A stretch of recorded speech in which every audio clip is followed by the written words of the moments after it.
Hello everyone. We are pushing 2 videos a day with little to no budget. You can help with Buy Me a Coffee or Patreon.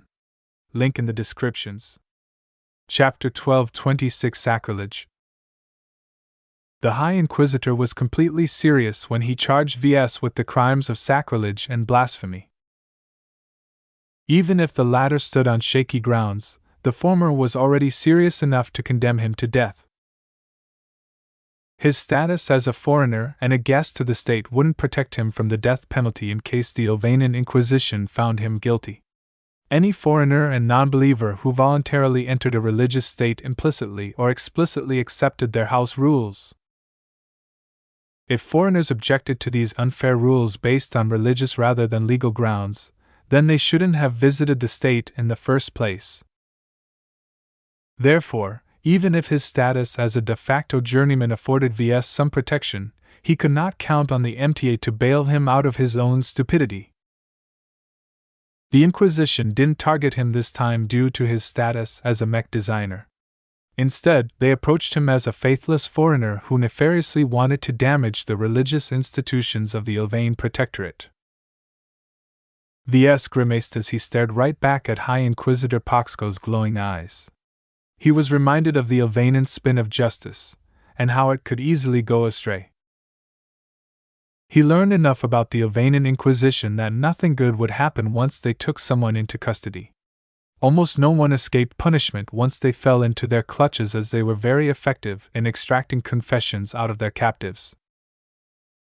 As long as Ves ended up in their dungeons, he would definitely undergo a lot of torture in order to force out all of the secrets he possessed. This was completely unacceptable to him. Never mind stealing the holy relic and whatever else the Albanians accused him of. If he was forced to reveal his deeper secrets, then that would definitely spell the end of him and his entire family. Seconds passed as Ves contemplated a way to avoid falling into the custody of the Inquisition. "Does Director Cecily Curran know of this?" he asked. "She knows." The High Inquisitor smirked. "I'm afraid that there is nothing she can do against the magnitude of the charges arrayed against you. The proof we've gathered has given us sufficient grounds to take you away. Will you surrender to us peacefully, or are you going to launch a last-ditch attempt to escape?" Ves knew his chances of escaping was extremely minuscule. Zefin Lin Poxko came highly prepared this time. Not only did he bring 5 well-prepared junior inquisitors, but he also brought along over 30 guards who were loyal to the Inquisition. It was impossible for him to eliminate them all with a single blast of his amastendera. The forces of the Inquisition weren't stupid enough to clump together, and had already spread out over the entire workshop. Not only did they cover every angle, they also sealed every possible exit. Even if Ves somehow overcame the entire Inquisition, who knew how many infantry and mechs of the Inquisition waited outside the mech workshop? Ves glanced towards the protector guards. Many of them wore full-face helmets, but those who exposed their faces showed obvious hesitance. They weren't on the Inquisition's side, but neither did they have the obligation to defend Ves against their persecution. As for the avatars of myth, while they came with a handful of mechs, they would never be able to survive once they opened fire. That would make them enemies of the entire planet, star system, and state. There was no way they could get away with helping Ves resist arrest. The grimace on his face deepened as he realized he possessed very few options to extricate himself from the Inquisition. The Sparus Vise and the Rising Red Dragon were still in the hands of the protector guards, so Ves and Kedis wouldn't be able to suit up before the Inquisition forces peppered their bodies with rounds and laser beams. Perhaps the only reasonable way he could escape this predicament was by activating his full stealth augment on his system comm. As long as he sneaked out of the mech workshop and entered the city, he'd be able to switch to his privacy shield and remain out of sight of electronic surveillance while he escaped further. Yet this was still not an ideal solution. As long as he resisted arrest, both the Albanian Inquisition and the Protectors of the Faith were compelled to hunt him down no matter the cost. Ves would find no safe haven on the planet, and trying to smuggle himself out of the star system was incredibly difficult. More than that, resisting arrest would also invalidate everything he worked for during this business trip. How could he abandon his goals just when he was so close to making them come into fruition? He already completed the mechs he set out to design and produce. He just needed to hand them over to Madame Cecily or the Curins in order for them to showcase the foreign design mechs in public. The High Inquisitor coughed. As much as it amuses me to see you denying your guilt, we don't have all day. We have a missing relic to return and you are our primary suspect. Time was almost up. Just as Ves blinked to Lucky in order to help him with his escape, another group of Ilvanans entered the workshop. Stop, Your Excellency! Calabast shouted in her identity as Madame Cecily. While it is within your right to charge Mr. Larkinson with sacrilege and blasphemy, the Curins will not allow the Inquisition to obtain sole custody of the accused. No matter the proof you've gathered, he is an esteemed guest of the Protectorate, and the handling of his case must proceed with utmost fairness. What is the meaning of this interruption? High Inquisitor Poxco frowned. Your presence here changes nothing. The law is on our side. Calabast offered a smile. That may be true, but the attendants of Ilvain have been persuaded to take a lighter hand in this case. I believe you should get in touch with your superiors. The High Inquisitor frowned deeper but followed her suggestion. A minute later he looked angry. Director Cecily! What is the meaning of this? What bribes did you Curins offer to stay our hand? It's not just us who object to the rough treatment you have in store for the accused. She spoke. The Cronins have expressed an interest in treating Mr. Larkinson's fairly as well. Ves turned his attention to the Protector Guard captain who stood at the side. He seemed to be holding a private comm call with his superiors. After the call ended, the man stepped forward. Director Cecily is correct. I have been informed that the Cronin dynasty wishes to ensure that Mr. Larkinson is to be treated with dignity and respect.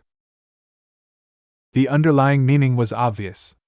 Both the Curin and Cronin dynasty threw their support behind Ves. While the Ilvanan Inquisition could still ignore their objections due to the severity of the accusations they brought forward, their own mother organizations reined them in. High Inquisitor Poxco just learned that he lost much of his power. Let us discuss what will happen with Mr. Larkinson and his work while he is taken into custody, Calabast suggested. The three representatives of the three leading dynasties gathered together to hash out the messy situation. Ves tried to listen in, but Calabast had already activated her signal jammer. 5 minutes later, the three separated. Ziefan Lin Poxco looked as if his entire day had been ruined as he turned his attention back to his target. Mr. Larkinson, please come with us. You will be taken to a secure villa that is jointly guarded by the Ilvanan Inquisition and the Protectors of the Faith. There you will wait until your case is brought up to the local tribunal. Ves looked at Calabast, who nodded. It's okay. The Protectors of the Faith will make sure that nothing will go amiss. Are you sure? I'm sure. Trust me on this. The Inquisition aren't allowed to bring out their thumb screws while you're in custody. Just surrender quietly and don't give them a reason to curtail the privileges I've secured for you at great cost. This compromise solution sounded a lot better than ending up in the sole custody of the Inquisition. Very well, Director. I will trust you this once. Upon High Inquisitor Poxco's nod, the junior inquisitors stepped forward and strip-searched Ves. Their hands and their sensors swept over his business attire, sniffing out his comm and the handful of tools and gadgets he stuffed in his pockets. Once they became assured that Ves no longer carried anything on his body but his clothes, they shackled his wrists together with solid manacles made out of compressed alloy. The Ilvanan Inquisition really didn't want Ves to escape. A handful of Protector guards joined the Inquisitors as they calmly escorted their captive to their shuttle. As Ves was being guided out of the workshop, he turned around and saw to his relief that Keddies and Lucky had been entirely neglected during this whole spat. Calabash stood close to Keddies and whispered some words to her. Ves counted on the spy to keep the younger woman safe and out of the reach of the Inquisition. The shuttle took him to a guarded villa in the outskirts of Krent. Ves saw a couple of mechs bearing the colors and markings of the Inquisition surrounding the entire site. Mechs dispatched by the Cronin dynasty were also arriving. They walked in from several directions and seemed to crowd out the mechs of the Inquisition. With the protectors of the faith out in strength, the Ilvanan Inquisition wouldn't dare act improperly. As Ves settled inside the plain and largely empty villa, he waited for someone to give him an explanation. A few hours passed by until Calabash arrived at the villa and managed to force the Inquisition to allow her to meet with the captive. "You're in a lot of trouble, Ves," she said while raising her finger in a strange gesture. The gesture warned him that the entire villa was under constant monitoring. Everything they said and every reaction or fluctuation in their bodies would be scrutinized by the Inquisition. They would definitely use the evidence they gathered to reinforce their accusations. Understanding this, Ves decided to don the image of innocence as his mask. Although it wasn't flawless, at least it suppressed his unconscious body language from giving away his guilt. "I'm innocent," he said emphatically. "Whatever the Inquisition accuses me of, it's false." "I know," Calabash lied. "You were nowhere close to the Grand Cathedral while the relic went missing. However, the Ilvanan Inquisition claim that even if you haven't yanked the relic from the Grand Cathedral, they are convinced that you are definitely related to the theft." "What is their proof?"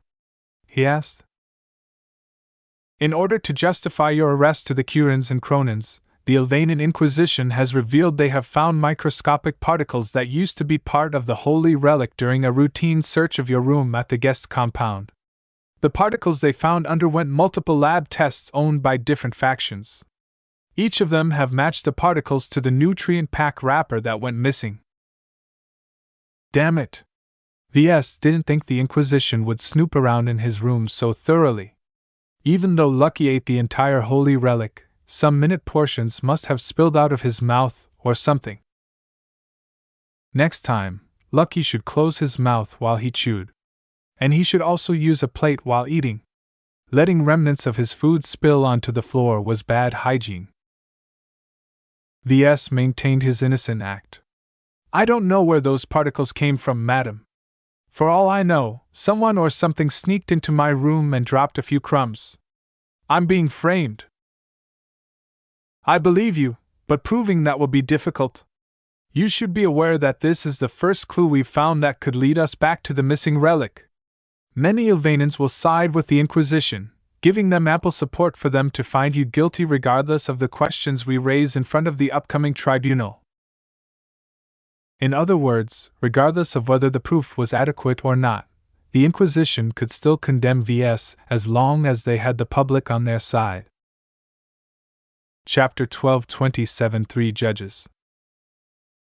According to Calabash's take on the situation, the Ilvanan Inquisition came up with a plan to neutralize the opposition from the Curins and the Cronins. The two leading dynasties both stood behind Ves and ensured his safety. Yet they were only able to lend their support to a foreigner so long as their core interests weren't at stake. The three leading dynasties jointly ruled the Ilvanan Protectorate for centuries without falling out, but that didn't mean they lived in harmony with each other. Each of them emphasized a different vision of Ilvanan society.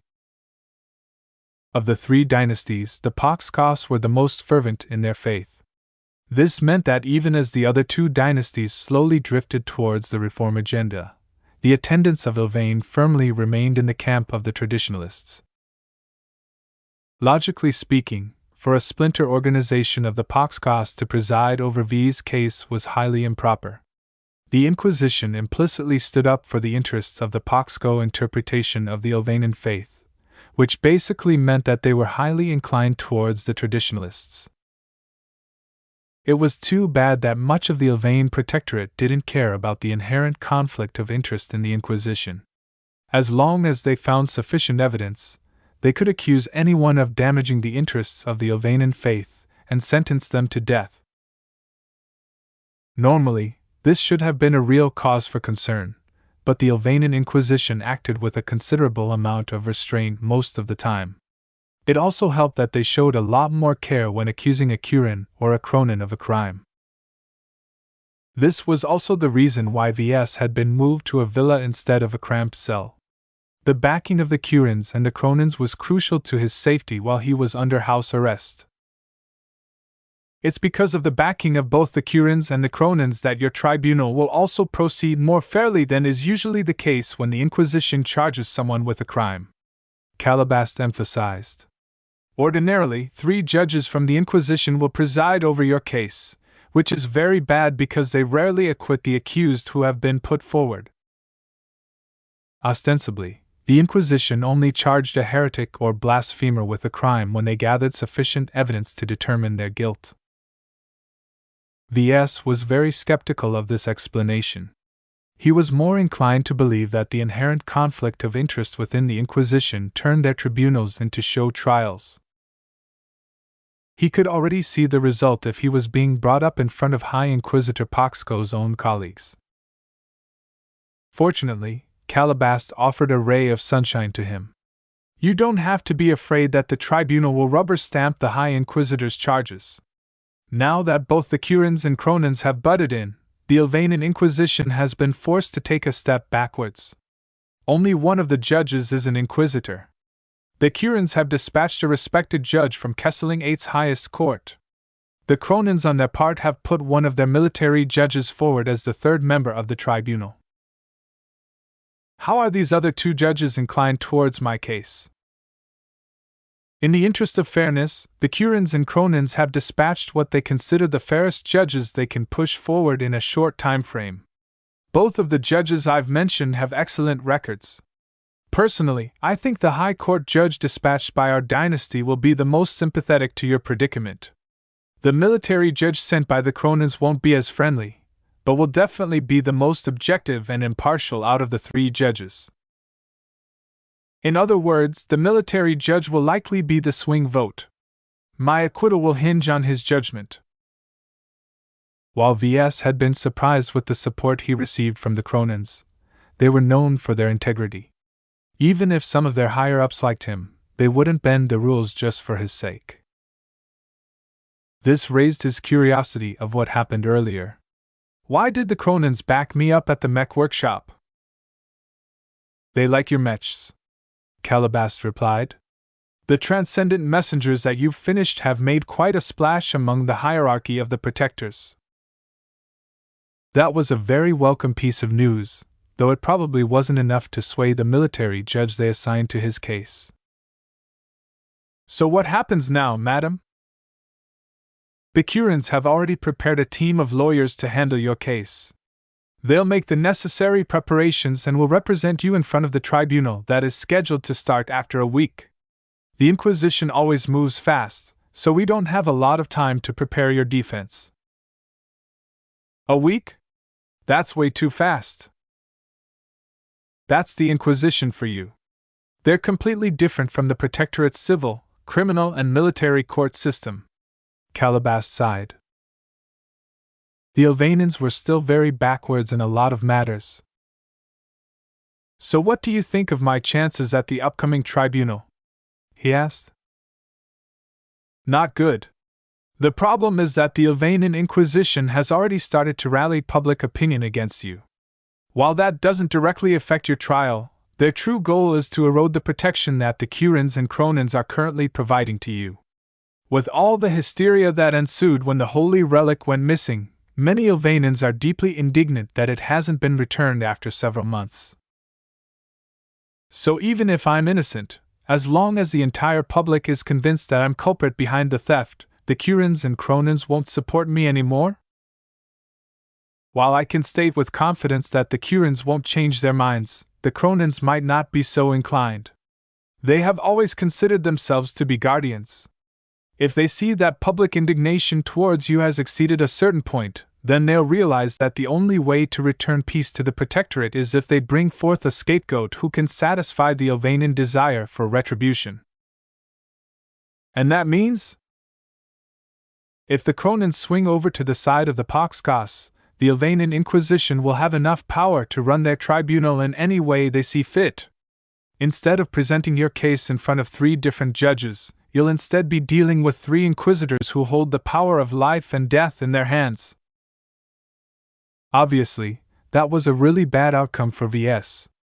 His guilt would practically be a given if the situation had reached that point.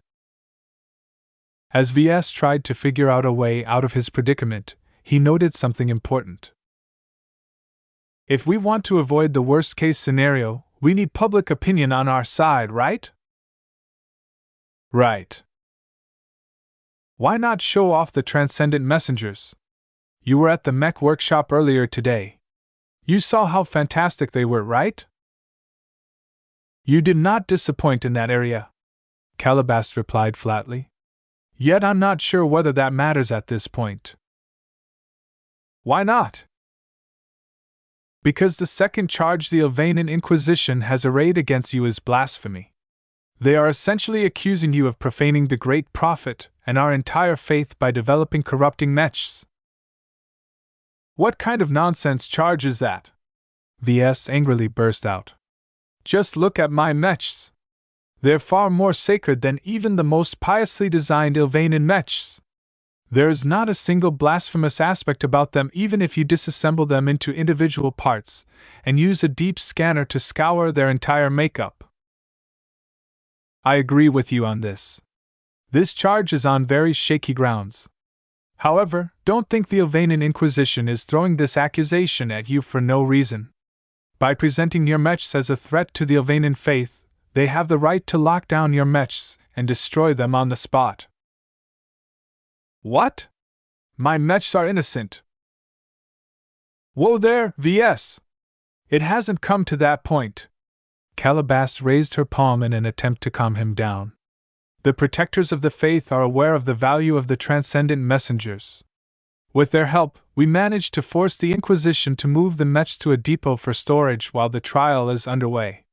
However, this is probably what the Elvanian Inquisition tried to accomplish in the first place. As long as they can force your mechs to remain under lock and key, we can't make use of them to influence public opinion. Even if the argument for accusing Ves of blasphemy was nonsense, and would definitely be dismissed in a fair trial, the goal of the Inquisition had already been met. The 6 transcendent messengers would not be able to make use of their extraordinary X-factor to charm the Elvanians into supporting Ves and the reform agenda. What a dirty trick! This kind of manipulation would never happen in the Bright Republic. Calabas ruefully shook his head. I'm not so sure. Shenanigans happen in every state no matter how clean they appear to be. Even your Bright Republic isn't exempt from miscarriages of justice. Yeah, but at least that happens behind closed doors. Your Inquisition, on the other hand, is too brazen with their manipulation.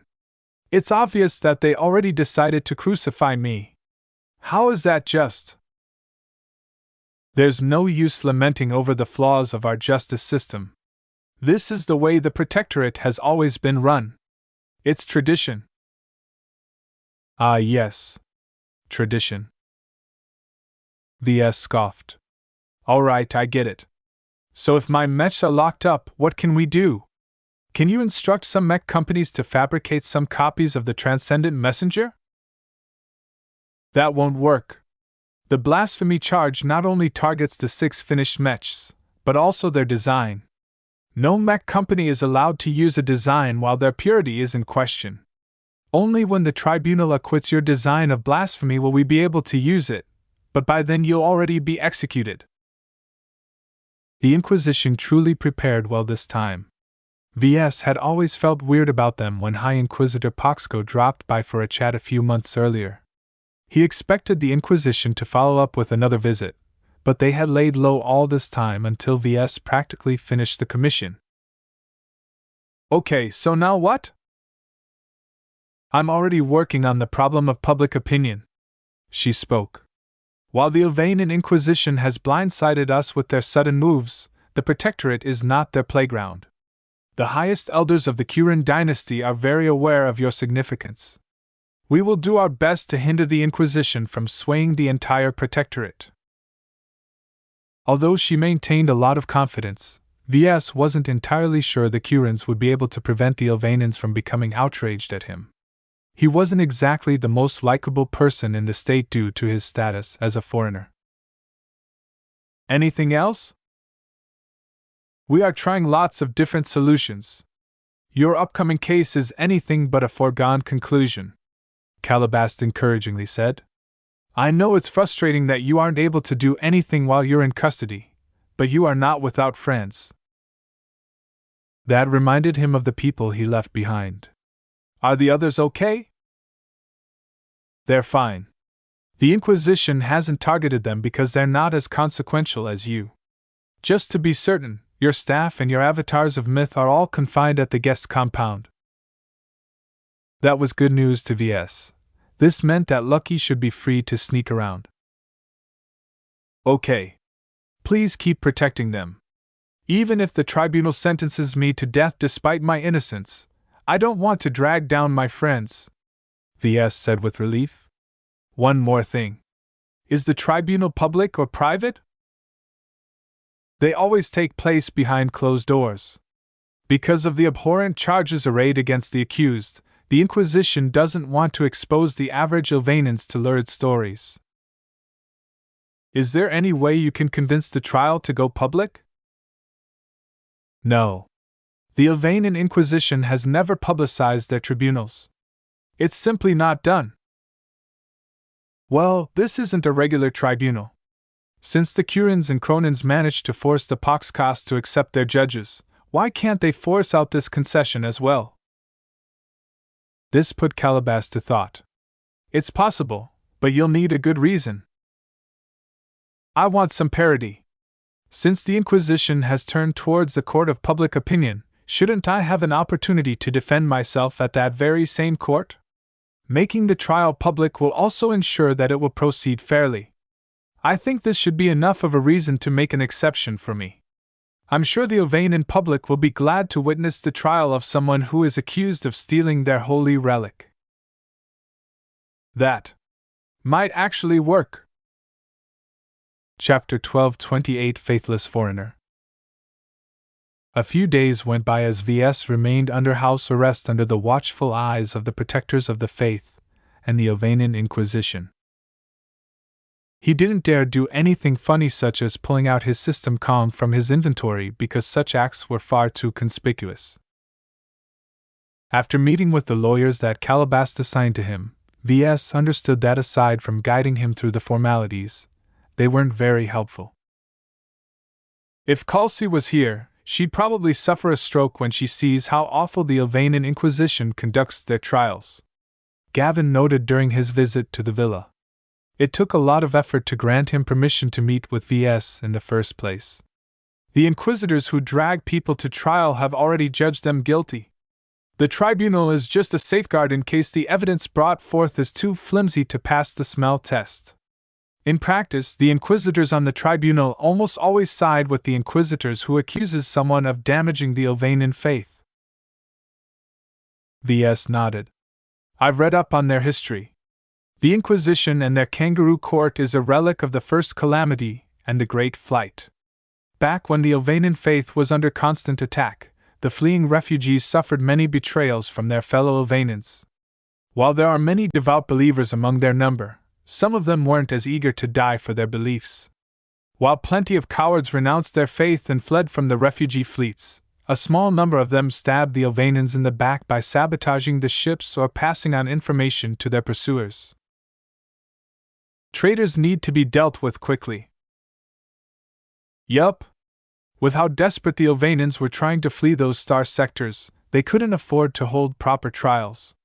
That is when the Ilvanian Inquisition came into being. They received a strong mandate to protect the Ilvanian faith by rooting out traitors by any means necessary. And to their credit, they were remarkably effective, mostly due to the broad range of power at their disposal. And that has hardly changed after they settled down in the Komodo Star sector, Gavin noted. The Poxco dynasty turned the Inquisition into their militant arm after the founding of the Protectorate. With such solid backing, the other factions in the state failed to diminish the power of the Inquisition even after they were no longer as necessary as before. This resulted in an anachronism that was the Ilvanan Inquisition.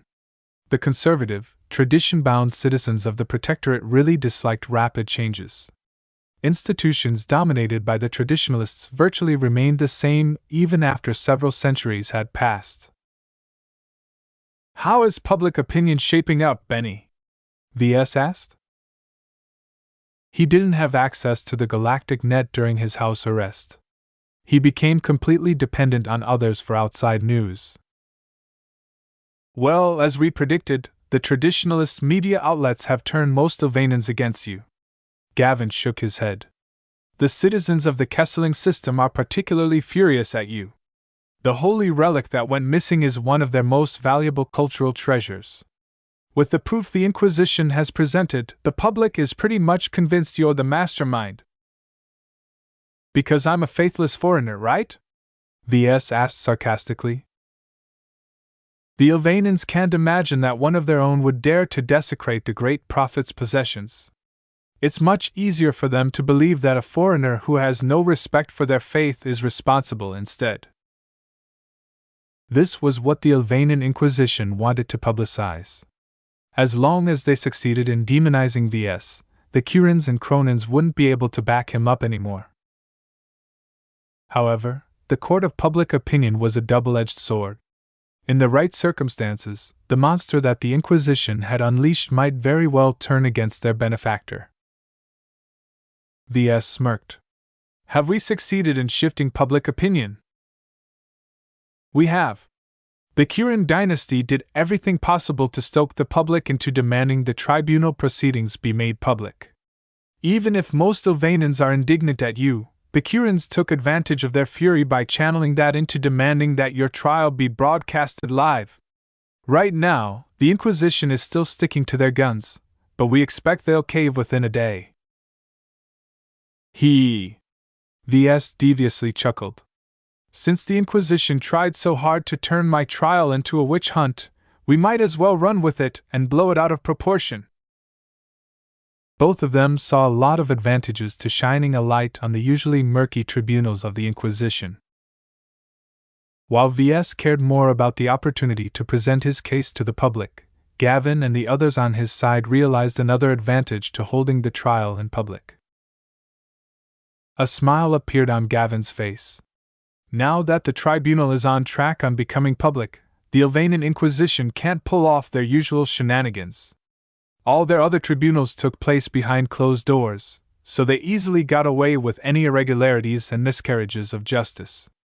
Together with replacing 2 of their inquisitors with real judges, your trial will probably be the fairest the Ilvanan Inquisition has ever held in their history. That doesn't necessarily mean I'll be able to walk away, though. Ves sighed. The evidence they presented is extremely compelling. Gavin dropped his smile. That's true. The microscopic particles they found in your room have been verified more than a dozen times. They even matched it with samples taken from similar nutrient pack wrappers that the attendants of Ilvain kept in their collection. All of the findings point out that the particles definitely belong to the holy relic taken from the Grand Cathedral. I'm innocent! Ves exclaimed for the umpteenth time. He was constantly wearing his mask of innocence during his stay in the villa.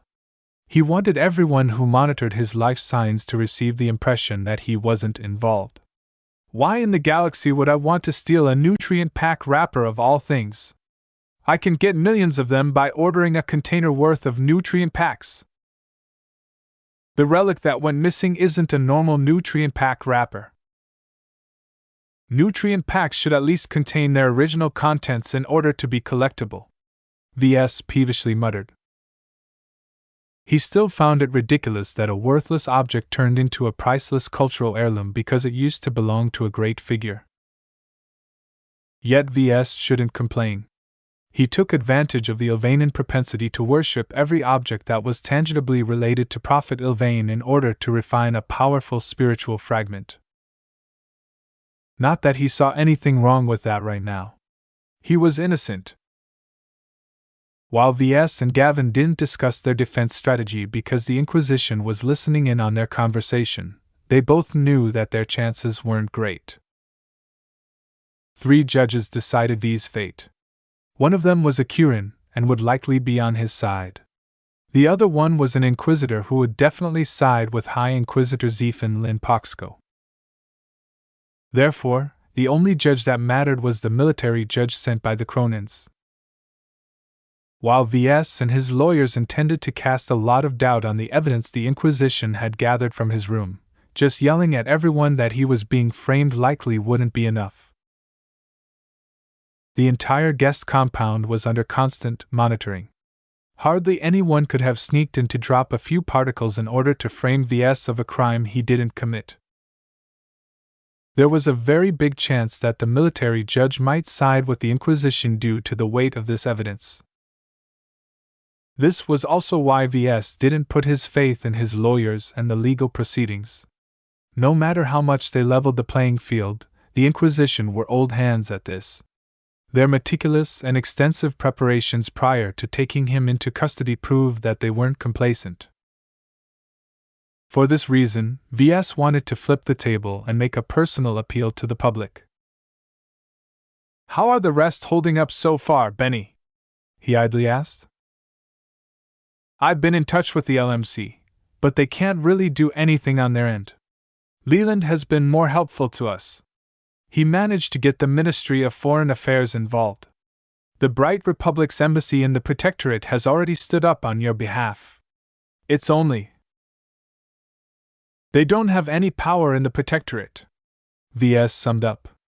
"The Ilvanans don't regard foreigners very highly, and their long-standing isolation hasn't helped the Bright Republic establish a strong presence in this state. Most Ilvanans really couldn't care less about what the Bright Republic thought of their treatment of Ves. So long it became clear that Ves deliberately desecrated one of their great prophet's relics, they couldn't wait to tear him to pieces. If the tribunal found him guilty and sentenced him to the only penalty in consideration for such a grave violation, then Ves didn't intend to put his head on the chopping block. If this worst-case scenario came to pass, Ves would instantly be ready to summon both his system calm and the Amastendra. His inventory was one thing the Ilvanans weren't able to rob from him. With these 2 objects, Ves stood a decent chance at fighting or sneaking his way out of the tribunal. He could count on Lucky to help bail him out as well. Ves hadn't seen his cat ever since he was taken into custody, but there was no way that Lucky would stay on the sidelines. Still, once he used these means to escape captivity, it was hard to put the genie back in the bottle. Not only that, but he'd also be making an enemy out of the entire Protectorate and vindicate the Ilvanan Inquisition that he posed a threat to their state. The staff he brought along would also suffer. Ves knew very well that the reason why Kedis, Gavin, Leland and the avatars of myth remained stuck on Kesseling 8 was because the Inquisition implicitly treated them as hostages. As long as Ves behaved, the Inquisition didn't have an excuse to target his staff. Still, if it came down to it, Ves would definitely take action to preserve his own life regardless of the repercussions of his actions. He really didn't want to be forced into that corner, though. Until the situation had reached that point, he would do his best to escape from his predicament. "Has there been any news about my mechs?" "The Curans are doing all they can to get your mechs out of the depot. It hasn't worked. Surprisingly, the Cronins lent their support behind the Curans. They're pretty adamant about releasing the transcendent messengers to their rightful owner. Unlike the Poxkas, the Cronins appreciate my mechs." Ves smiled. "Support from the military will be very helpful in counterbalancing the Poxkas.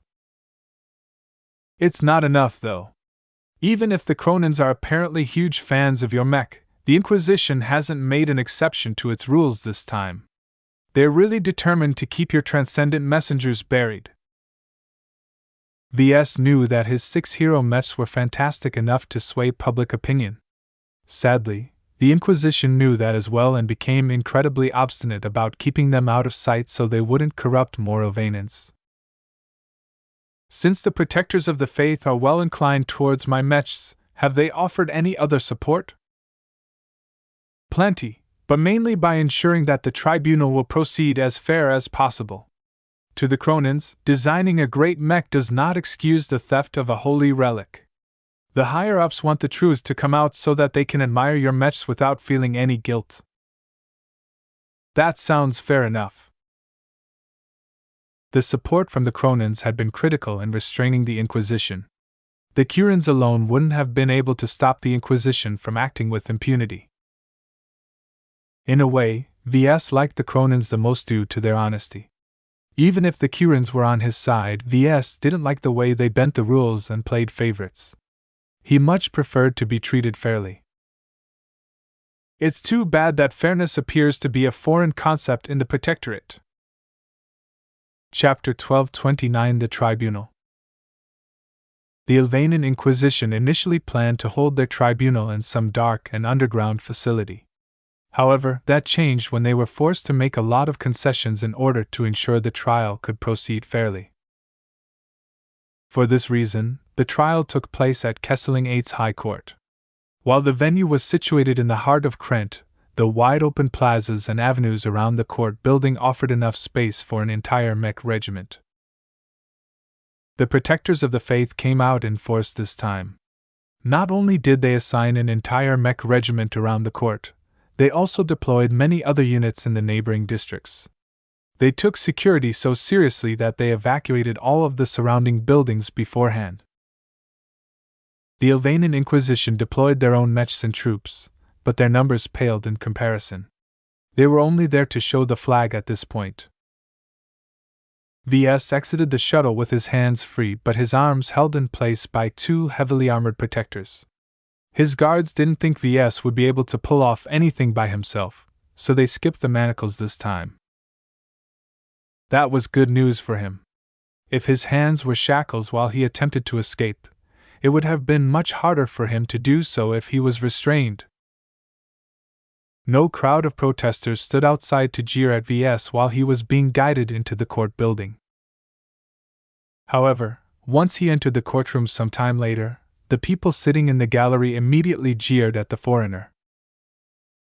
"Foreign devil! Your end has come!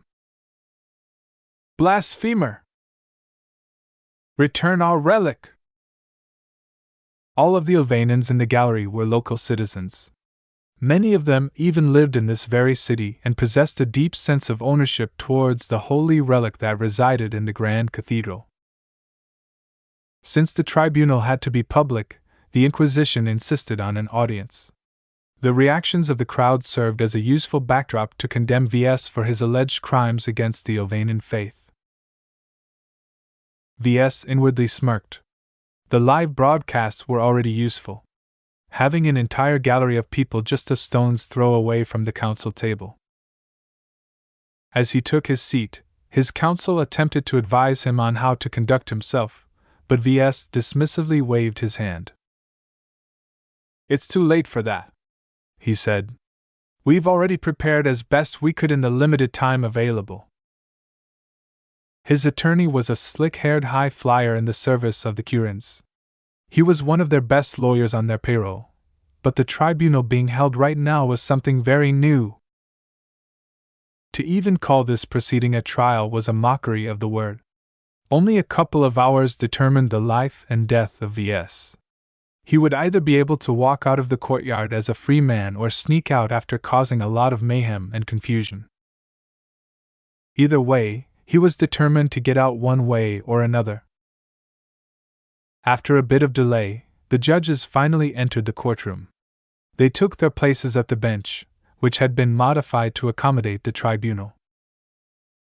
Sitting to the left was Judge Oaken Phyllis, the High Court judge who was in the pocket of the Curans. Despite his allegiance to the shepherds of the flock, he didn't carry the Curin surname, which lent some credibility to his impartiality. While the average Ovanan didn't know any better, anyone in power would easily see that Judge Phyllis would definitely acquit Ves, as long as there was even a scrap of doubt. Sitting to the right was High Inquisitor Kelly Xf Poxco. She was a middle-aged woman with a severe face that looked as if it could scare ghosts to death. Ves knew it would take a miracle for High Inquisitor Xf to disagree with her fellow Inquisitor. Perhaps even many average Ovanans didn't believe she would side with Ves. And that was okay. Ves was the great blasphemer and devil. He deserved to be condemned by the Inquisition. Therefore, even if she was partial towards the prosecution during the trial, no one cared. She merely had to adopt a neutral facade in order to maintain the dignity of the Inquisition during the broadcasts. Perhaps deliberately arranged to sit in the center was the only true neutral judge worth mentioning. Lieutenant Colonel Culber Cronin differed from the other two judges by his direct connection to the main branch of the Cronin dynasty. This esteemed pedigree afforded him a lot of respect. As a main branch member of the Cronin dynasty, he was definitely instilled with all of their core values. Every Ovanan placed a lot of expectations on the main branch members of the family. While they received a lot of privileges and could easily obtain a cushy job, the expectations on them were high. Those who failed to live up to their family names would be withdrawn from their positions and be sent somewhere far away so that their failure wouldn't stain their dynasties. Obviously, Judge Culber Cronin shouldn't be one of them. The old man gazed at the surroundings with evident irritation. He struck the gavel on the bench. While this simple act only released a single striking sound, it also activated a hidden command. The courtroom exerted an invisible wave of pressure on the gallery, forcing many of them into silence. While they could still talk, none of them dared to do so at this moment. "The tribunal is in session," Judge Cronin declared. What happened next pretty much ran on autopilot as far as Ves was concerned. The only people who spoke out were the judges, his counsel, and a very familiar High Inquisitor. Zephin Lin Poxco wore his hood down this time to present an amiable face to the gallery and the broadcasts. He presented the key evidence that tied Ves to the theft of the holy relic with excruciating detail. As you can see from the conclusions of over 15 lab results, the microscopic particles we've found in Mr. Larkinson's accommodations are definitely related to the missing holy relic. Analysis of surface debris attached to the particles revealed that some of them are unique to the environment of the shrine at the Grand Cathedral. Radiation analysis. Frequent jamming and signal blocking. On and on, the High Inquisitor elaborated on how thoroughly the Inquisition had analyzed the particles they found in Dee's room. Almost an hour into his spiel, Zephin Lin Poxco presented his most egregious finding. After extensive analysis by some of our best forensic scientists, we have concluded that these particles had only spilled onto the floor of Mr. Larkinson's room for one reason. If our worst fears are right, then it is likely that he has destroyed the holy relic in his possession. There is no other explanation for these particles to separate from the main body of the relic. Sacrilege! Defiler! You are Ylvain's worst nightmare. Ves pressed his lips and ignored the outrage from the gallery. The people who were hurling insults and abuse at him were just a tiny sample of the countless number of Ylvanans who were echoing these thoughts from their homes. He had to hand it to the High Inquisitor. He sure knew how to rile up the crowd. The High Inquisitor was pretty much addressing the gallery from the start, knowing that public opinion was the most important variable in this unprecedentedly public tribunal. Judge Culber Cronin didn't want the proceedings to turn into a circus, though, so he quickly struck the gavel and forced everyone to pipe down.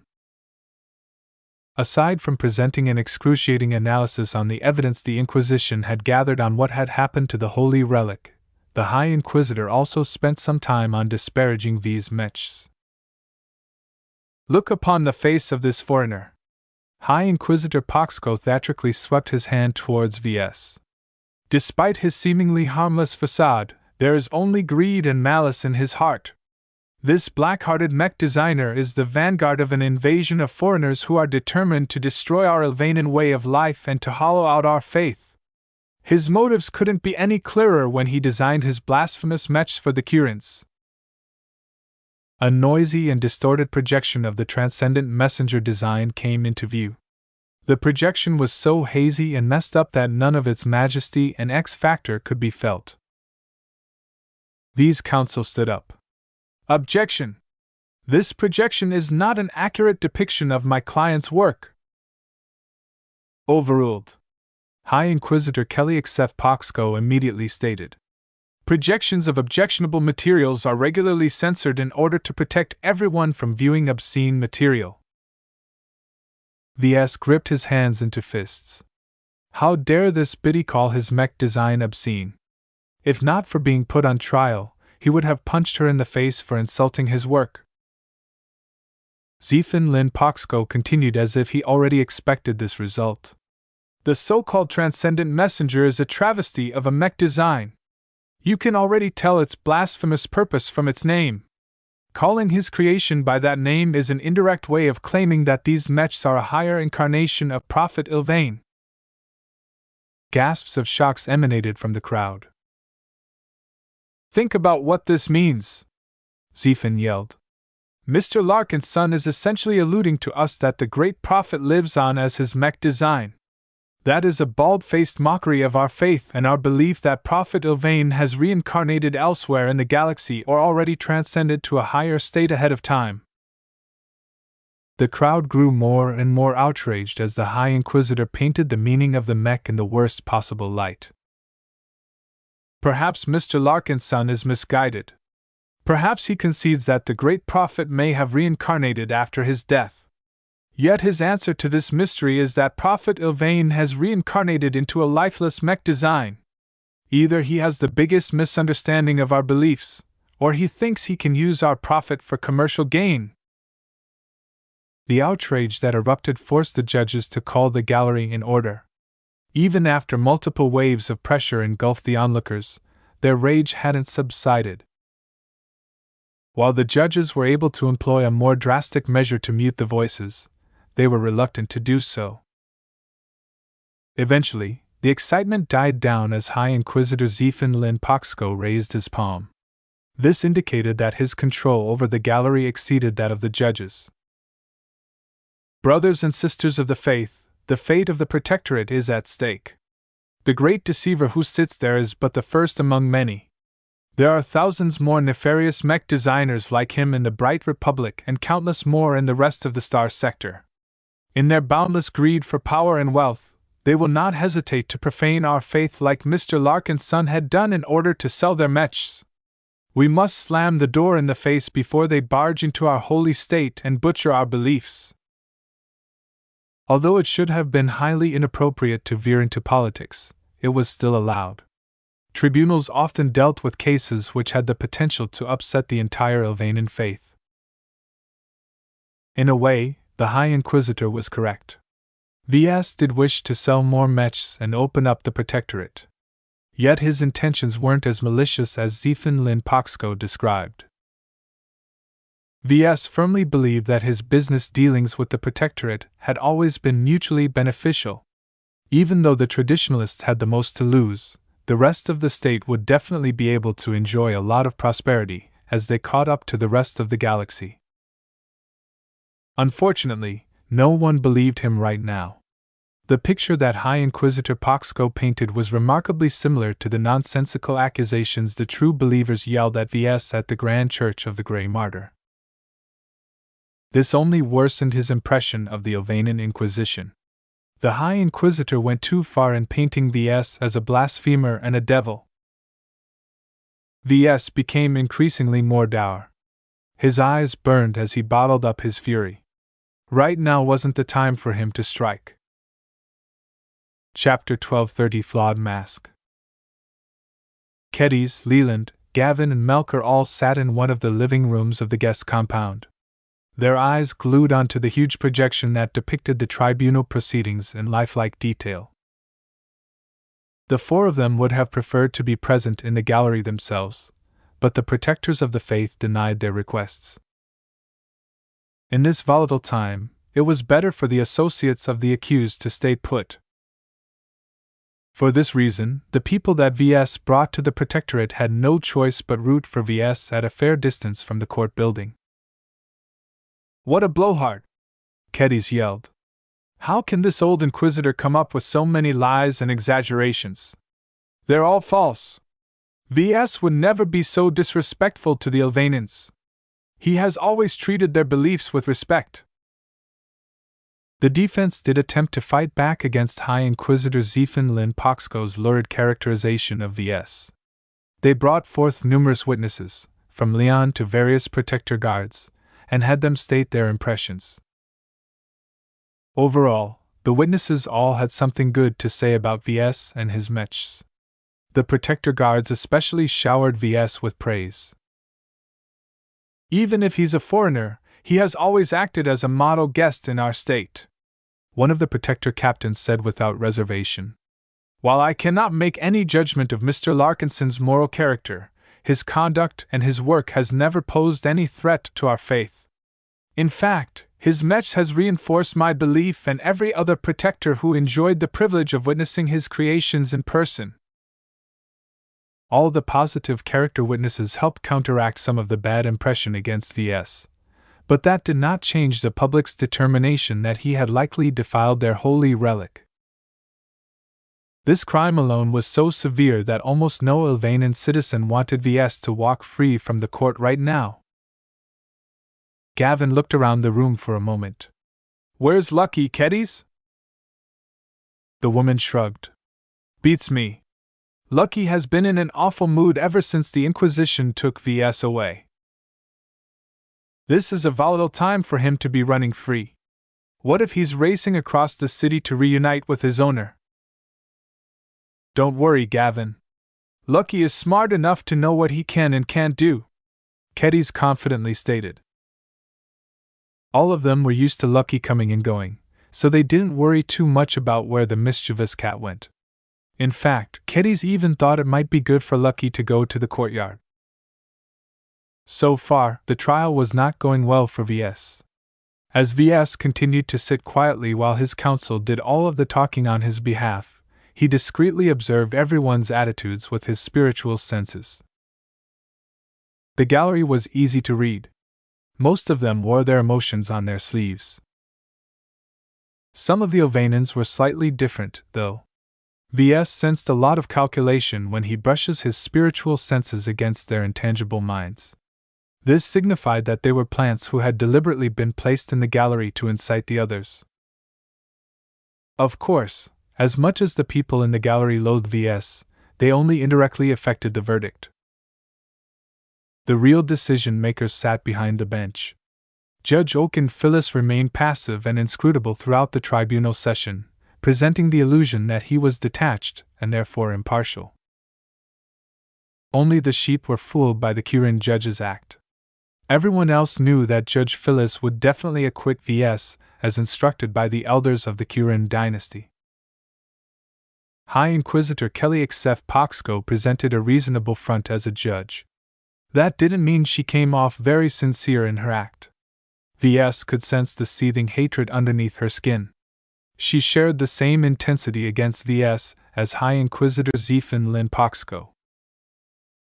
Only Kelber Cronin remained calm, both outwardly and inwardly. He listened to the High Inquisitor with a critical mind as the man painted Ves as a great deceiver. It was as if the judge could smell all the nonsense that the prosecution was flinging towards Ves. Still, Ves sensed that though the Cronin judge didn't like the Inquisition and how they ran their tribunals, Kelber didn't regard the defendant fondly either. The hard evidence that Zephin Lin Poxko presented was extremely compelling. Several protector guards stationed at the guest compound have also testified that nothing funny went on as the Inquisition arrived and conducted their inspections.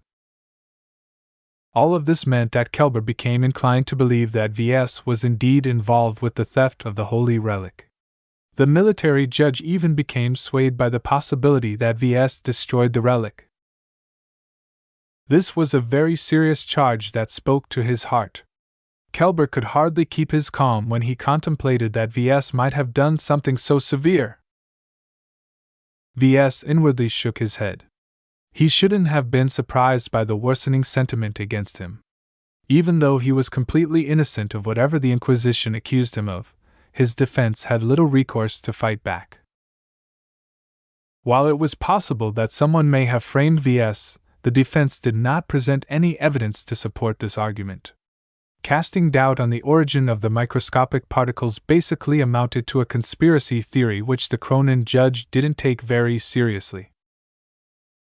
The tribunal already lasted several hours and the time for arguments was about to come to a close. At this point, everything had been brought up. There was very little chance that the defense could say anything that could change the minds of the judges. This was bad, Ves realized.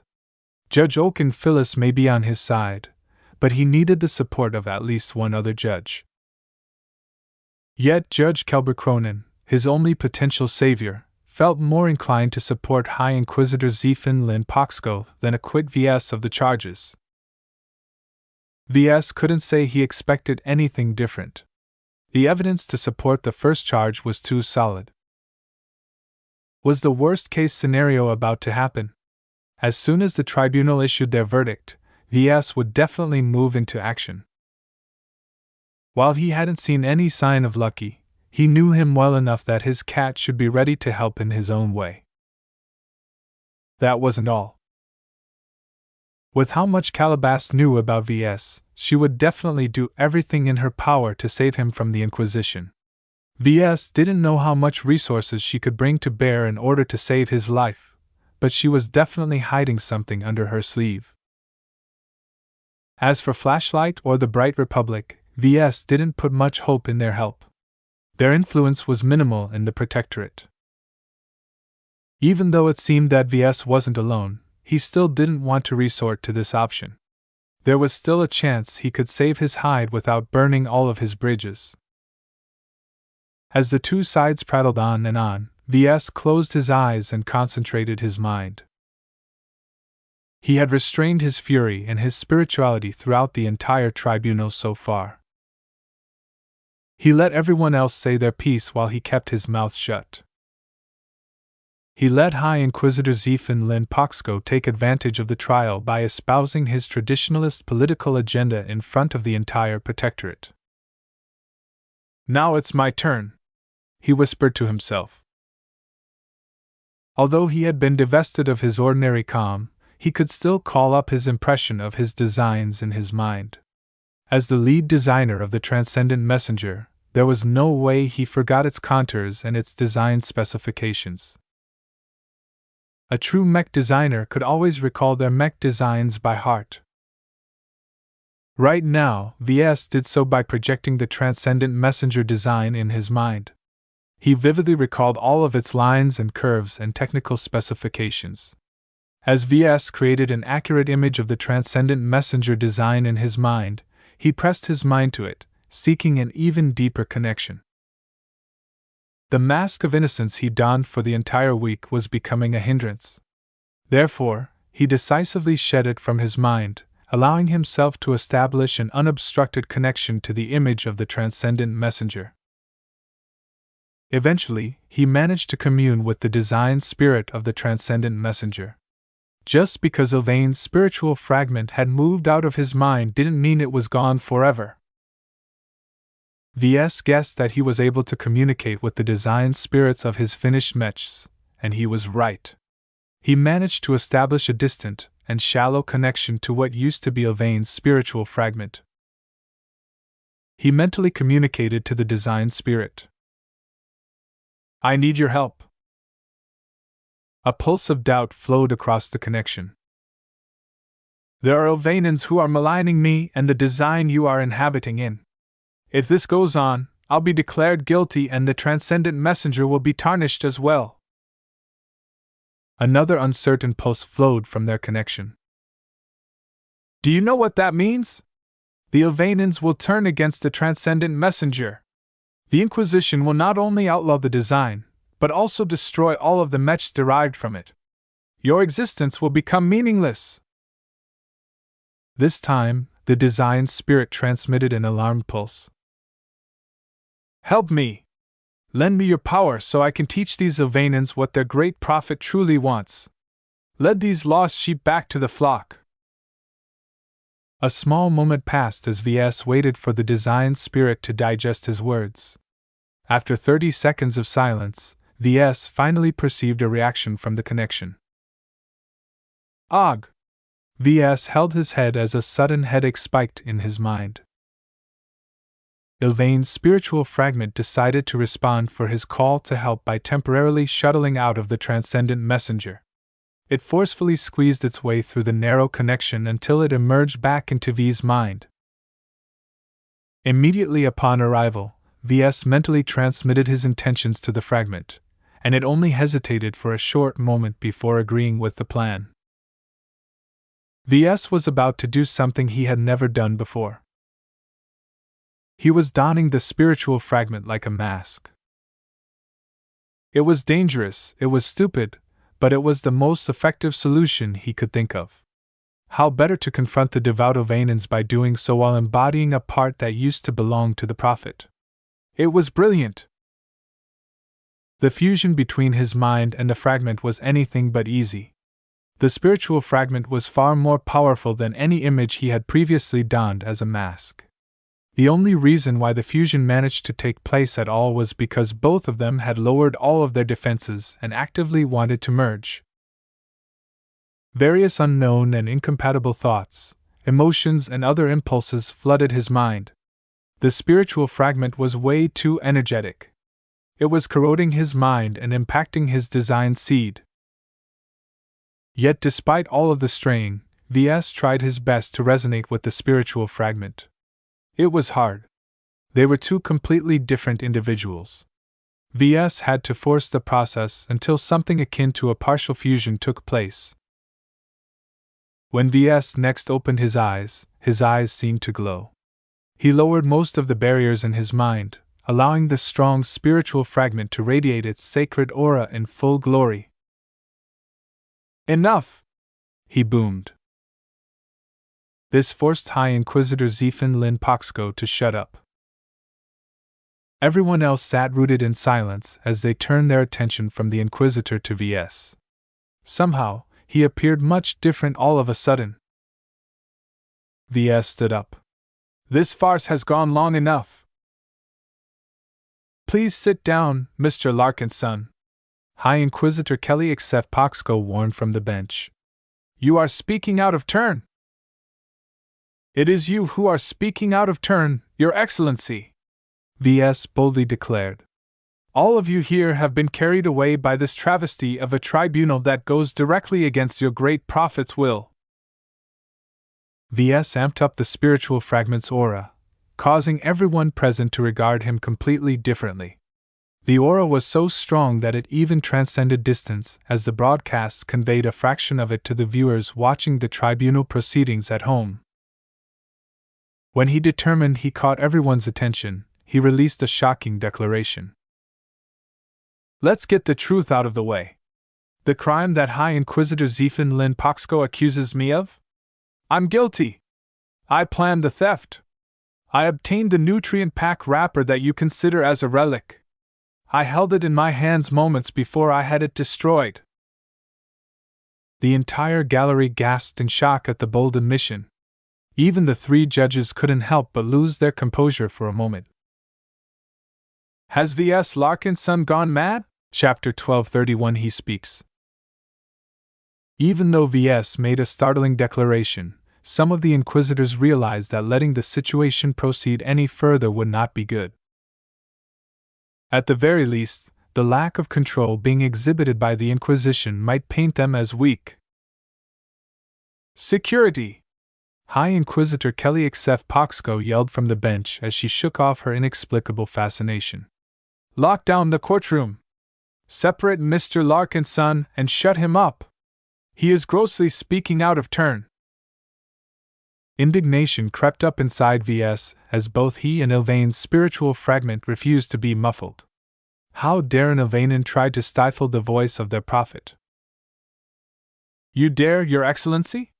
Ves exclaimed as his resonance with his mask suddenly peaked. The Ylvainin Inquisition is supposed to protect the faith. Since when did that change you to stifling it in your grip? Your organization has gone astray. What gives you the right to admonish the Inquisition? We have protected the Ylvainin faith for centuries. Without our efforts, our faith would have been diluted by secularists such as you. High Inquisitor Zephin Lin Poxko shouted from the side. Ves turned his gaze at Zephin Lin Poxko, causing the High Inquisitor to pale as his conviction quivered for some reason. Although Ves knew that he was doing something extremely reckless right now, he exhibited no doubt at all. The absolute faith that Ylvain's spiritual fragment granted him had boosted his confidence to untold heights. The aura he radiated was absolutely remarkable. While it wasn't as focused as an expert pilot's force of will, it combined the strengths of both Ves and the fragment. Although the two entities were completely different, right now their interests and some of their opinions aligned. This alignment resulted in a peculiar outcome in which the partial fusion between Ves and the spiritual fragment resonated to a strong degree. It was so strong, in fact, that Ves managed to enthrall everyone in the courtroom like his mechs. Not only that, but everyone watching the tribunal proceedings from a live broadcast were caught in his spell as well. Spirituality was a wondrous medium which possessed the remarkable power to disregard distance. Practically the entire Ylvain Protectorate tuned into the broadcast in order to watch the trial as it happened. Now, almost every Ylvainin became affected by the aura emanating from the foreigner. Right now, the faith in their hearts and mind minutely resonated with this oddly attractive and compelling aura. The judges sitting on the bench, the people in the gallery, and the protectors of the faith that kept the peace all stared at the accused in a manner that was completely different from normal. Although none of them could explain why they regarded Ves differently, the faith in their hearts demanded that they listened. The stronger and more ardent their faith, the stronger this impulse warred against their minds. All of the inquisitors and the attendants of Ylvain frowned and gritted their teeth as they sought to break themselves out of their spells. They failed. Their faith was too strong. The more they worshipped the great prophet, the greater their inability to resist. Practically everyone in the courtroom had been vetted extensively for their devotion to the faith. This meant that almost no one at the court could bring themselves to stop Ves from speaking. Although it seemed that Ves had the entire protectorate under his thrall, his mind was under incredible strain right now. Wearing a spiritual fragment that was as strong as an expert pilot as a mask was a very dangerous act. The two were constantly corroding each other. If not for the growing resonance between them, the forceful merger would have already ended. That wasn't all. The empowered aura he radiated right now did not come without a cost. Ylvain's spiritual fragment somehow employed a drastic technique that amplified their aura by consuming both of their spiritual energy. The longer the spiritual fragment maintained this consumption, the greater their losses. In short, Ves was on a time limit. He needed to make the most out of this extraordinary state, while it lasted. Although High Inquisitor Zephin Lin Poxko was constantly warring against his faith, he still summoned up the strength to open his mouth. You foreigner! What are you doing to us? What sorcery have you employed to paralyze us all? You won't get away with this! Not only did you destroy our holy relic and attempt to corrupt us with your mechs, now you have resorted to dark magic. The Inquisition will burn your body to a crisp to purify it of its evil spirit. Ves peered at the High Inquisitor with contempt. The man looked more and more sick. You call me a sorcerer, but do you truly believe that in your heart? The truth cannot be hidden. Ask your heart of who I am. What answer will it provide? The Inquisitor bit his lip but stayed silent. That didn't stop some of the people from the gallery expressing their current sentiment. My faith tells me we should listen to the foreigner. He is a transcendent among men. How come I feel I'm looking at a sacred figure? That shouldn't be possible. Every devout Ilvanan possessed a high affinity to Ilvain's spiritual fragment. This made a lot of sense, as Ves originally refined the spiritual fragment from a considerable amount of spiritual accumulation from the worship of countless of Ilvanan worshippers. Ilvain's spiritual fragment was practically the embodiment of their collective devotion. When confronted by this collective devotion that was centered around the great prophet, they had no choice but to submit in the presence of someone who exhibited a shadow of Ilvain himself. Ves swept his arm towards the raptured gallery. Do you hear them, Your Excellency? Do you hear the judgment of the faithful? Right now, I am not a foreigner. I am not a defendant. Right now, I speak with the voice of the prophet, and I demand that you listen. That last word seemed to echo in the courtroom and press into the hearts of every Ilvanan. They had all been taught from young that when the prophet spoke, everyone should listen. The act of listening carried a special meaning in the Ilvanan faith for that reason.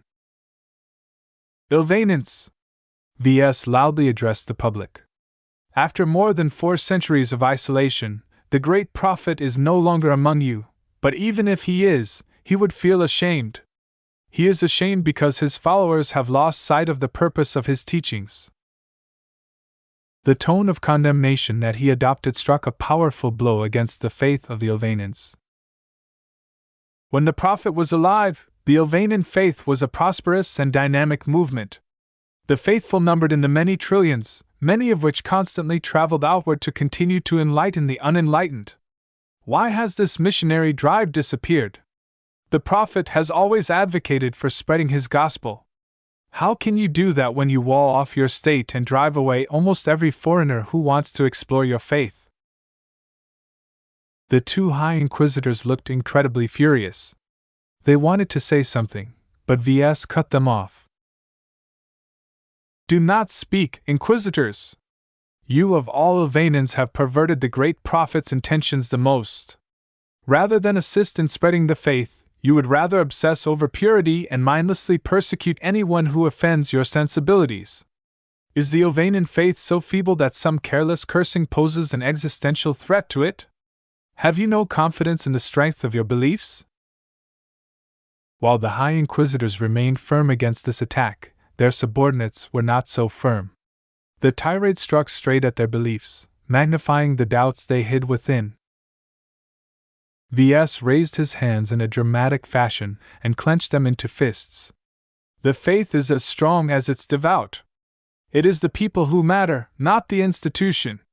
Treating the citizens of this great state as children who need to be shielded from the dangers of the galaxy is a great disservice to them, and by extension their faith. Centuries of perpetuating the insecurity of your forebears has hollowed out your conviction. The great prophet has always fought back against despair by offering hope, so why is the protectorate gripped with fear of the new and unknown? You have forgotten the fundamental meaning of our faith. This time, the words managed to open a crack in the indomitable defenses of the High Inquisitors. Both Zephin Lin Poxco and Kelly Xef Poxco looked mildly stricken as they couldn't summon up a counterargument against this point right now. The great prophet is disappointed. He is disappointed that your faith has flipped his intentions. Instead of expanding the faith, you narrow it by refusing to interact with foreigners. Instead of bearing a message of hope to cast away the darkness encroaching the galaxy, you douse the torch and huddle fearfully in the dark.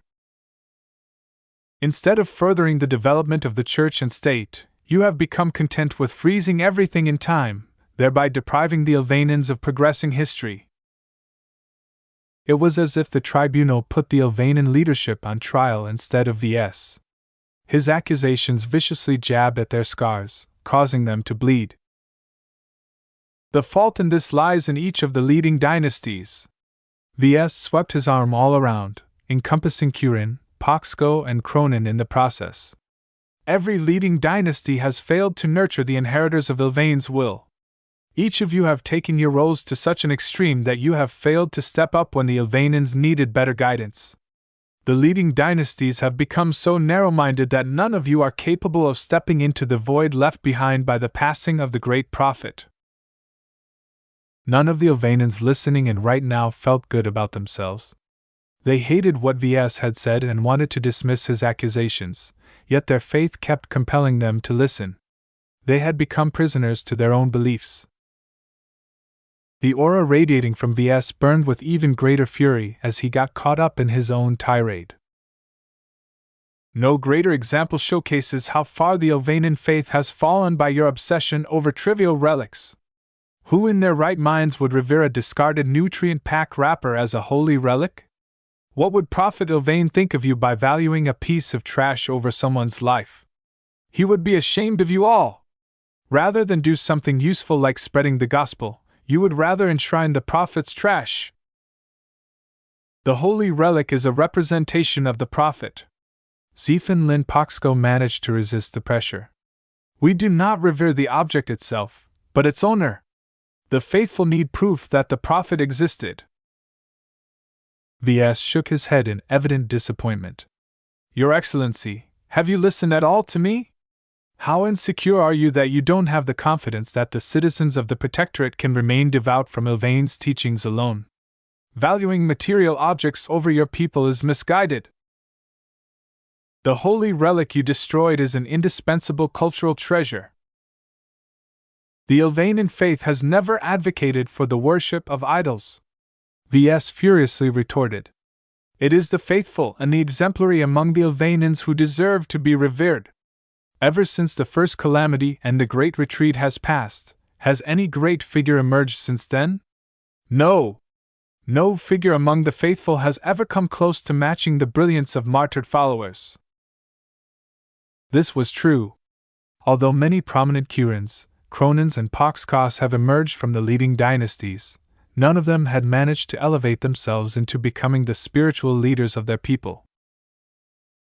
Perhaps the expert pilots, and handful of ace pilots in the Protectorate came close, but most of them were Cronins who were bound by the restrictions of their dynasty. Ves turned around and swept his gaze over the entire gallery. Is there anyone here who knows someone that can equal the likes of the Grey Martyr or the Battle Martyr? So many brilliant followers of Ilvain had emerged during the time he spread his beliefs. How come not a single martyr has emerged ever since the founding of the Protectorate? It is because your leaders have led you astray. This was not an attack on the Inquisition alone. It was an attack aimed at the entire leadership of the state. Ves didn't want to drag in the other institutions at first, but his bond with Ilvain's spiritual fragment became so strong that he no longer paid attention to restraint.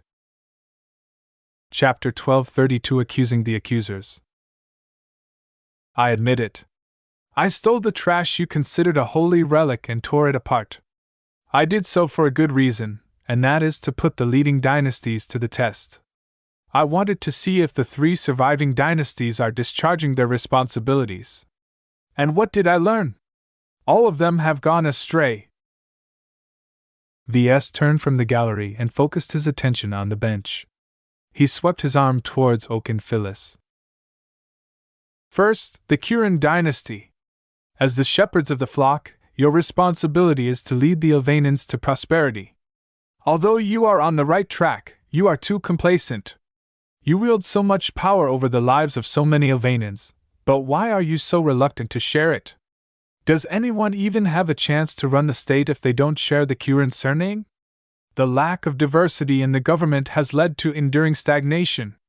How can the Protectorate grow strong if it lacks the dynamism to sustain its development?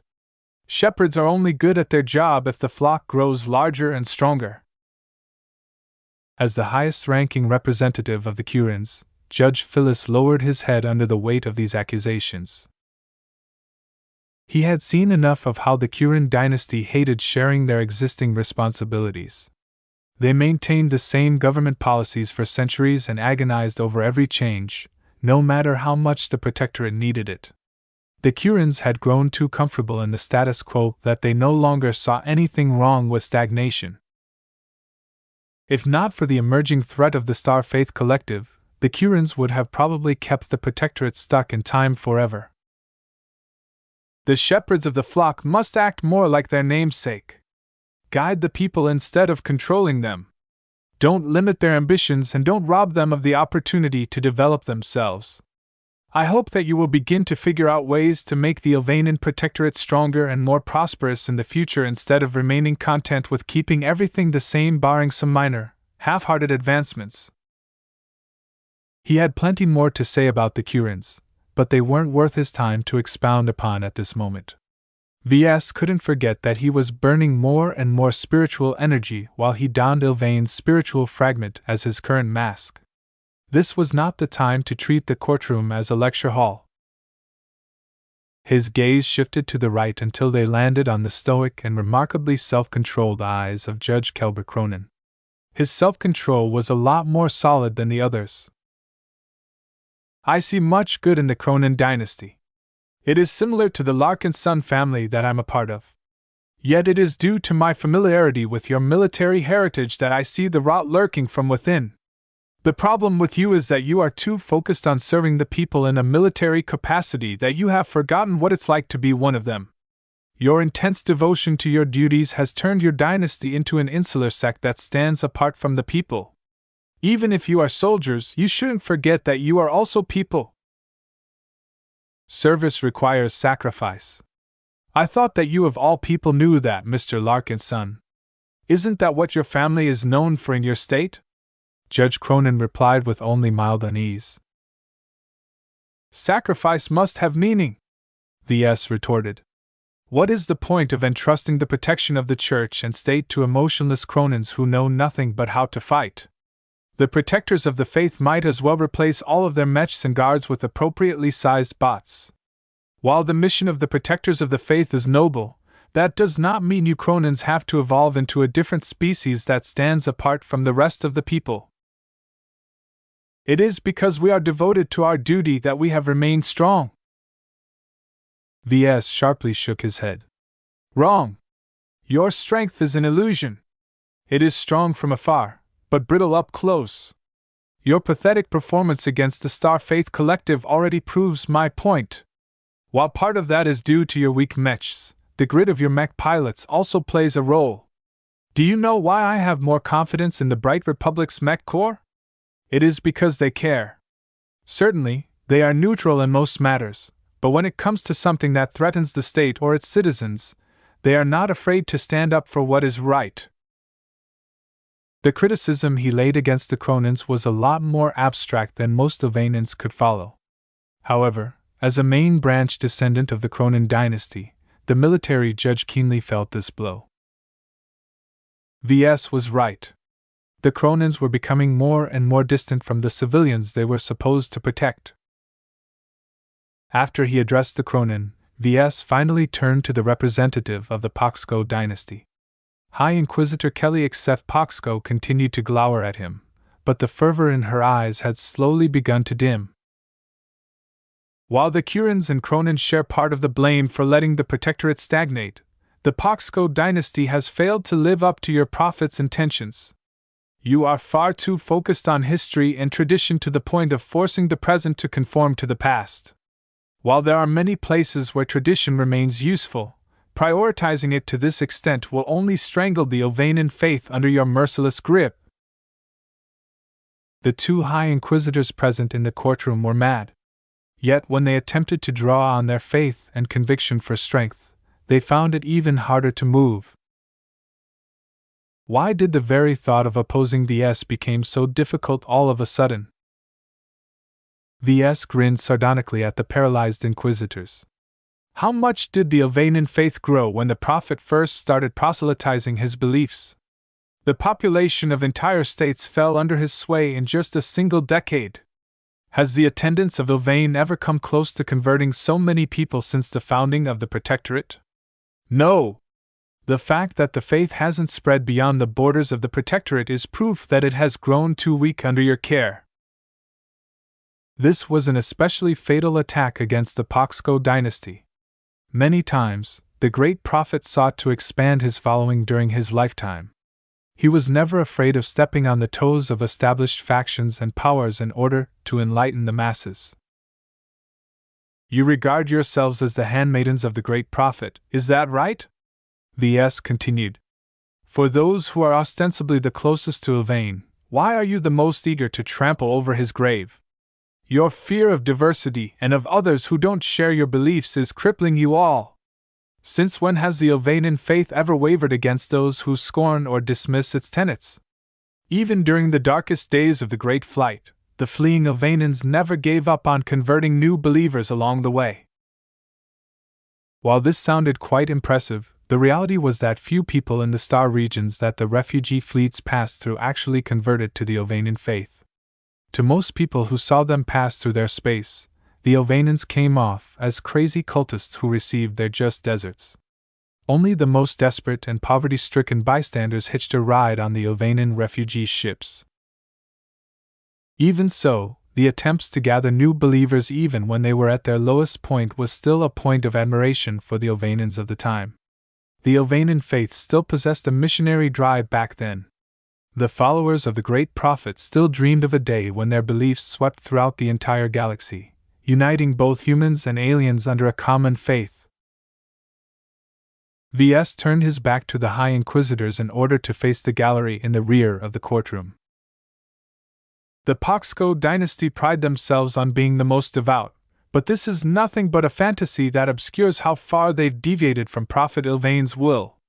While it is fine for the inheritors of his legacy to adapt his ways in order to better fit the circumstances, they have gone too far. The trauma of the first calamity and the Great Flight has scarred the attendants of Ylvain to such an extent that they listen to their fears rather than their hopes. One of the central messages that the great prophet tried to convey was hope. Hope for an end to endless war and slaughter. Hope for different races to embrace each other as fellow brothers and sisters. Hope for a time where everyone would transcend into a higher state where hunger, death, war and deprivation no longer existed. Every Ylvainian learned of the great prophet's hopes from seminaries and classes when they were young, but how much of it was left in the modern protectorate? Ves forced his listeners to recognize this painful disparity. It was so painful in fact that the shells around the High Inquisitors finally broke. Both Zephin Lin Paxco and Kelly Xef Paxco looked devastated.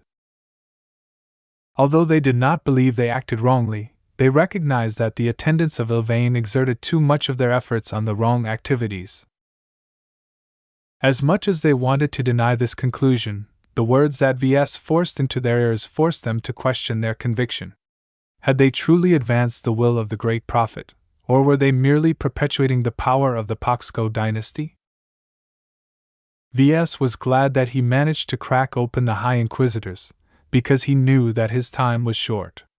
The strain was eating up his mind and his spiritual energy was constantly diminishing. He needed to wrap up his speech. Ves waved his hand back towards the three silent judges. This tribunal may have come into being in order to judge my supposed crimes, but make no mistake, it is not me who is on trial today. It is the three leading dynasties who should actually be judged.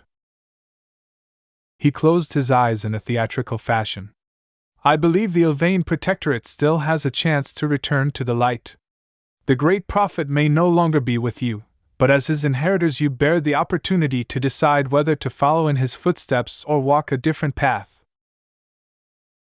To many Ylvainians, this was the first time they heard someone say that the Ylvainians had deviated from Ylvain's will. Such a thought was completely unimaginable for them because they had been taught from birth to revere the prophet. His eyes opened up and seemingly flared into the eyes of the people in the gallery. Right now your path has been deviating too far from Ylvain's footsteps. What's worse is that your people have done so for all the wrong reasons. You can't have it both ways. If you want to make a mockery out of the great prophet's beliefs, then don't pretend you revere him to the point of turning one of his nutrient-packed wrappers into a priceless relic. Essentially, Ves tore down the illusion that the Ilvanans could be both devout while deviating from many of the core beliefs that the Prophet once held. Causing such a schism in the minds of many believers caused them to feel highly uncomfortable. Hardly anyone was equipped to solve the turbulence in their hearts and minds.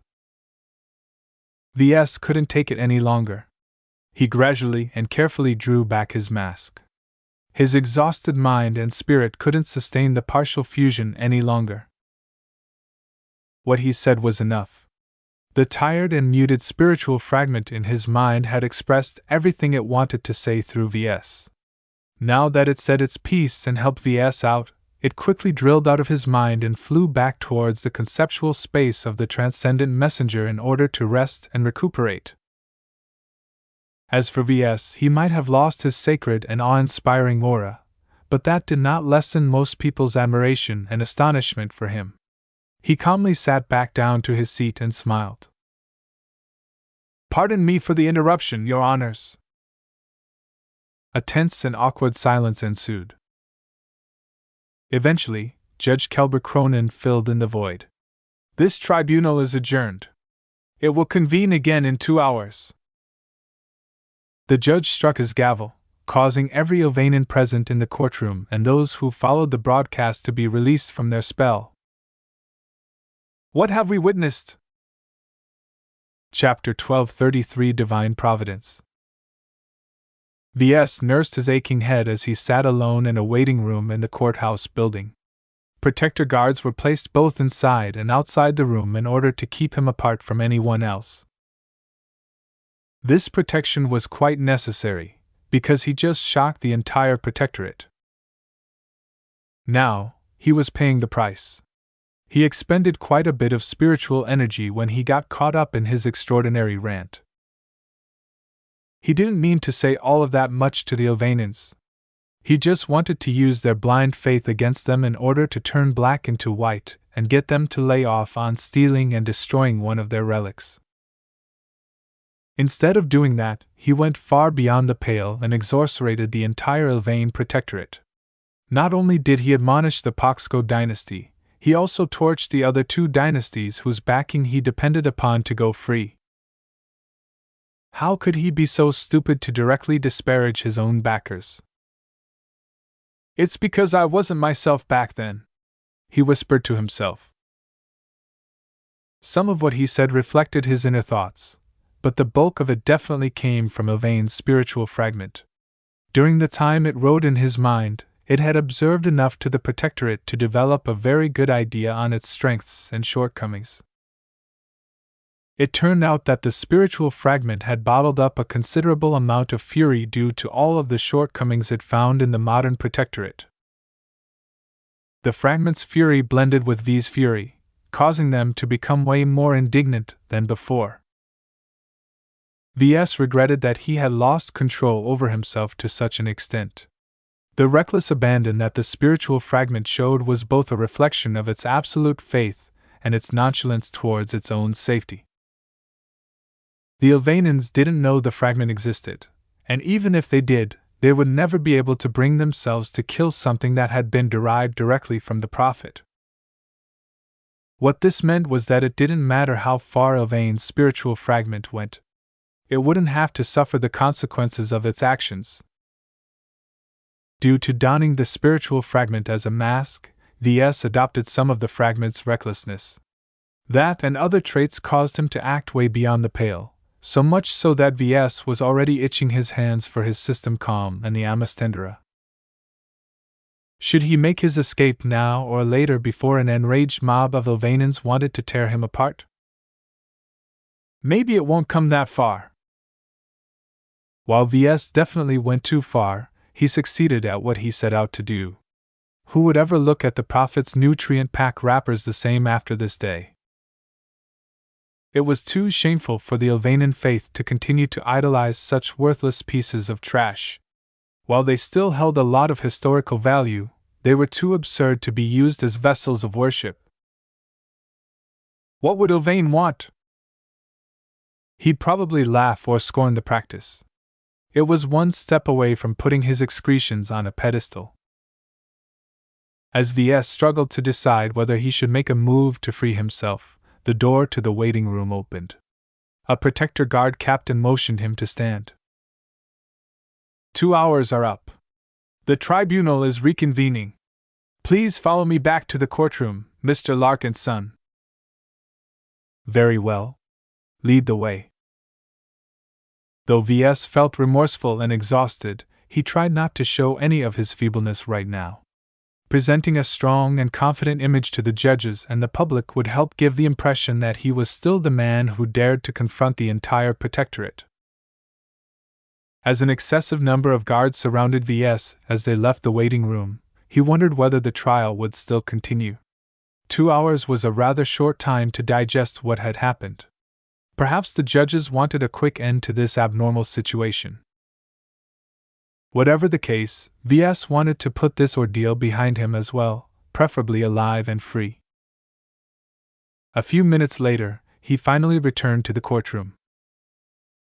Surprisingly, the judges and the authorities hadn't vacated the gallery, nor deactivated all of the recorders broadcasting the tribunal proceedings to the rest of the state.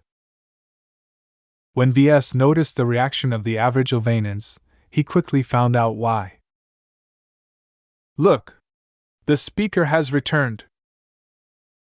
Mr. Larkinson! Please enlighten us more! Bestow us with your wisdom! You idiots! Why are you idolizing this foreigner? He's a blasphemer who has led everyone astray. He should be shot this instant. What are you saying? The bright martyr must not be taken away from us. He is the first person in centuries who has been possessed by Ilvain himself. That's nonsense. There's no proof that Ilvain has descended. The foreigner must have released something in the air to hypnotize us all. We are all being deceived. The bright martyr is an enlightener, not a deceiver. Bright martyr! Bright martyr! Bright martyr! The handful of skeptics in the gallery were quickly drowned out by the sheer amount of people chanting the moniker they came up with for the foreigner who had touched the very essence of their faith. When Ves heard them call him by this name, he almost collapsed on his feet. Why the hell did he suddenly become the bright martyr? He wasn't even a real convert to their faith. Yet as Ves sat down at the council table and turned to regard the gallery, he saw that many of the people there saw him in a profoundly different light. Witnessing his earlier state up close was a lot different from watching the proceedings from a broadcast. The sacred aura emanating from Ilvain's spiritual fragment affected them directly in person, causing them to experience its profound conviction at close range. Some of the enthralled Ilvanans had raised their calms in order to rewatch his earlier tirade. The prior effect wasn't there as Ilvain's spiritual fragment was no longer radiating its aura. None of the footage that recorded his speech could ever fully convey the spiritual aura and pressure he exerted on everyone. It was a unique moment that could only happen once. Ves already knew that these kinds of shenanigans couldn't be propagated through recordings. When he previously watched the product reveal for the Aurora Titan, Ves did not sense much of the extraordinariness of the show models. However, he did find out back then that a remnant of the remarkable impression still remained. Those who witnessed the event live would be able to recall some of their sentiments at the time from memory. Those who hadn't witnessed the event as it happened would not feel much different. The effect was weakest on these people. Even so, Ves managed to charm a lot of Ilvanans earlier, so much so that some of them even started calling him the Bright Martyr, which was very crazy to Ves. How could a single rant put him in the same company as the Grey Martyr and the other esteemed followers of the Prophet? In any case, the fanatic support exhibited by the people in the gallery made it difficult for the authorities to remove them. The fanatic Ilvanans were convinced they witnessed the birth of a new martyred follower. They wouldn't miss such a pivotal event even if the entire galaxy was burning down. When Ves finally turned his attention away from the gallery, his lawyer looked at Ves with a very odd expression. Mr. Larkinson, what happened earlier? Have you been really touched by the prophet? Ves groaned. Not you too. Shouldn't you be focusing on representing me rather than entertain some superstition? Forget about the tribunal. I was sitting next to you during the entire time you stood up and addressed us all. I could feel it in my bones that you were different at that time. I'm convinced that you were possessed by the great prophet. It is an incredible honor for you to become his chosen vessel. God damn it! Ves palmed his face. His counsel kept mooning over Ves until the judges finally entered the courtroom and took their places on the bench. This tribunal is convened. Judge Kelber-Cronin spoke in an odd tone. It was as if the judges were the accused, while Ves was the actual judge. I believe that many of us are in turmoil due to the drastic revelations that Mr. Larkinson has spoken. While it might be prudent to postpone this tribunal, the rules must still be followed. A single outburst, no matter how remarkable, should not be a reason for us to descend into anarchy. This was typical to the Cronins. They were the most rule-bound out of all of the dynasties. High Inquisitor Kelly Xf Poxco spoke up next in a slightly shaky voice. Before we issue our verdict, we would like to emphasize that even if this is an extraordinary day, we are still Ilvanans. No matter how many questions you are harboring, the attendants of Ilvain will always be there to ease your doubts. Please speak to your fellow Ilvanans and visit your local churches if you are in need of spiritual guidance. Together, we will all grow stronger in our conviction. That was a bit milder than Ves expected. He would have thought the High Inquisitor wanted to take the opportunity to push back against Ves, but perhaps the current climate didn't make that wise.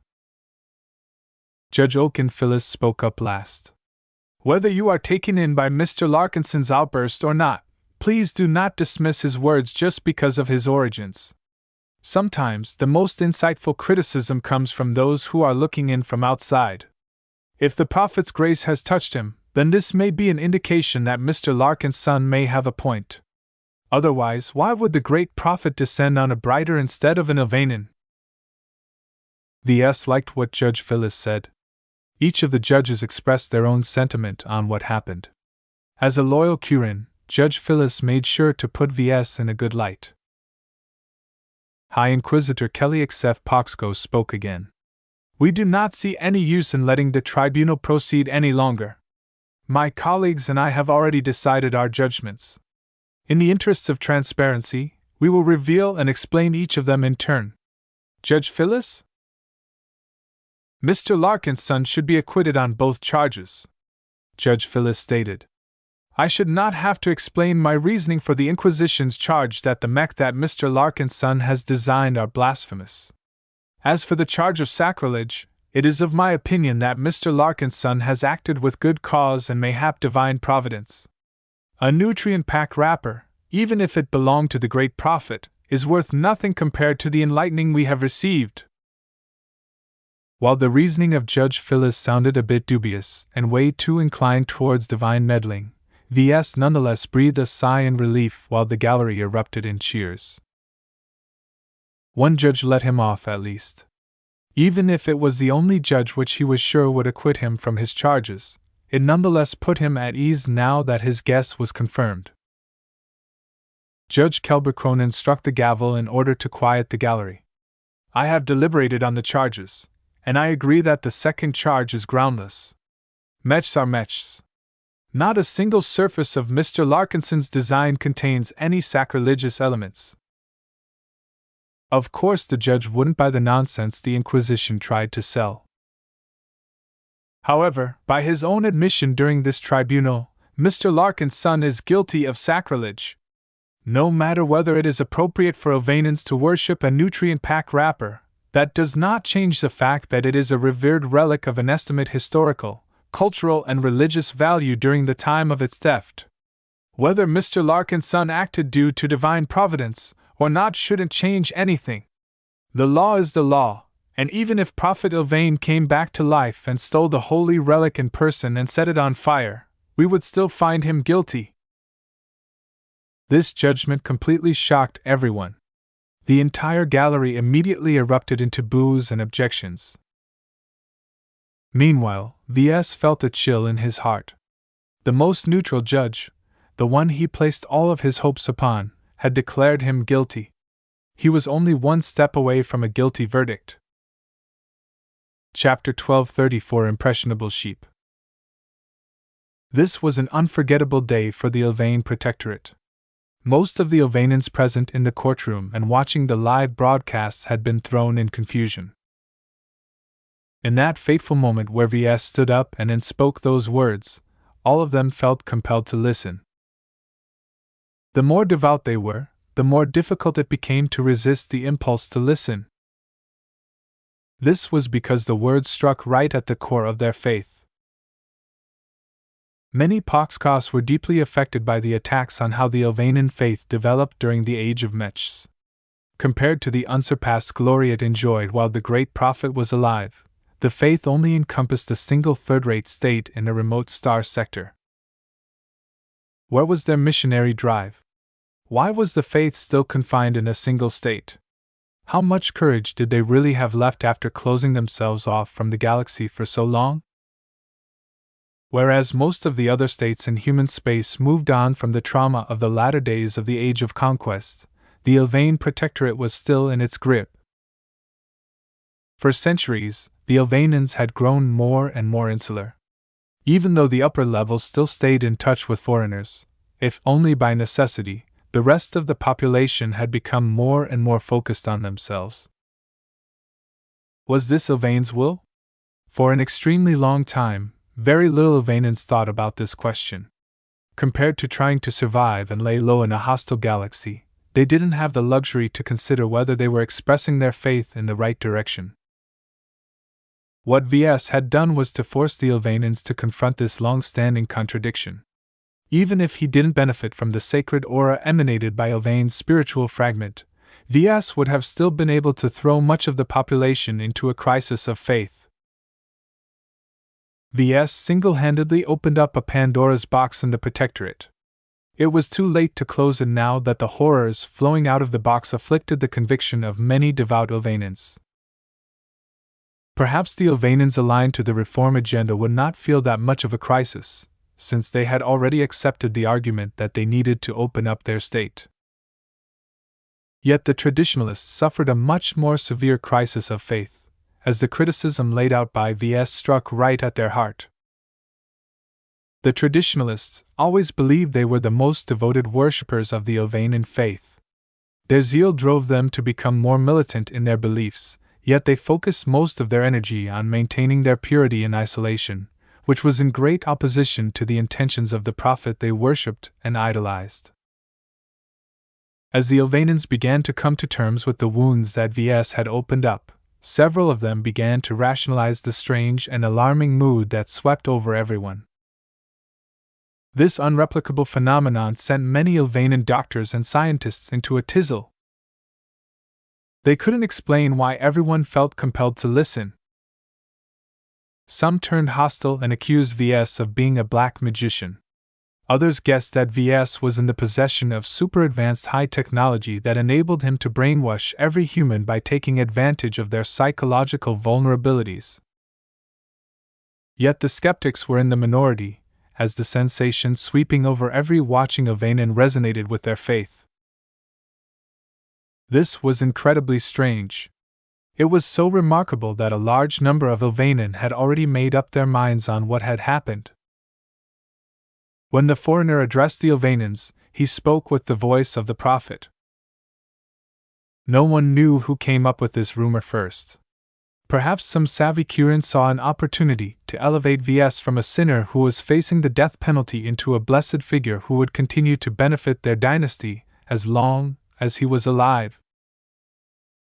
Yet once this rumor started spreading around, it immediately caught fire in the vast swathe of the Protectorate.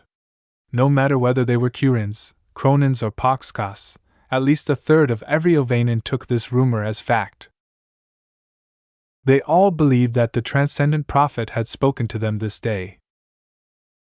It was both a great honor and a very deep shame for the prophet to have emerged in this manner. It was an honor because the prophet hadn't forgotten about the descendants of the survivors of his cult. It was a shame because the prophet chose to convey his words through a foreigner rather than an Ilvanan. A very strange kind of stubbornness therefore crept up to these ardent Ilvanans.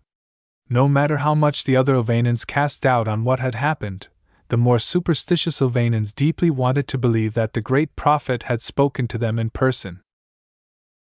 No matter if they were aligned to the reformers or the traditionalists, their desire to feel special caused them to become extremely defensive about this rumor. For this reason, the rumor quickly acquired a life of its own, to the point that even the most senior figures among the attendants of Ilvain couldn't suppress it anymore. Compared to Briters who had always been taught to regard supernatural phenomena with skepticism, the Ilvanans as a whole were much less capable of critical thinking. Ordinarily, this was good for the attendants of Ilvain as they would be able to dictate the beliefs of the citizens of the Protectorate. Discouraging critical thinking and encouraging them to accept the existence of miracles allowed the Ilvanan faith to remain strong and relevant long after the great prophet had died. Yet now this policy backfired on the attendants of Ilvain.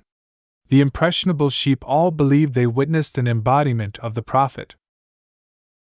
Since the attendants of Ilvain weren't quite sure of what had happened, they hadn't moved to stifle this interpretation of events in time. Now, it had spread throughout the entire Protectorate, and as time went by, more and more Ilvanans settled their doubts by accepting this explanation. Throughout this vortex that affected the entire state, these Ilvanans started to regard Ves in a very different light. Some called him the voice of the prophet. More extreme Ilvanans even claimed that Ves was the second prophet who inherited Ilvain's holy mission. Then someone started calling him the Bright Martyr. This new moniker happened to fit very nicely with the narrative adopted by many Ilvanans. Although the core leaders within the attendants of Ilvain deeply disliked referring to Ves with this honored name, they couldn't stop it from spreading either. Even if the traditionalists' media outlets didn't broadcast the name, the reformer media outlets mentioned it at least once every 30 seconds. They went all out to propagandize the new name for Ves. Even though the courtroom fell into silence as the judges spoke, the people in the gallery all looked at Ves as if they completely accepted him as the Bright Martyr. Ves didn't have to guess who was responsible for making all of these Ilvanans accept this favorable interpretation. Only someone as astute as Calabast could have pulled it off so quickly and effectively. Her profession and her outsider's perspective of the Ilvanans enabled her to find the best way to manipulate the citizens of the Protectorate. Now, as two of the judges had already issued their judgment, Ves deeply hoped whether his extraordinary speech and the interpretations that gained wider acceptable managed to sway the last judge. With one judge declaring him innocent, and another judge finding him guilty, only the third judge who presided over this tribunal would be able to break the tie. High Inquisitor Kelly Xef Poxco looked sternly at the gallery, forcing them to contain their excitement. She then swept her gaze towards Ves, meeting his calm and resigned eyes without displaying any of her earlier conviction. The Ilvanans who were present in the courtroom during the time that Ves spoke out faced the full brunt of his aura. Those who watched the tribunal proceedings many light years away simply couldn't imagine how those who were physically present basked in the glory of that sacred glow. Yet Ves still doubted whether he managed to change the heart of the most hostile judge in the tribunal. He targeted the Ilvanan Inquisition directly, meaning that the High Inquisitor could react in two different ways. The most hopeful outcome would be that High Inquisitor Kelly Xef Poxco experienced a change of heart. If she accepted the criticism that Ves and Ilvain's spiritual fragment had expressed, then she might absolve him from his crimes. Yet Ves knew that humans were not always so open-minded. Inquisitors happened to be the most narrow-minded Ilvanans in the Protectorate, so they possessed a strong tendency to dig into their heels despite being told they were wrong. No one in the courtroom had ever imagined that the judge from the Inquisition became the deciding swing vote of the tribunal. Judge Kelber Cronin received a lot of backlash for his judgment. The entire Cronin dynasty entered into deeper turmoil as they struggled to balance their strong adherence to the rules to the extraordinary event they witnessed. In fact, the judge's comment that he would even declare the prophet guilty of a crime had thoroughly tarnished the Cronin dynasty's halo. Kelber Cronin's rigid judgment thoroughly echoed the bright martyr's accusation that the protectors of the faith were caught up in their own circle and had become wildly out of touch. Even if many Cronins hated Kelber Cronin for single-handedly ruining the reputation of their dynasty, the damage had already been done. Aware that the entire Ilvain protectorate hung on her words, High Inquisitor Kelly Xf Poxco carefully issued her judgment. This has been an eventful day. I agree with the opinions of both of my fellow judges on the bench. Perhaps the Ilvainin faith may have gone astray in fetishizing trivial objects, but Mr. Larkinson has still done wrong. I have thought long and hard these last 2 hours, and I still find myself no closer to a decision than before. Is Mr. Larkinson guilty? If this was a regular court session, then maybe I have no choice but to say yes. Yet this is an inquisitorial tribunal. We do not decide upon our verdicts by mindlessly following law and precedent. Many people in the gallery held their breaths. Was the High Inquisitor trying to paint the Ilvainin Inquisition in a good light? That was very encouraging to Ves. With how much support he enjoyed from the public, the Ilvainin Inquisition should definitely be reluctant to earn their ire. The Inquisition has always endeavored to find the truth, she continued while maintaining as much calm as possible.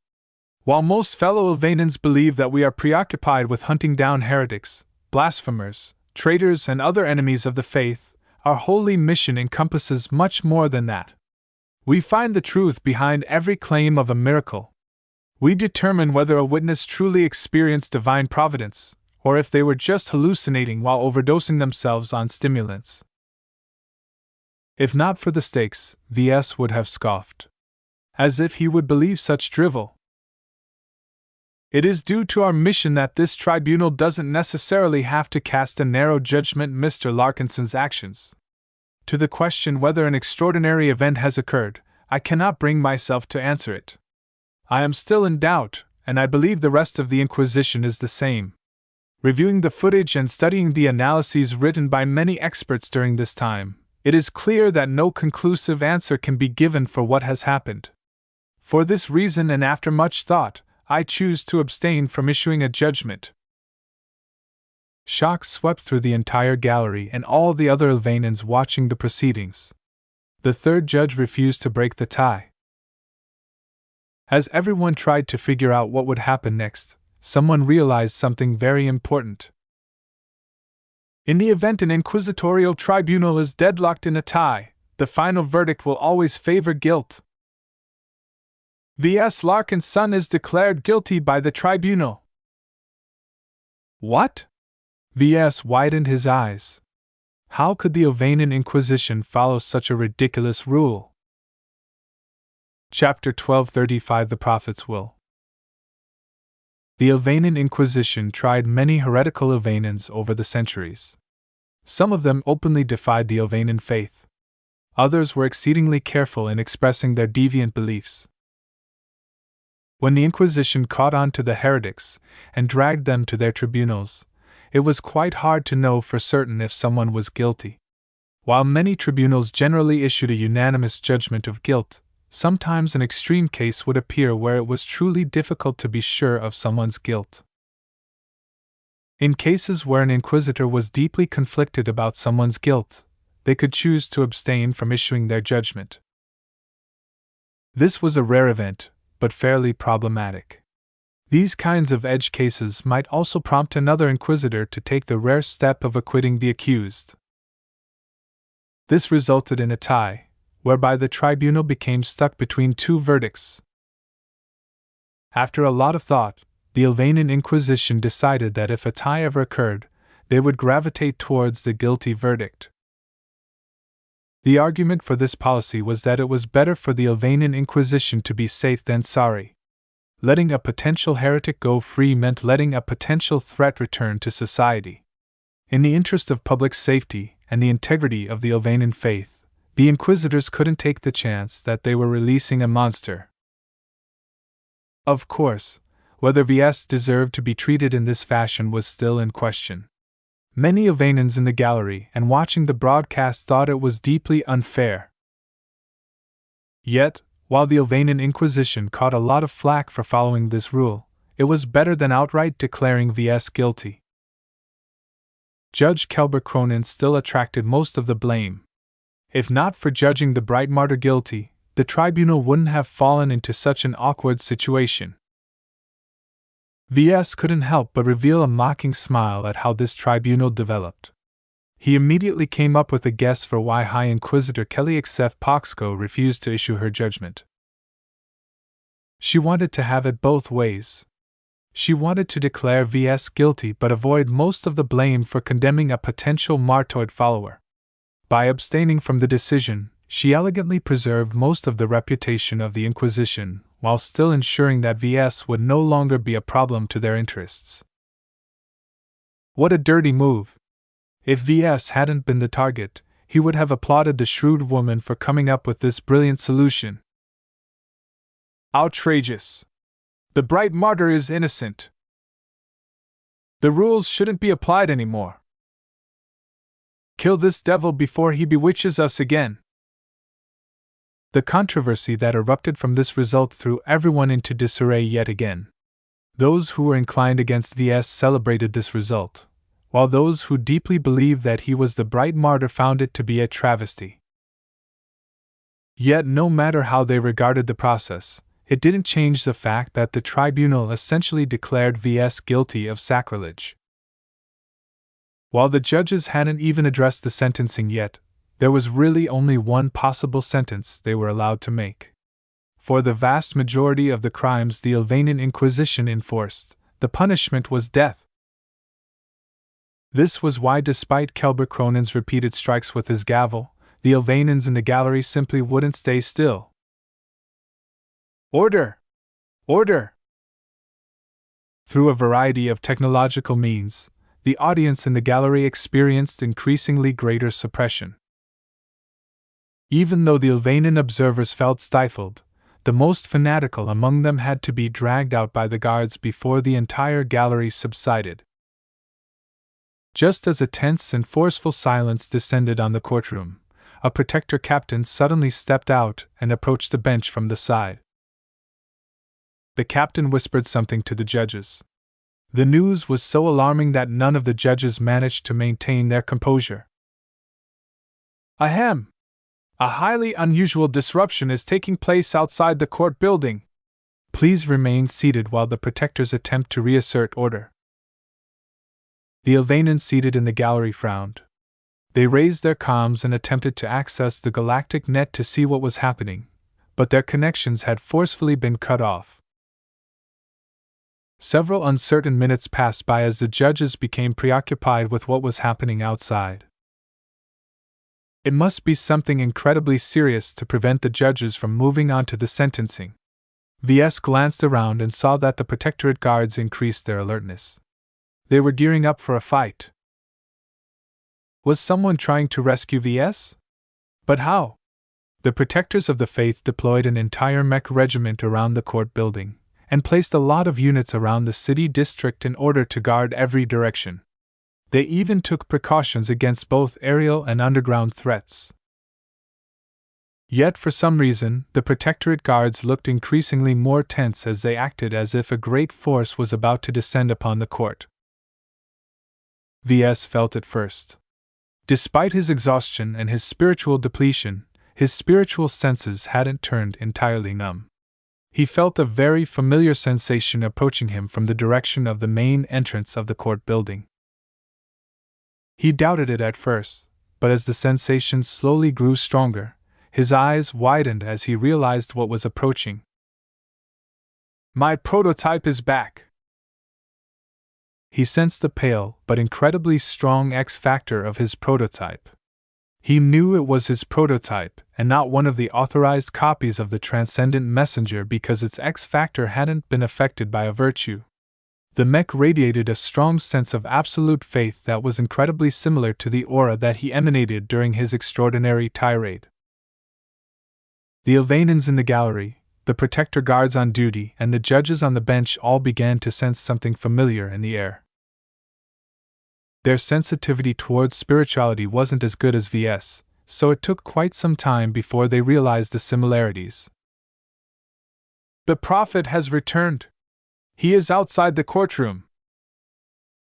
Is there another martyr outside? Let us see. Let us see." Something incredibly significant was happening, but the courtroom was completely isolated right now. Yet despite the attempts of the Inquisition and the protectors to calm everyone down, the aura that continued to resonate with their faith made it increasingly more difficult to tamper everyone's excitement. Ves knew more than most. He knew that the true believers made off with the prototype while the transcendent messenger design was still incomplete. Its aura wasn't very strong back then, but now was different.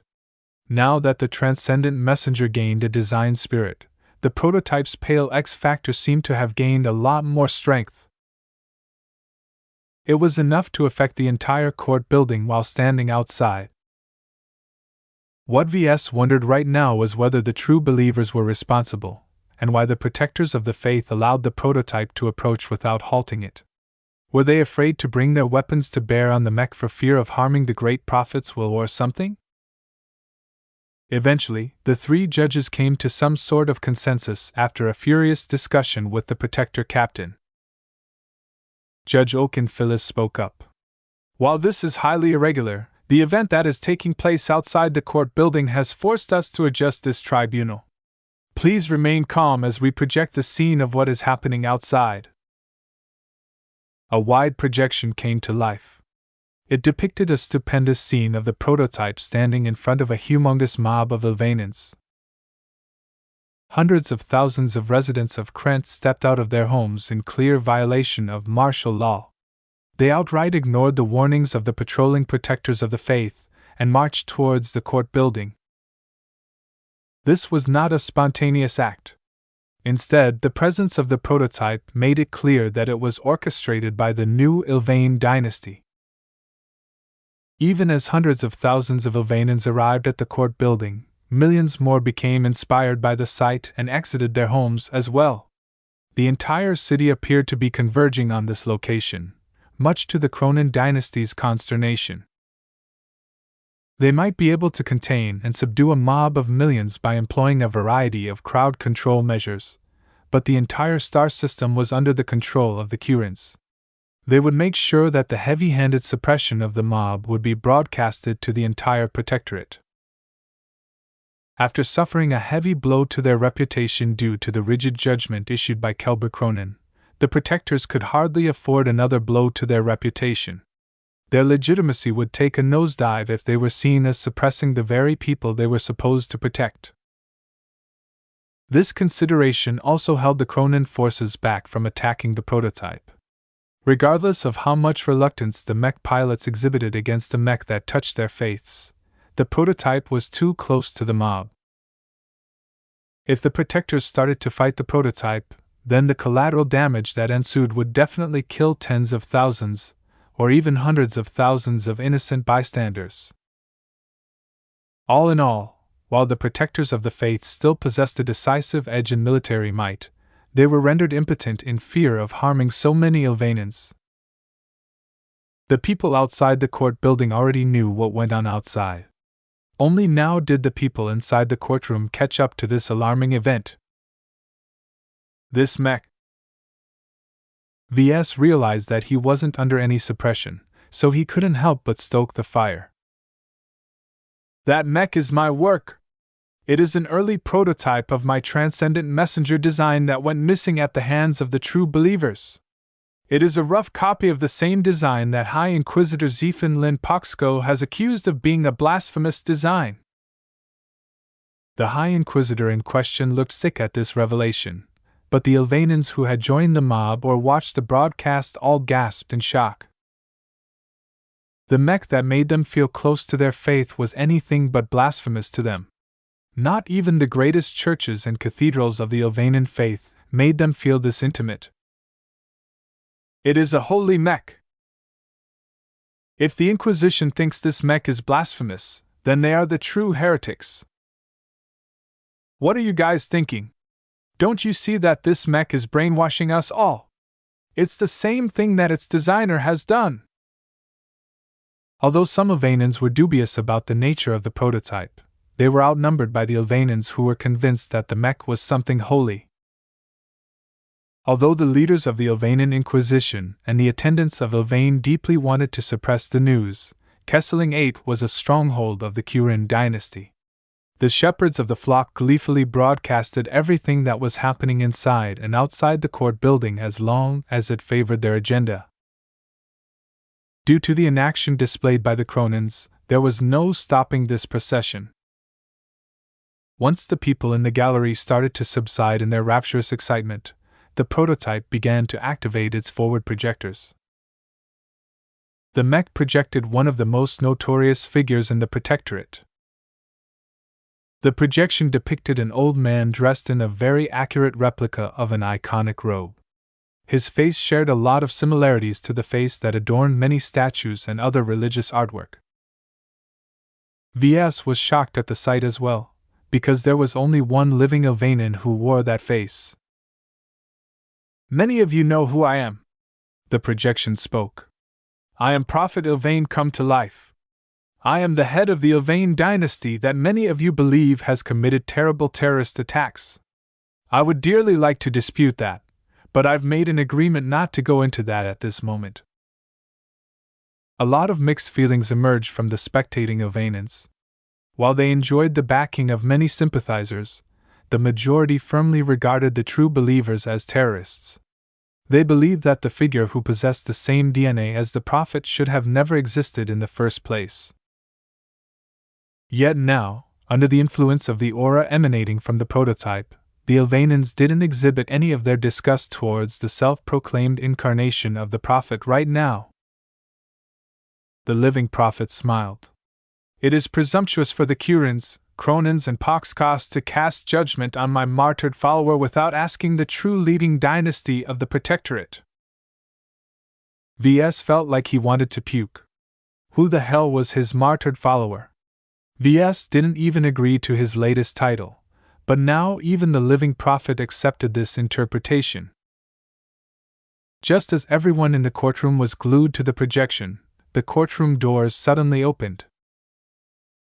Escorted by a number of very tense protector guards, the living prophet himself entered the room in the flesh. For this reason, I have forced the Inquisition to accept a deal, he spoke. The voice from his body echoed with the voice from the projection. In exchange for letting me enter the courtroom and join the bench, I will place myself at their mercy. I do this for the good of my people and my beliefs. What? Ves and every Ilvanan experienced yet another shock. Chapter 1236 Bright Martyr. Ves didn't know what kind of deal that the living prophet had struck in order to be allowed to enter the courtroom. Even though he claimed to be the current incarnation of Prophet Ilvain, the authorities all considered him to be a terrorist leader and a menace to society. He should have never been allowed to walk in the open like this, let alone barge into the courtroom of an incredibly sensitive tribunal. To the Ilvanan Inquisition, the living prophet was their biggest enemy. The new Ilvain dynasty he headed was responsible for leading many Ilvanans astray. His very existence as an organically grown clone of the true prophet was a walking violation of the Orthodox faith. Yet, as the living prophet calmly entered the courtroom and approached the bench, none of the protectors or the inquisitorial staff on guard moved to halt the terrorist. They received instructions to leave him alone. Both High Inquisitor Zephin Lin Poxko and High Inquisitor Kelly Xef Poxko glared at the living prophet. Their hands were itching to strangle the bogeyman of the Protectorate. Yet their superiors already issued their orders. The living prophet was allowed to join the bench. As for Ves, he couldn't even fathom why the supposedly risk-averse living prophet decided to expose himself all of a sudden. He heard that the living prophet was delusional, but this was something else. Every Ilvanan remained silent as the living prophet finally took his seat. His presence contrasted starkly against the other three judges. The sight was so incongruous to many Ilvanans that they even forgot about the prototype for a moment. The living prophet benevolently smiled. "My fellow Ilvanans, while I have many things to say to you, I have promised to keep this short. I am here today to issue my own judgment. I have already predicted what would come to pass this day. I cannot allow my bright martyr to be subjected to persecution by my own flock." Many people doubted his claim. Ves momentarily expressed some doubts as well. Did the living prophet really predict the tribunal would proceed in this fashion? It might explain why the living prophet smuggled himself onto Kesseling 8 ahead of time. It also explained why the true believers exerted so much effort into stealing the first prototype. Perhaps the living prophet truly foresaw the need to intervene in this fashion. Yet Ves quickly shook his head as his habitual skepticism asserted itself. There was no way this delusional clone could predict the future. Ves wasn't gullible enough to buy this story. He suspected that the living prophet moved to Kesseling 8 and stole the prototype for other reasons. Yet once the tribunal took place, the living prophet must have seen an opportunity to make a splash and spontaneously decided to join the fun. This possibility sounded much more likely than the claim that the living prophet foresaw everything. The living prophet continued with his speech. "My will to be defied. The Ilvanan Inquisition is doing their best to stifle the revelations spoken by my chosen vessel, but I cannot allow them to proceed with their transgression. Let me be clear. The bright martyr is innocent. I acquit him of both charges." This judgment didn't surprise anyone. His attitude towards Ves already expressed his inclination. As long as the tribunal accepted the living prophet as its fourth judge, then that meant that the majority was in favor of acquitting Ves. Ves would be allowed to walk out of the court building alive and free. Yet would the Ilvanan Inquisition really accept the judgment of a terrorist leader without doing anything to stop it? Ves and many Ilvanans continued to listen with rapt attention as the living prophet commanded everyone's attention. "The bright martyr may have admitted to taking away and promptly destroying the object enshrined in one of my cathedrals, but as far as I am concerned, he has not committed any sacrilege. What the bright martyr has confessed to was something that really should have been done in the first place. As much as all of you revere me, it is absurd of you to worship my trash. As far as I'm concerned, the nutrient pack wrapper should have been destroyed a long time ago." Many Ilvanans looked at the living prophet strangely as he offered this explanation. To those who weren't sympathetic to the living prophet, they truly became astonished by how deeply the clone believed he was the actual prophet. Part of the reason why most Ilvanans hadn't become swayed by the living prophet's claims was that the man lacked the sacred aura emanated by the prototype.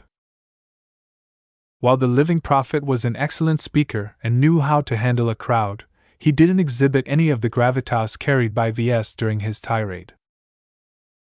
It was like watching a clown wearing the costume of the prophet. If not for his current role in saving the bright martyr's life, most Ilvanans would have hurled insults at him already. As for the second accusation, I think the bright martyr's work speaks for itself. Does the Inquisition truly dare to declare the mech that is standing outside this courtroom to be a blasphemous existence?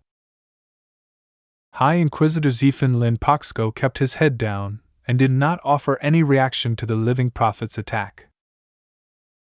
He really didn't dare to speak against the transcendent messenger design when a copy of the mech made many Ilvanans feel as if they were in touch with Ilvane's will once again. The Ilvane Protectorate has entered into dire straits, the living prophet grimly warned. Even as my children continue to bicker amongst themselves, you are all blind to the threats outside our borders. The Star Faith Collective is the least you should be worried about. Many Ilvanans expressed a lot of surprise when they heard this. Ves himself thought that the Living Prophet was one of the most extreme proponents of the traditionalist agenda. Who knew he was actually more inclined towards the reformers? Mechs are the ultimate weapons of war. This age is defined by them, and the ages following it will always offer a place to them. It is my will that the Protectorate should learn how to harness this weapon better. As the Bright Martyr is also a mech designer, I have tasked him with a holy mission to enlighten you all to what mechs our people truly need. Take a good look at the mech standing outside, and you will know the difference. Ves didn't know whether he should appreciate the free advertising or not. Having a terrorist promote his mechs was a mixed blessing. Still, even if most Ilvanans didn't believe in the Living Prophet, they accepted his acknowledgement of the mech. It truly appeared as a blessed creation. At this time, High Inquisitor Kelly Xf Poxco couldn't help but interrupt. Your time is almost up. The Living Prophet smirked at her. Impatient, are we? It is insulting for the Inquisition to regard me with so much skepticism. While I truly want to teach you all a lesson, I do not require nor demand your obedience. I have never forced anyone to become my follower, and I never will. Unfortunately for you Inquisitors, while I have agreed to place myself at your mercy, I did not specify in which state. High Inquisitor Kelly Xf Poxcos quickly suspected what was about to happen. No! Protectors! Restrain this terrorist! It was too late. Even before the High Inquisitor reached out to grab the madman, the Living Prophet cackled madly as he pressed a button on his comm. Ha ha! Do not be afraid, my children! I will return to you once again. His entire body lit up in flames. The fire that engulfed the Living Prophet was so hot and scorching that the other judges on the bench immediately jumped away as best they could. The hand of High Inquisitor Kelly Xf Poxco suffered an awful burn as she hastily drew it back. If she hadn't reacted faster, her arm and the rest of her body would have gone up in smoke as well. The accelerants the Living Prophet carried burned the clone so thoroughly that even the fastest fire suppressant couldn't do anything to save the terrorist's life. The self-proclaimed incarnation of the Prophet and the delusional head of the new Ilvain dynasty sacrificed his life without any hesitation. As the Protector Guards tried to assert control over all of the unrest that ensued, Ves and many of the Ilvanans watching the proceedings didn't know what to think anymore. Ves was thoroughly confused. The moment the Living Prophet entered the courtroom, he was already destined to fall into the hands of the authorities. His subsequent treatment in their hands would definitely be awful, because despite his many claims to innocence, the true believers were still terrorists who killed many Ilvanans over the years. From this perspective, Ves understood that the Living Prophet would rather die than suffer through the indignities that the Ilvanan Inquisition had in store for him. Since he would definitely die in their custody, he might as well make another point and die on his own terms. Yet why did the Living Prophet feel the need to sacrifice his comfortable life on the behalf of Ves? Did the Living Prophet delude himself into thinking that standing up to Ves would help him and his forbidden dynasty? There's little point in guessing the motives of a madman, he whispered to himself. The Living Prophet is too crazy to comprehend. Regardless of the reason why the Living Prophet behaved so altruistically, Ves shouldn't look at this holy gift horse in the mouth. He directly benefited from this selfless and seemingly benign intervention. Ves glanced towards the judges. High Inquisitor Kelly Xf Poxco looked pained and furious. She glanced at the pile of ashes that used to be the most infamous Ilvanan in the state as if she wanted to burn it again. However, the Living Prophet was already dead, and there was no way she could extract any information out of the man. She currently looked back at her severely burned arm as Protector medics applied emergency treatment to triage the wound. The other two judges looked uncomfortable, but they didn't do anything else. While Judge Kelber Cronin quietly conferred with the Protector Guard captain, Judge Oaken Phyllis quietly exited the courtroom while everyone else was distracted. The lawyer sitting next to Ves jerked. Now that Judge Phyllis has left, the tribunal is over. The verdict it has issued should be final. Ves looked hopeful. Does that mean? The vote is 2 against 1 in favor of acquittal. Congratulations, Mr. Larkinson. You are free. The word quickly spread among the Ilvanans in the gallery. Many of them stood up and cheered. The bright martyr is saved. The living prophet redeemed himself before he died. This is absurd. Why should we accept the judgment of a terrorist? The foreigner is guilty. He deserves to be executed. Although not every Ilvanan supported the narrative that Ves was a vessel of the prophet, the ones who believed in the bright martyr enthusiastically supported this result. The entire city district that hosted the court building erupted into festivity, as the millions of citizens who took to the streets celebrated the outcome of this epical tribunal. The Ilvain Protectorate would never be the same from this day onwards. No matter how much the stubborn inquisitors, Poxcos and traditionalists opposed this development, they could hardly reverse the verdict. Too many people believed the bright martyr. With one of his mechs continually allowing everyone to bask in its sacred presence, the amount of people who sided with Ves continued to grow. It was no longer possible for the Ilvanan Inquisition to invalidate the living prophet's judgment and change the verdict. You should be free to go now, Mr. Larkinson, the lawyer happily declared as he regarded Ves with an increasingly more intense stare. Or should I say the bright martyr? It is an honor to represent the newest martyred follower. Ves became increasingly disturbed by his counsel. It was as if the lawer couldn't wait to kiss his shoes. Aren't the martyred followers regarded as such posthumously? Ves asked. You Ilvanans only started calling them that after they died one after another during the first calamity and the Great Flight. A martyr was someone who died due to their beliefs. Ves valued his life to an incredible degree, so he would rather not be called by this ridiculous name. Unfortunately, his lawyer and many other Ilvanans disagreed. Even if you die today, you will still be the bright martyr to us. You have already made your contributions. Chapter 1237 Superpower. Practically no one expected this day to end in this fashion. No one except the living prophet, perhaps. Through this roller coaster of a tribunal, Ves turned from the biggest enemy of the state into a revered figure. Naturally, not every Ilvanan thought the same of him. There were plenty of Ilvanans who maintained their skepticism against him. Those who hadn't watched the broadcasts believed that Ves had used some kind of sorcery or technological gadget to charm the more gullible Ilvanans into believing he was a saint. The upper levels of the leading dynasties also exhibited a lot more reserve. Unlike the average citizens, the leaders of the Protectorate possessed a higher vision. The shepherds weren't as impressionable as the sheep.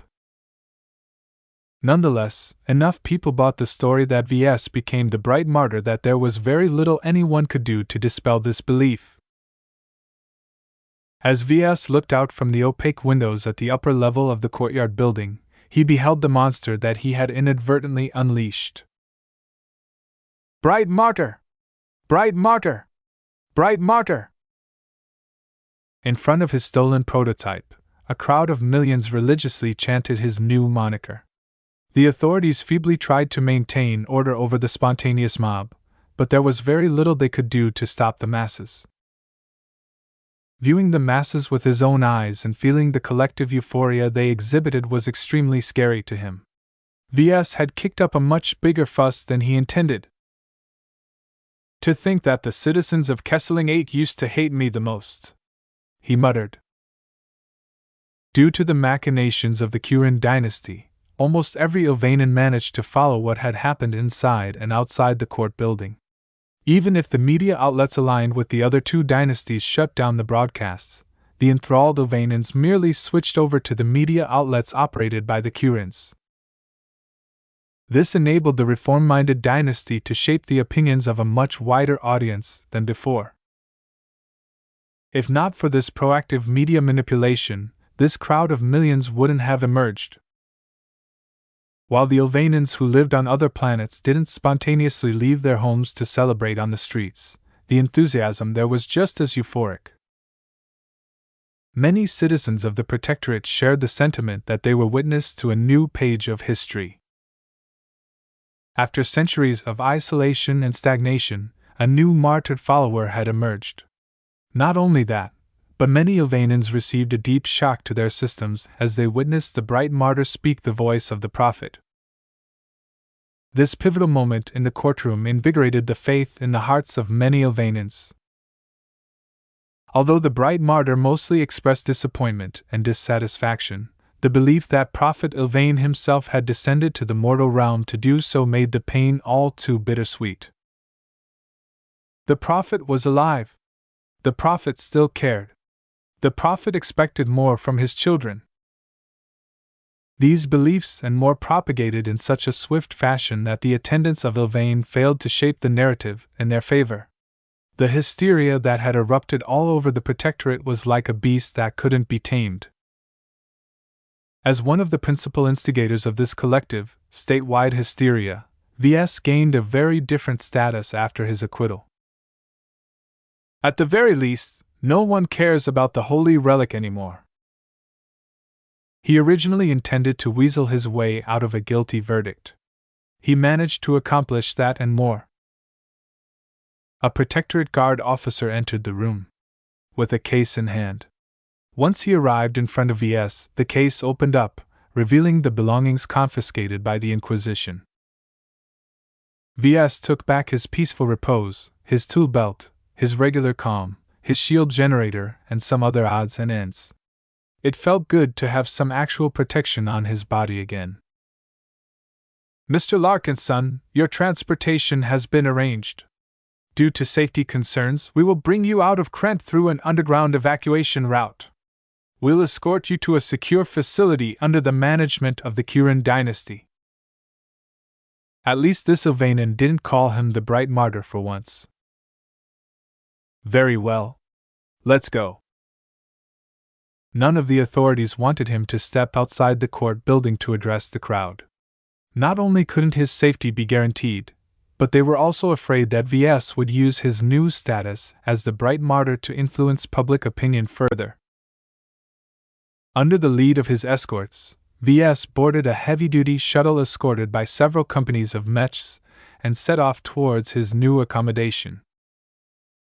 Due to all of the unrest in Krent, the protectors arranged for him to be moved out of the capital city. All of his staff and avatars had moved from the guest compound to the new location ahead of time. He arrived at the highly guarded villa reserved for esteemed guests with a small amount of fanfare. Ves! You're finally back! Kedis cheered while waving Lucky in her hands. Look! Lucky missed you too! The cat limply meowed. Ves chuckled. I miss you too, Lucky. You worried us all today, cousin, Melker said with evident relief at V's return. I have no idea what possessed you to steal that stupid relic, but please don't do something like that again. The entire Larkinson family is depending on you to rise to a higher station. Haha, don't worry, Melker. It takes more than that to kill me, you know. I don't know how you managed to convince so many Ilvanas in believing that you're divine, but it's practically pandemonium out there, Gavin exclaimed with both panic and excitement in his eyes. Regardless of how you did it, the popularity of your mechs has surged. The orders the LMC has received from the Protectorate has quadrupled. The demand for the Transcendent Messenger has broken into a higher dimension. Benny, I know you're excited at all of the business opportunities that opened up, but let's not be too hasty. Besides, I'm not going to change my mind about the Transcendent Messenger. It's a commissioned design that has never been intended for the market. After he finished greeting all of his friends, Ves entered the villa and settled down. Just as Ves wanted to have a moment for himself, Kedis came up to him with a coy smile while hugging Lucky. I want to talk to you about something. Lucky, can you activate that ECM field of yours? Meow. The field quickly took shape around them. Ves found it curious that Kedis found out that Lucky possessed this ability. I figured out your superpower, she proudly claimed. Meow. You see? Even Lucky agrees. Ves directed a questioning glance at her. I don't have any superpowers. I'm just a mech designer. Don't lie to me, Ves. I've followed in your footsteps for several years, and I've seen your power in action several times. This must be good. He chuckled good-naturedly. Okay then. Your superpower is charm. You're an incubus, she proudly declared. This guess caused Ves to be taken aback. Charm? Incubus? Ridiculous. I'm not an incubus.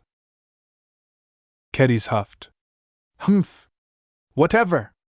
I still nailed your superpower. Don't lie to me. Remember when you defeated the blind men by ranting at them? Remember when you burned that heckling professor during the Aurora Titans product reveal? Now you've managed to charm half the Elvane Protectorate. This was ridiculous. Ves continually shook his head. The only reason the Elvanans were so taken in by my arguments is because the Curans went all out in propagandizing my words. They deserve the bulk of the credit for causing this storm. I'm just a mech designer. Kedis finished before she widened her eyes. Maybe that's the source of your superpowers. Myra was kind of weird in a way as well, but she hid her powers a lot better than you. Do you think that I'll develop my own superpower when I advance to journeyman? Don't be silly, Kedis. Mech designers aren't superheroes. Do all of you high-ranking mech designers decided to keep your powers a secret? Don't worry, Ves, I won't tell any more. I'll be joining your ranks soon when I develop my own superpower. When I advance to journeyman, I want my superpower to make my weapons sharp. Sharp enough to cut through anything. The fantasies that Kedis entertained right now grew wilder and more unrealistic by the second.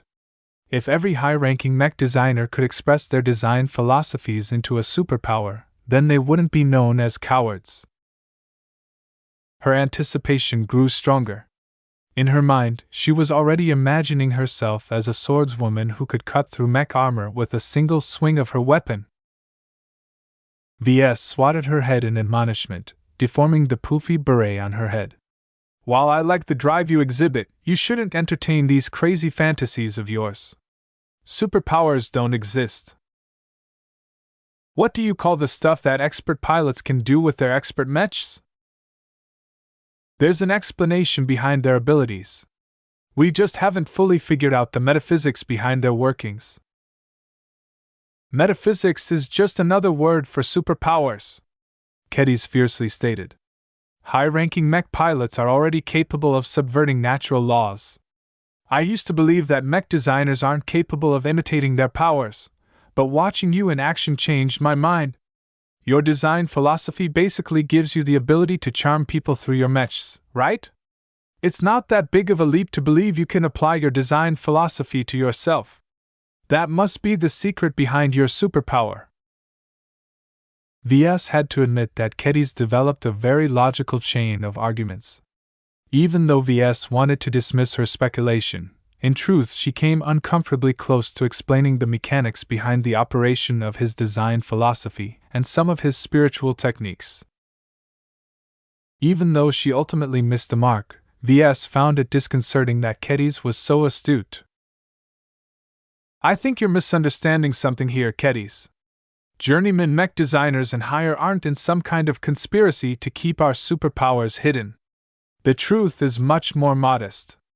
Our understanding of our respective specialties allows us to harness and manipulate certain metaphysical phenomena and interactions. Since my focus is mainly aimed towards the mech pilot, I've become quite skilled at manipulating audiences. You can downplay your superpowers all you want, but I'm not blind. Even Lucky possesses his own superpower. I've seen how he can phase through stuff. If a mechanical pet can develop superpowers, then so can I. I'll show you what I can do once I advance to journeyman myself. Was Ketty's always this headstrong? Nothing Ves could say would change her mind on this point. In the end, he just threw up his hands. Fine. I'll wait until you advance before you show off your so-called superpower. Don't be disappointed when your sword is just as sharp as before. It didn't do much harm to entertain her delusion. She looked more passionate and motivated about advancing her profession than ever. As long as her aspiration encouraged her to work harder, then Ves was more than willing to entertain her suspicions. By the time she advanced to journeyman and found out that her superpower was actually a whole bunch of nothing, she would at least be able to console herself with her improved mech design abilities. Ves ignored her ramblings and turned his attention to Lucky. Did you have a good time while I was gone? Meow. PFF. You don't have to sound so ungrateful. I won't feed you with awful stuff anymore, I promise. Meow meow. Oh come on, am I that untrustworthy? Lucky hissed at him before squirming his body around to hug Ketty's tighter.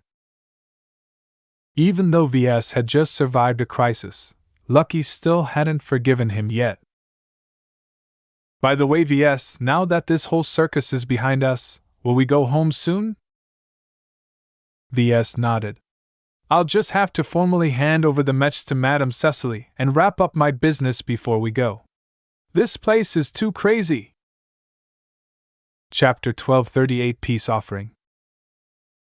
Hours after Ves arrived at his secluded villa, a heavily guarded shuttle passed through the strict security perimeter. An important guest had arrived. Moments later, Calabast entered his room and activated 4 different signal jamming and shielding devices. The amount of precaution she took this time was double than before. Aren't you getting a little overboard? Ves raised his eyebrow. I see you don't fully understand your new situation, kid. If you think that I'm being excessive, then you're severely underestimating how many people are interested in you right now. This entire villa is stuffed with sensors and recording devices. I'll leave you with some of my jammers, because you'll need it if you want to enjoy any measure of privacy. Ves frowned when he heard that. Is it that bad? You're the most scrutinized person in the Protectorate right now. There is an army of thousands digging up your record and your history.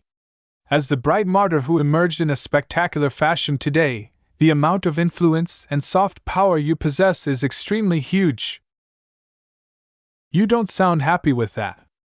Aren't you the person who came up with this stupid moniker in the first place? Calabast smiled deprecatingly at him. At least you understand the efforts I've made on your behalf. While it's true that I prepared a number of plans depending on how the tribunal plays out, I didn't expect you to be so charismatic and so compelling to the Ilvanans. Your impact on the locals exceeded my expectations. Do you think that's good? It's not. The emergence of the Bright Martyr has disrupted the existing power balance that has long held sway in the Protectorate. The severity of her words finally hit home to Ves. Are the leaders of the Protectorate afraid that I'll take over or something? You should know how significant the martyred followers used to be. They served as the standard bearers and figureheads of the Ilvanan faith during their lifetimes. They enjoyed Prophet Ilvain's trust, giving each of them a very wide latitude on how to lead the faithful. Ves understood the severity of her words. That time is over. The great prophet and his dynasty are gone while the martyred followers only exist in the history books and scriptures now. The Ilvanan people only look up to the Kurans, the Kronans and the Poxkas for leadership these days. and they aren't very keen on giving up the power they've gained over the years. Even if half of the common folk believe that you're the bright martyr, that doesn't mean a consensus has emerged. The elders of the leading dynasties are only a couple of decisions away from ordering you killed in order to prevent a foreigner from taking over the protectorate. How absurd! What do they think I am? They're basically treating me like the living prophet, but with a lot more open support. That's a good comparison to make. You already know how the leading dynasties abhor the living prophet. Now that a more credible figure has emerged who has taken advantage of the beliefs of the common folk, your threat surpasses that of the living prophet. I think it's best for all of us if I leave the protectorate then, Ves concluded. My job is already done here anyway. There's no reason for me to stick around. Agreed. The Albanian Inquisition has already released a set of 6 mechs into my care, but what? Their ownership is a matter of contention. What do you mean, Calabast? The impact your prototype has made on the public has surpassed everyone's expectations, my own included.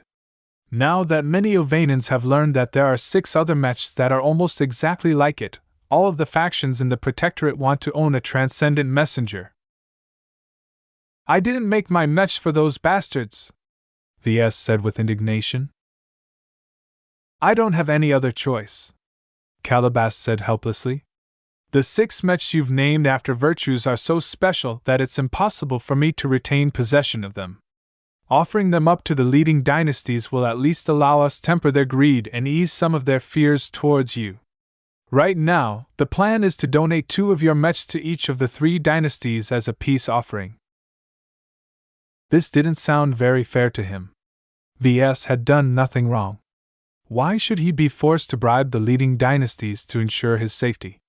Shouldn't his status as a bright martyr afford him more respect? Sadly, no matter how much he objected to this concession, Ves had no choice.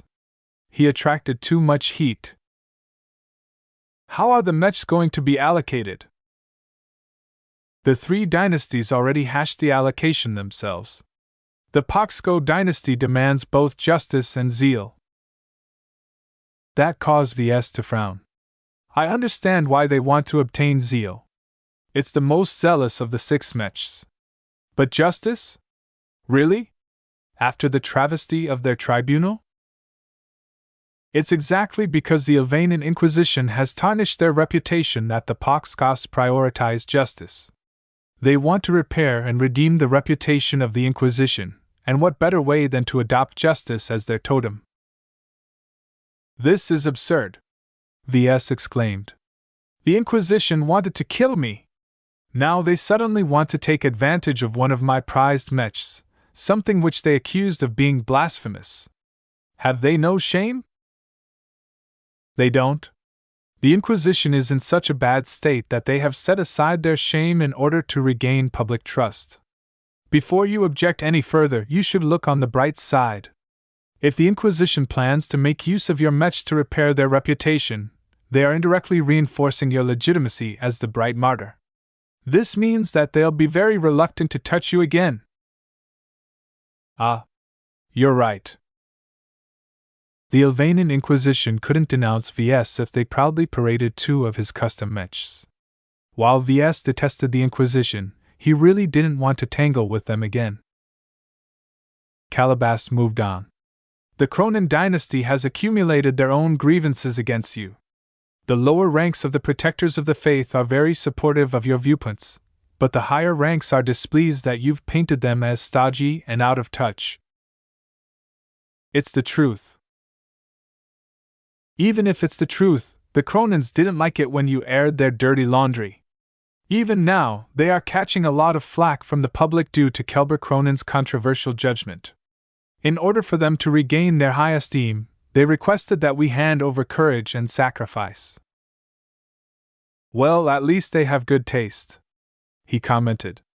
Courage fits best with the military, and sacrifice is a mech that stands for their most important ideals. Despite his criticism, Ves did not detest the Cronin dynasty. They reminded him of the Larkinson family, but at a much greater scale. Their faults were rather mild as their intentions had always been good. This leaves perseverance and devotion to the Curians. The virtues that stand for these mechs may not be the most exciting, but they are very useful in helping the shepherds of the flock control the masses. The elders are pleased that they receive these 2 mechs as payment for all of the support they've given to us. We're pretty much even now. Ves snorted. How generous of them. As if my contributions to the reform agenda isn't enough. With everything that happened today, the traditionalists can't do anything to stop the reforms.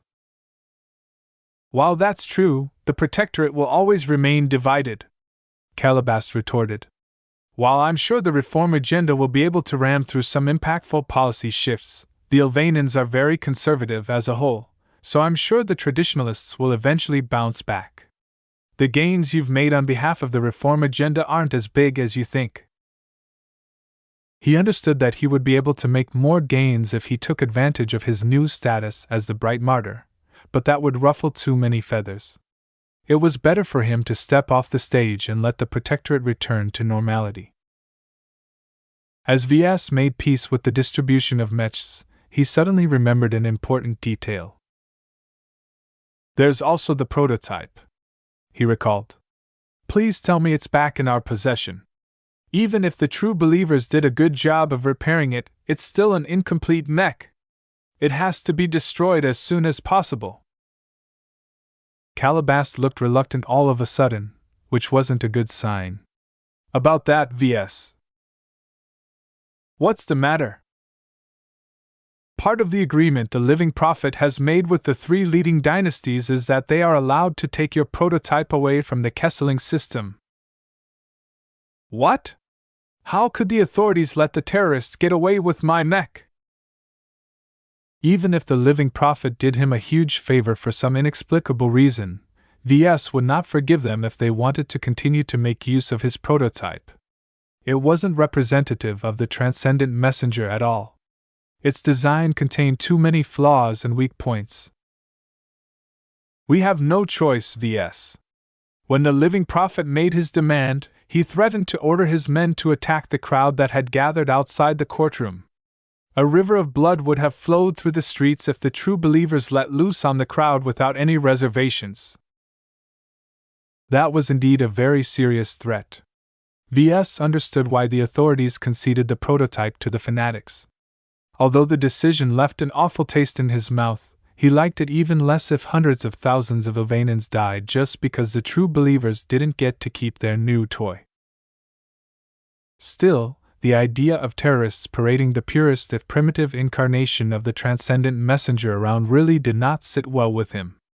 If not for their extreme beliefs which put much credence to their threats, Ves would rather wish the authorities called their bluff.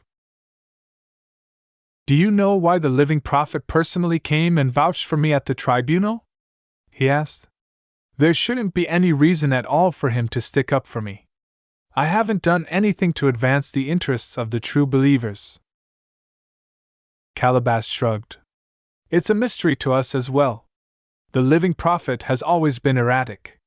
That's what happens when you raise a pampered designer clone who has been taught that he's the living incarnation of a great historical figure. I don't have access to any intelligence on the new Ilvain dynasty, so it's hard to say what their calculus is. Personally, I think that the Living Prophet was already reaching the end of his life. Is that all? Some of the analysts I've contacted believe the true believers already prepared a successor. A newer, younger clone of the Prophet has already been groomed to take over the organization. I see. That explained why the Living Prophet disregarded his life in order to grandstand and advertise for the true believers. Wait a minute, does that mean that 2 living prophets existed at the same time? How the hell do the true believers justify something like that? They are both the same person as far as the true believers are concerned. The great prophet is infinitely powerful. Who says that he can only occupy a single body? Calabas smirked. Those fanatics could come up with any explanation to justify their odd decisions. Although Ves and Calabash shared some of their guesses, either of them could make up their mind why the living prophet purposefully stood up for Ves. For all they knew, the living prophet truly foresaw something in the future. Of course, Ves did not put much stock in this possibility. The two moved on. Calabash handed over a data pad to Ves to address some formalities. As Ves signed all of the documents, he officially completed the commission. "Hopefully, this will put an end to all of the recent excitement," she said after taking back the data pad. "While you're a free man, I suggest you depart from the Kesseling system tomorrow. Staying any longer here will expose you to a lot of risks. I'll help take care of your future business on this end." Ves nodded and smiled. "I get it. I'm looking forward to leaving the Protectorate as well." This wild adventure finally came to an end. Ves could not wait to return to the Bright Republic. At least the people there were sane.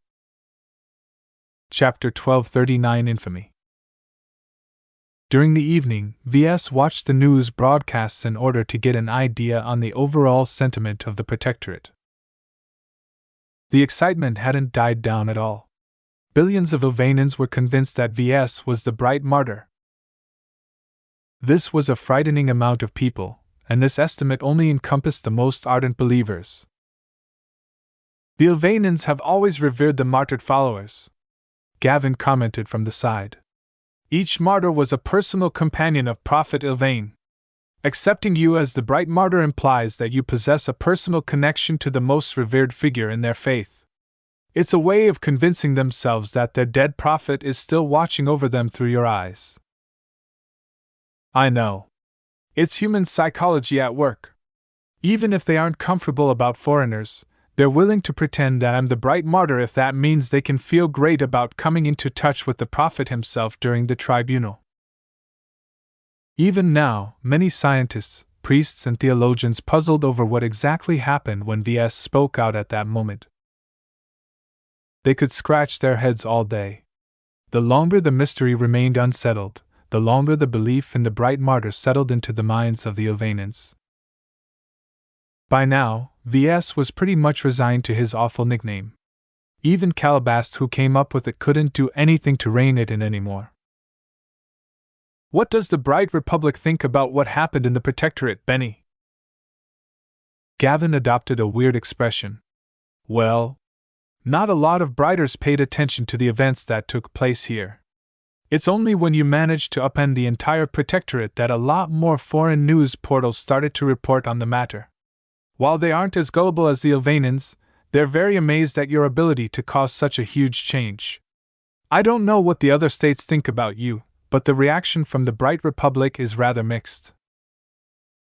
Ves sighed. "Getting involved in this religious mumbo-jumbo hasn't done my reputation any good, right? You already built up a considerably controversial track record. Adding this crazy incident on top of your previous famous moments has pretty much solidified your image as a celebrity mech designer." "What?" "That makes it sound like I'm famous because I'm an attention grabber rather than a good mech designer."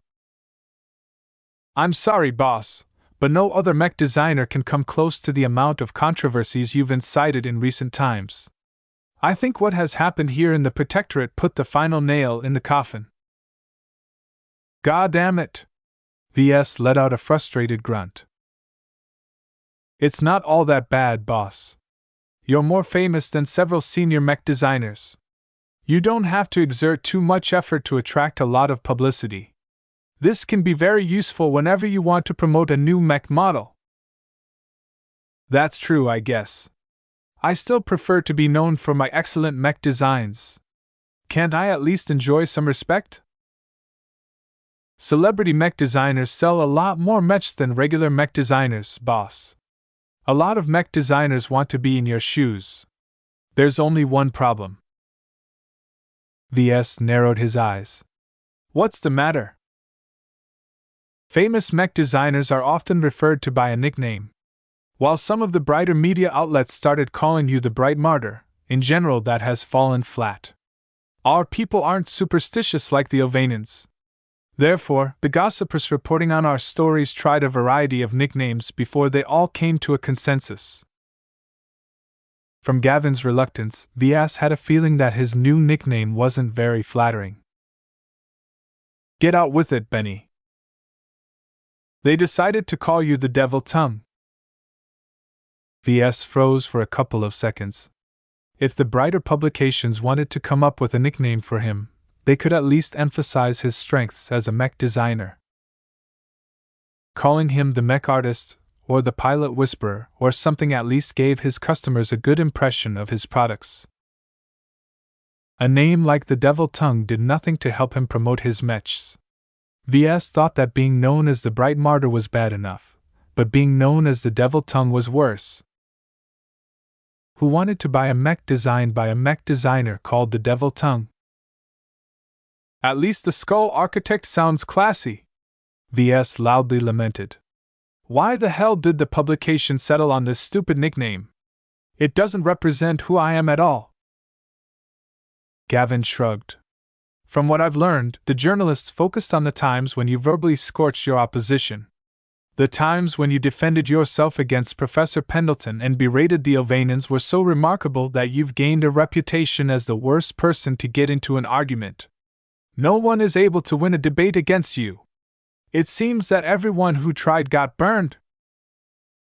And that's the reason for calling me the Devil Tongue? That makes it sound as if I'm evil. To some brighters, you are. Not only did you verbally humiliate a senior in his face, but you also managed to manipulate the beliefs of the Ilvanans and swindled them into believing that you're their bright martyr. Calling you the Devil Tongue is quite generous compared to the other nicknames they bandied about. Be glad they didn't call you the Great Deceiver. Okay. From a marketing perspective, being known as the Great Deceiver was a lot worse, Ves had to admit that at least. So what does this mean for the LMC's business prospects? Are people still as eager to buy my mechs when it's led by someone who is known as the Devil Tongue? As I said, your status as a celebrity mech designer is very valuable. No matter how many controversies you're involved in, you'll always be able to sell more mechs than your peers. As long as your mechs aren't awful, I don't think you'll have any difficulty outperforming competing journeymen. It turned out that the public didn't take the moniker too seriously. Everyone treated it in a playful fashion, as if Ves was just a little devil instead of a big devil. Most people could avoid the scorching ire of the Devil Tongue as long as they remained friendly. Only his enemies suffered the brunt of his tirades.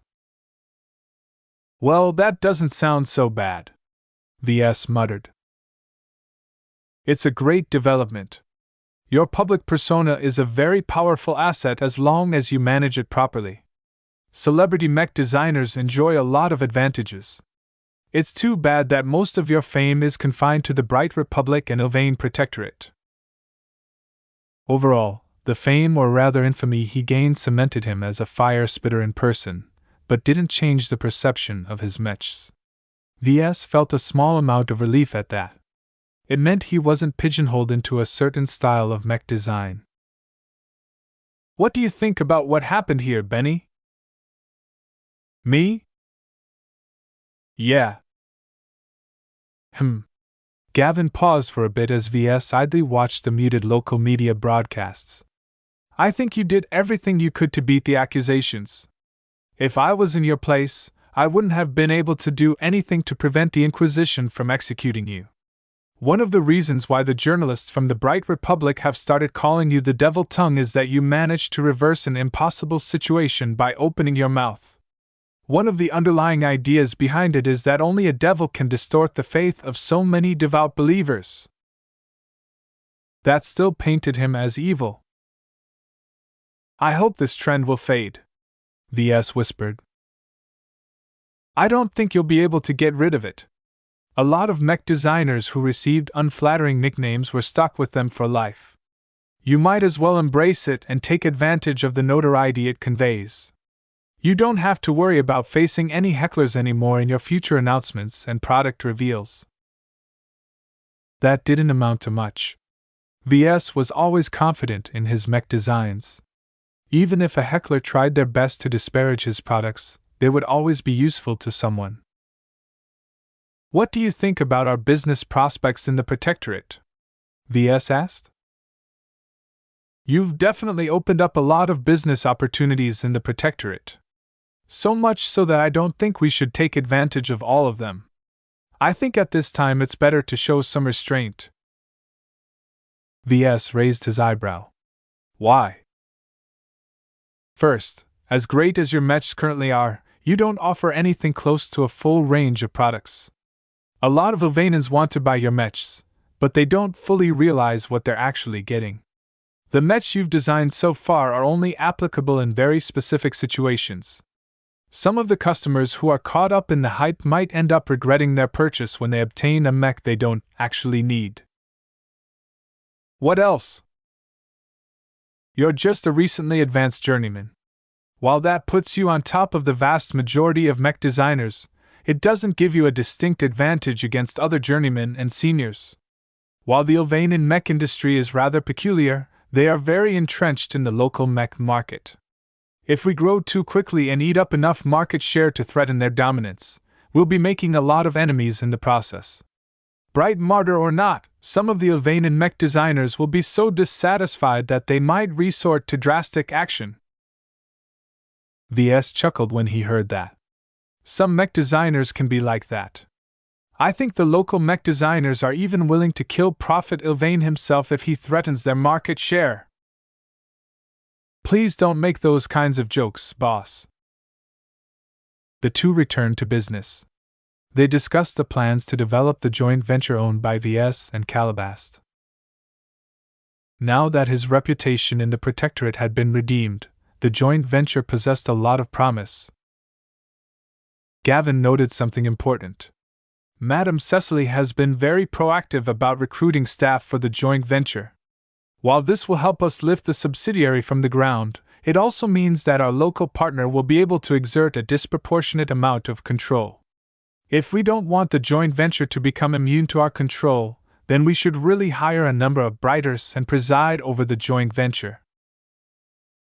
I trust you to take care of this matter. Ves dismissively waved his hand. I don't care who the LMC assigns to the joint venture. If there are any visa problems, you can contact Madame Cecily or her staff to sort it out. She's got enough pull in the government to solve these kinds of problems. After passing on his instructions concerning the joint venture, Ves focused his attention back home. Has anything remarkable happened to the LMC while I was indisposed? Sales have spiked since your exploits here became known, Gavin reported. Your new celebrity status is already showing its value. While our production lines are already running at full capacity, the extra orders provide the company with a lot more certainty for the future. It would be even better if we offer a greater variety of mech models. Soon, Benny, soon. It takes time to design a good mech. I don't plan to rush my designs, especially when we are so close to the next mech generation. Now that he advanced to journeyman, Ves began to realize that he should really do something about his anemic mech catalog. Oh yeah, I just remembered something, Gavin recalled. Kelsey told me that a mysterious visitor had arrived at the mech nursery a month ago. The man insists on meeting you in person in order to pass along a confidential message. Kelsey has reason to believe this isn't something trivial. A mysterious message? What makes Kelsey believe that this message is worth my attention?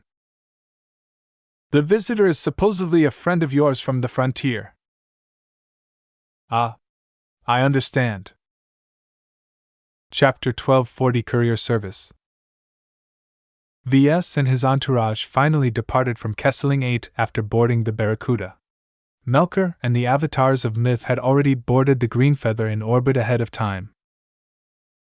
This time, the Ilvanans pulled out all the stops to escort the Bright Martyr out of Protectorate space.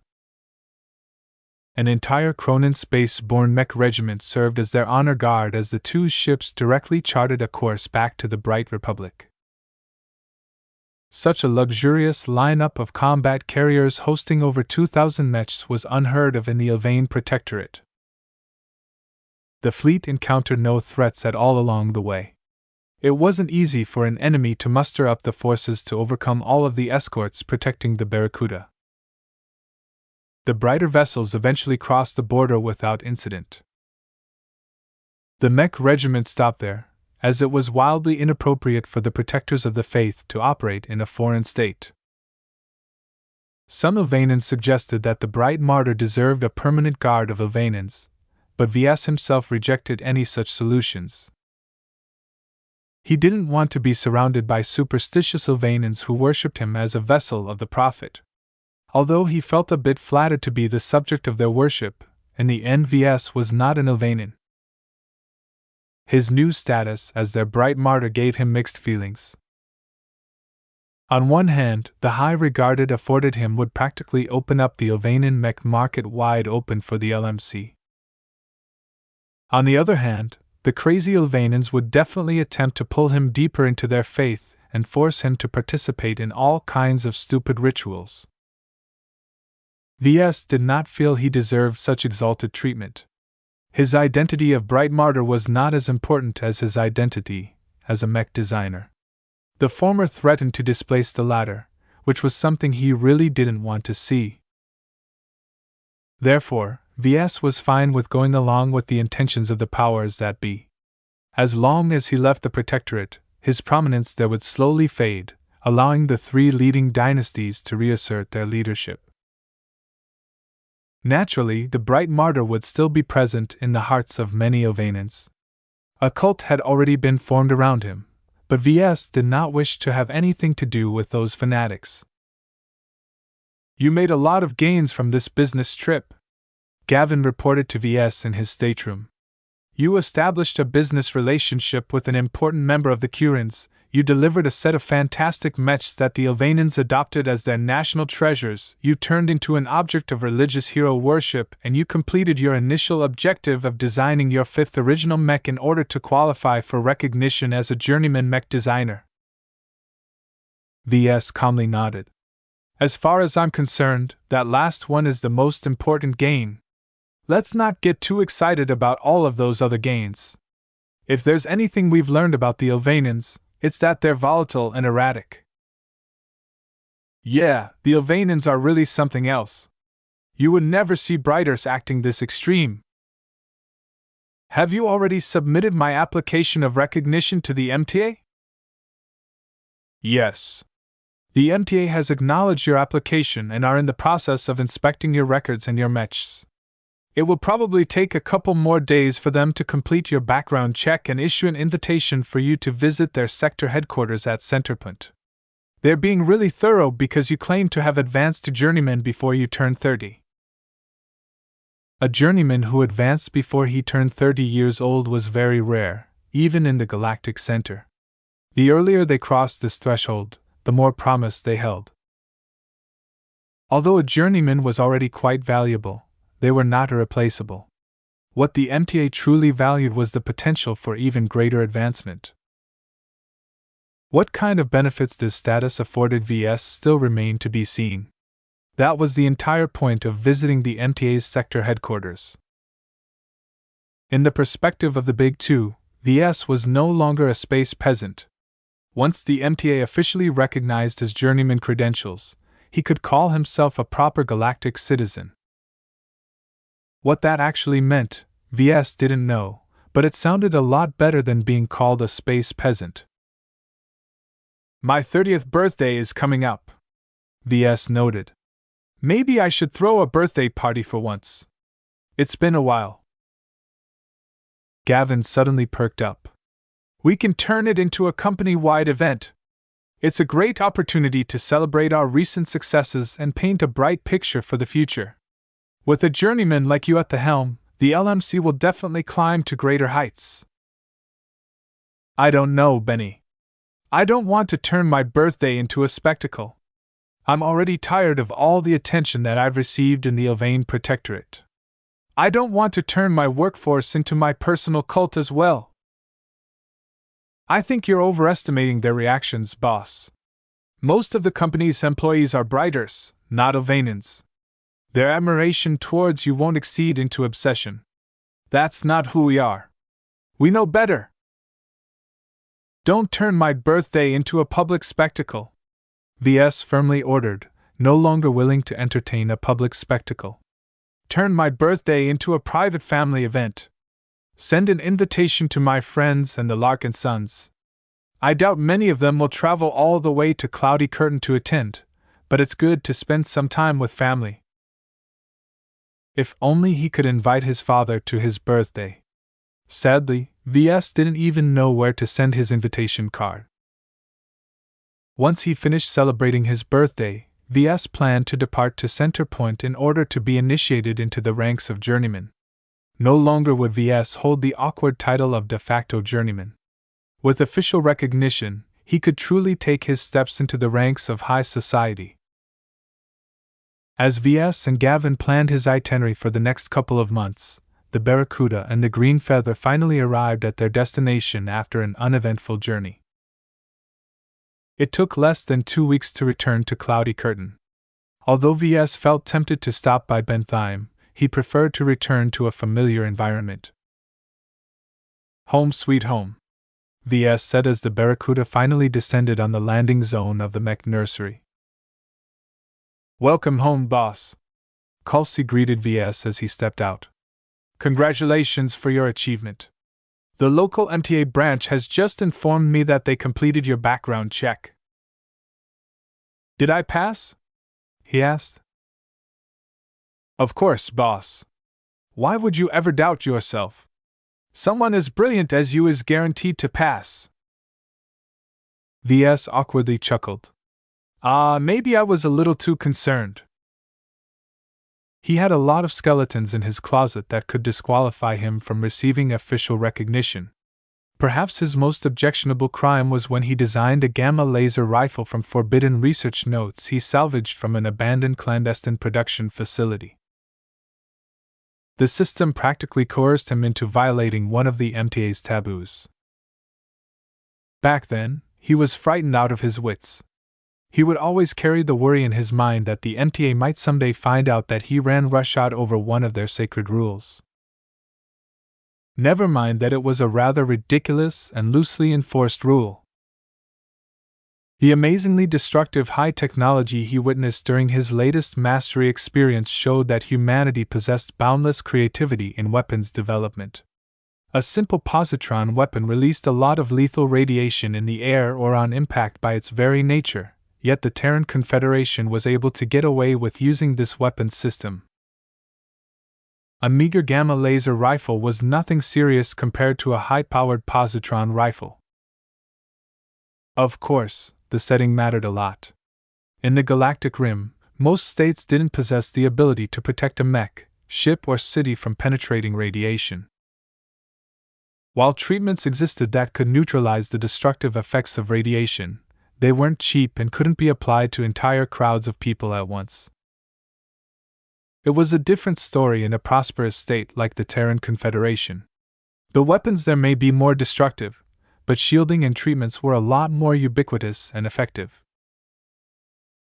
After Ves made this comparison, he felt very silly for bearing any guilt for his crime. Ves had taken so much care in developing the gamma laser rifle that the MTA shouldn't have been able to find out. Even if they somehow did, they might not even care all that much. Ves may have designed and fabricated a forbidden weapon, but he quickly destroyed it afterwards, ensuring that his work would not be put to nefarious ends. He still felt relieved his background check passed without issue. As Ves and Kelsey slowly walked to the headquarters building, the woman addressed another matter. By the way, the visitor from the frontier has grown rather impatient. As soon as he heard that you've returned, he insisted on meeting you this instant. Currently, he's waiting outside your office. Ves nodded in understanding. I'll meet with him right away. Do you know who sent this person? No. Kelsey shook her head. I'm guessing that he represents someone shady, because he employed a lot of precautions in order to keep his identity and his origins a secret. If a messenger is already so cautious, then the people behind him must be very unwelcome in civilized space. Ah, Ves grimaced. I think I know who dispatched this messenger. I hoped he would have forgotten about me after a few years. Is it someone dangerous? Very. It's best if I don't say anything else. Some matters are truly too dangerous to expose. Do we need to put security on high alert? No need. I'm just receiving a message, nothing more. Once they arrived at the headquarters, Ves took the elevator up to his penthouse office by himself. Once he arrived at the top, a robed and masked figure awaited his arrival at the double doors. Mr. Larkinson. A distorted voice uttered from the black face wrappings that enveloped the stranger's head. A low-intensity interference field surrounded his body, making him appear even shadier than his outfit already suggested. It is a pleasure to finally meet you. Let me introduce myself. I am a shadow courier. An esteemed individual has tasked our organization with delivering an important package to you in person. A shadow courier? We are one of the most premier messengers and couriers in the frontier and in the surrounding star sectors. We offer complete reliability and confidentiality no matter the identities of the sender and the receiver. In other words, the shadow couriers were pretty much the black market equivalent of a regional packet delivery service. Whether they were truly trustworthy or not remained to be seen. The two entered the office. Ves took his seat behind his imposing desk. The shadow courier remained standing, but retrieved a modestly sized metallic cube from his voluminous robe. The handover happened without incident.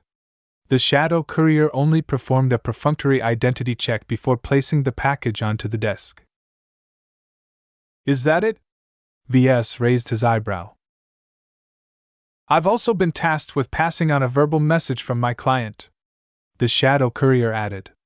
His exact words are as follows: My expectations are higher now that you have advanced to journeyman.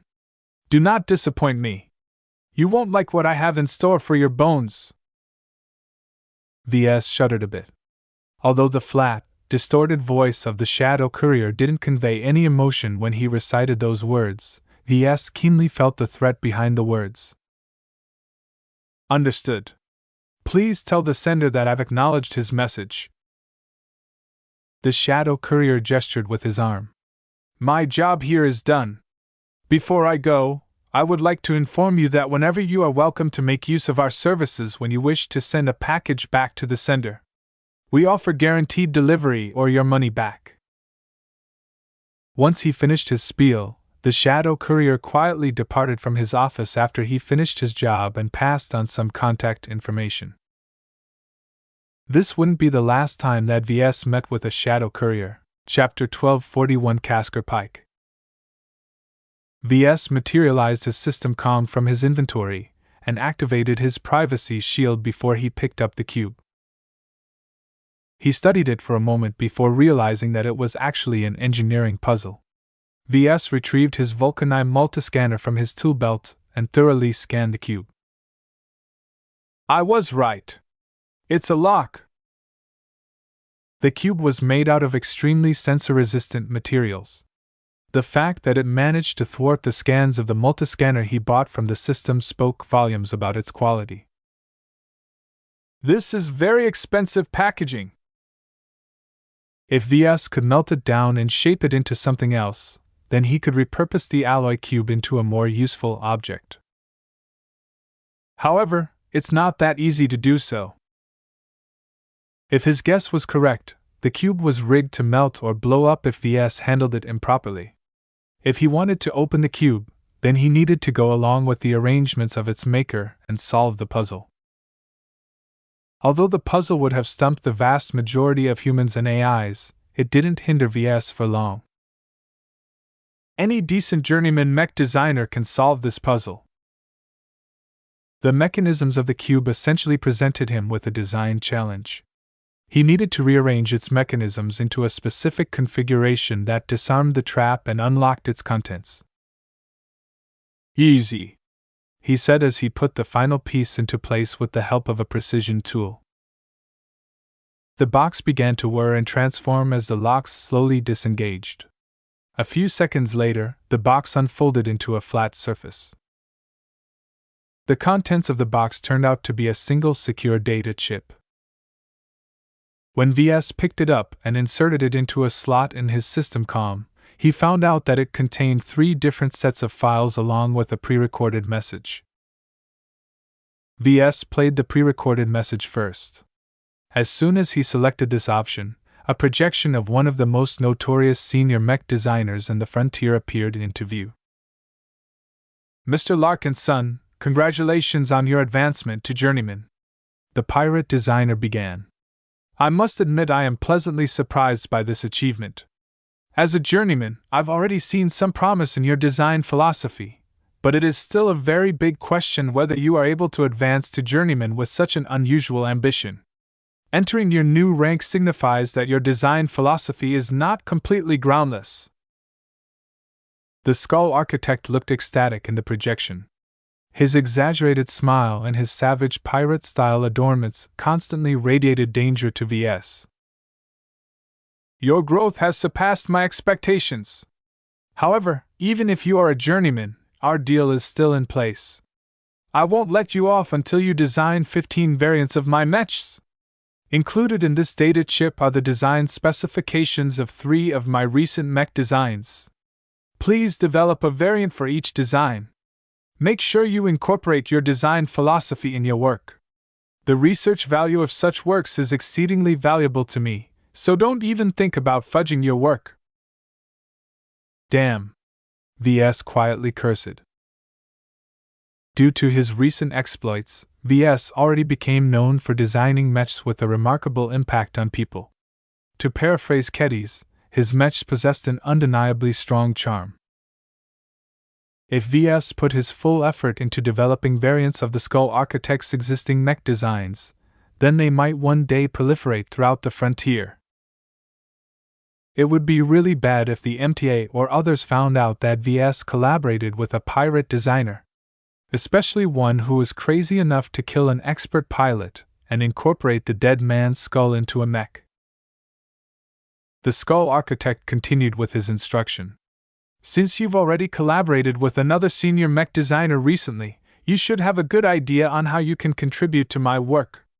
Our design philosophies do not overlap, so you should not encounter any problems adding your distinctive strengths to my existing designs." That was true, at least. His joint design project with Professor Ventag taught him a lot of lessons. A collaboration between mech designers always centered around compensating one designer's weaknesses with another designer's strength. Ves already knew that the skull architect was obsessed with efficiency and technical performance. His design philosophy was pretty much the polar opposite to that of Ves, who never obsessed that much about maximizing raw performance. This was also the reason why Reno Jimenez stagnated in his progression. His mechs were too difficult to pilot. While the fugitive senior was very good at designing high-performing mechs, hardly any mech pilot could make use of their full potential. Even though the skull architect recognized his shortcomings, he was too obsessed with efficiency to change his ways.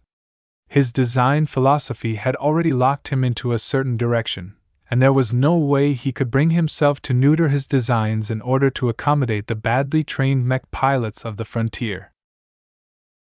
This was where Ves came in. His design philosophy perfectly complemented that of the skull architect. If the latter wasn't a notoriously unhinged pirate designer, then Ves was even tempted to form a long-term design partnership. "I expect you to return this data chip with your variants to me within 9 months. Don't be late, or else," the recording warned. The message ended, leaving Ves with mixed feelings. Since the skull architect is crazy as hell, I should complete my end of agreement as fast as possible, he decided. The longer this is hanging over my head, the greater the risk he'll pull me into his vortex. Collaboration offered a lot of benefits in the right circumstances. Ves realized that his design philosophy should be extremely valuable to the skull architect. So valuable, in fact, that the Skull Architect might want to extend their transaction. I can't allow that to happen, Ves determined.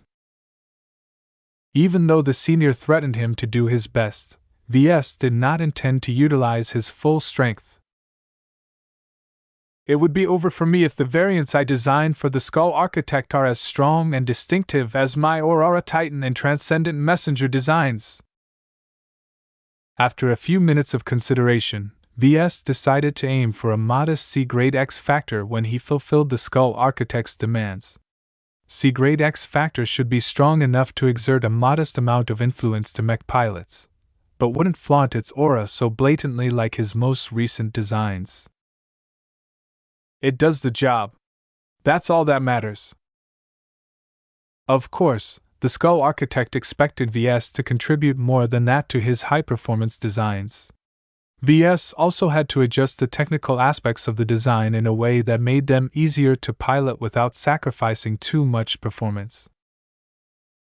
This will be the most difficult and time-consuming part of my assignment, Ves muttered. If he was still an apprentice, then Ves would probably have to allocate much of his time to develop a variant that added value to one of the Skull Architect's designs. Now Ves possessed a lot more confidence in his abilities. With the help of his design seed, he didn't think he would have to close himself off all day in order to finish his work within the 9-month time limit. It's a good thing I don't have any ongoing design projects on the agenda. Even if I do, I can just squeeze some time on this assignment in my free time. Once Ves determined his basic approach, he began to inspect the 3 designs that the Skull Architect expected him to improve. HM. 1 landbound mech design and 2 space-borne mech designs. In general, pirates heavily depended on space-borne mechs. Many pirate gangs didn't even field any landbound mechs in the first place. They were not as applicable in the frontier as in civilized space. This was also why Lydia's Sword Maidens were special, as they invested significantly in their landbound mech contingent.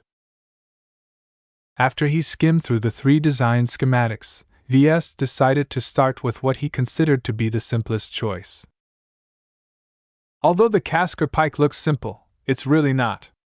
Ves shook his head. None of the Skull Architect's designs are simple. The Casker Pike was a medium space-borne missile.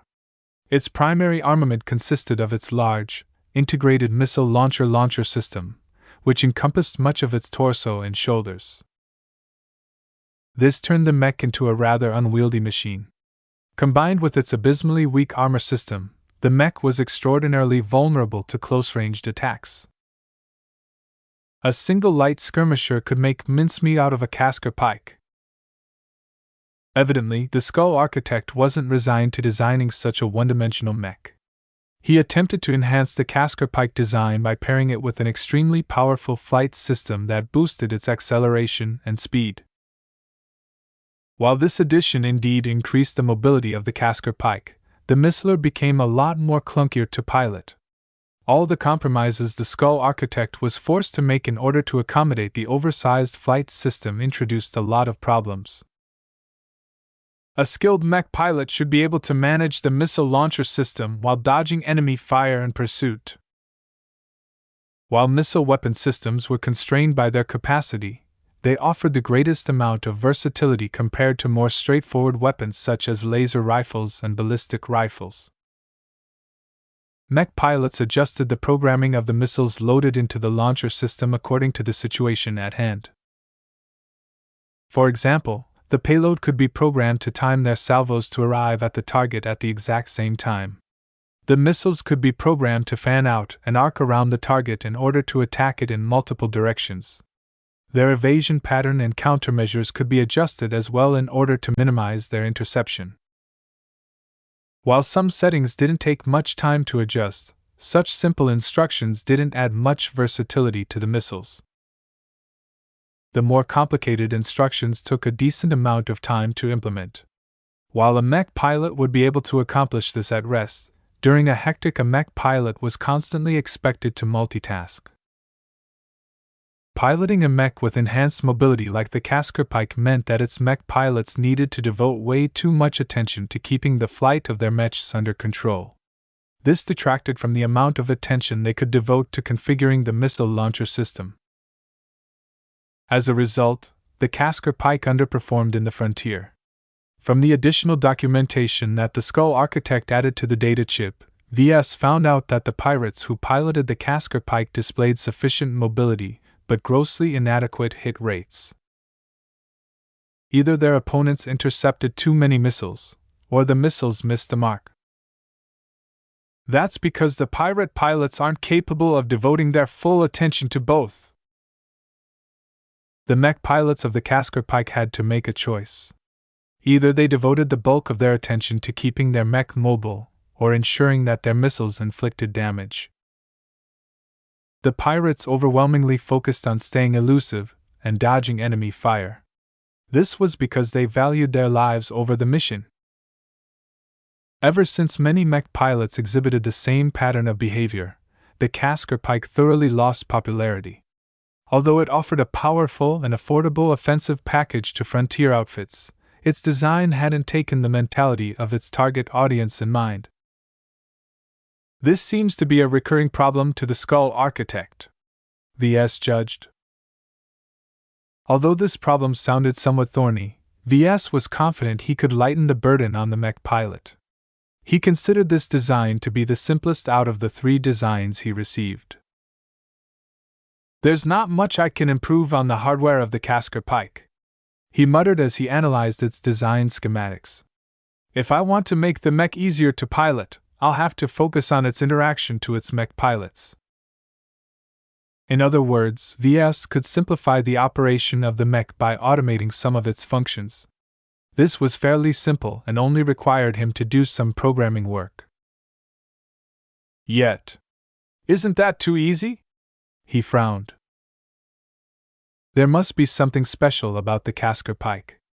Maybe the Skull Architect wanted to offer Ves an easy start, but this was unlikely considering the senior's extremely demanding personality. Ves narrowed his eyes in suspicion. "Everything he has given to me so far is either a test or a trap. There's definitely something fishy about this space-borne missile mech." Chapter 1242 Spiritual Plunder.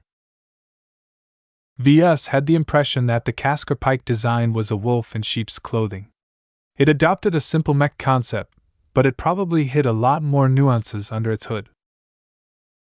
For this reason, Ves spent an entire hour studying the design schematics in greater detail. In the past, whenever Ves attempted to study the work of a high-ranking mech designer, he faced a significant amount of danger. When he was an apprentice, his design philosophy was still in a nascent state, which meant it was highly malleable. While this malleability allowed Ves to constantly adjust and improve his design philosophy, it also made it vulnerable to outside influence. Before, the Skull Architect deliberately tortured Ves by exposing him to designs and information that threatened his design philosophy.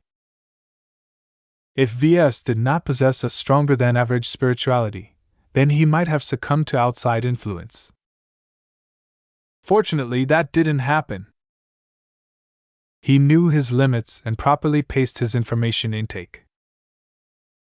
Now that Ves once again came in touch with the Skull Architect's work, he found that he didn't have to bother with those precautions anymore. His design seed solidified his design philosophy, making it much more resistant against outside influence. While that didn't guarantee that Ves was immune to very strong attacks against his design philosophy, at the very least he could face the work of a senior without fearing contamination. No wonder the Skull Architect placed higher expectations on me. He knows exactly how much better my design abilities have become now that I'm a journeyman. Even though he was no longer an apprentice, Ves still failed to figure out the secret behind the Cascar Pike. He spent a lot of time in trying to study the abstruse portions of the space-borne missilist design, but other than enduring a moderate amount of strain, he did not notice anything problematic. Ves set aside the design. "I have plenty of time to tackle this problem. Right now, I've just returned. I'm in no mood to work on a mech design right now. He stowed away the data chip into his tool belt before returning his system comm back into his inventory. What a convenient function! He sighed in admiration. It should have come with this ability from the start. Once he returned everything to normal and tidied up his desk, Ves nursed his head for a moment. Ugh! I'm still suffering from my earlier loss. The main reason why he wasn't in a mood to work on a mech design was because of his depleted spiritual energy. He expended way too much of his reserves when he attempted to fuse his mind with Ylvain's spiritual fragment and supercharged its aura. Although his mind would eventually replenish what he lost, Ves expected that it would take months for his spiritual energy levels to return to its former glory. Now, Ves constantly suffered from the illusion that his mind was empty. Although he could still work on a mech design, he couldn't summon any of his usual passion and vigor towards his craft. It's like I'm suffering from the mech designer's equivalent of a writer's block. Although Ves did not have any ongoing design projects on his plate right now, he did not wish to remain in this listless state while he tackled the Skull Architect's designs. I need to recharge my tank somehow. There should be a way to accelerate my recovery.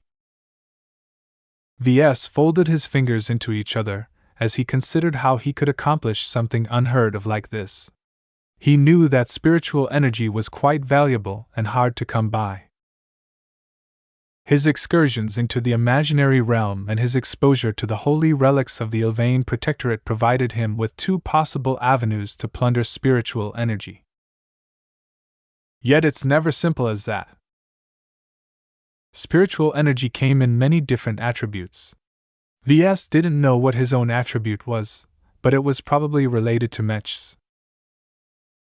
Ves had no way of knowing if his spiritual energy encompassed mechs in their entirety, or a specific type of mechs. Perhaps his spiritual energy attribute was wholly unique to his mind and his design philosophy. If this was the case, then it was impossible for Ves to replenish his spiritual energy from other sources without converting their attributes. Not even Kalankso's spiritual fragment attempted this conversion process. This showcased how difficult it was to accomplish such a thing. In any case, Ves did not even know if it was safe or wise to resort to external sources in the first place. While he witnessed the likes of Eloise Pelican and Ves Larkinson breaking past their limits with the help of an external boost, the side effects were quite severe. At least in the case of Janzi, her mindscape had been forcefully expanded to the point where some holes opened up that caused her to leak out her force of will. Right now, Ves didn't know how much she recovered during the months she advanced to expert candidate. Because of her enlistment into the Apocalypse Heralds, Ves couldn't call her up or request her current status. Well, I haven't received any alarming notifications, so her recovery is probably going smoothly. Considering that Janzi was likely okay, Ves figured that it was an acceptable risk for him to supplement his spiritual energy with an external source. The question was where he should get it.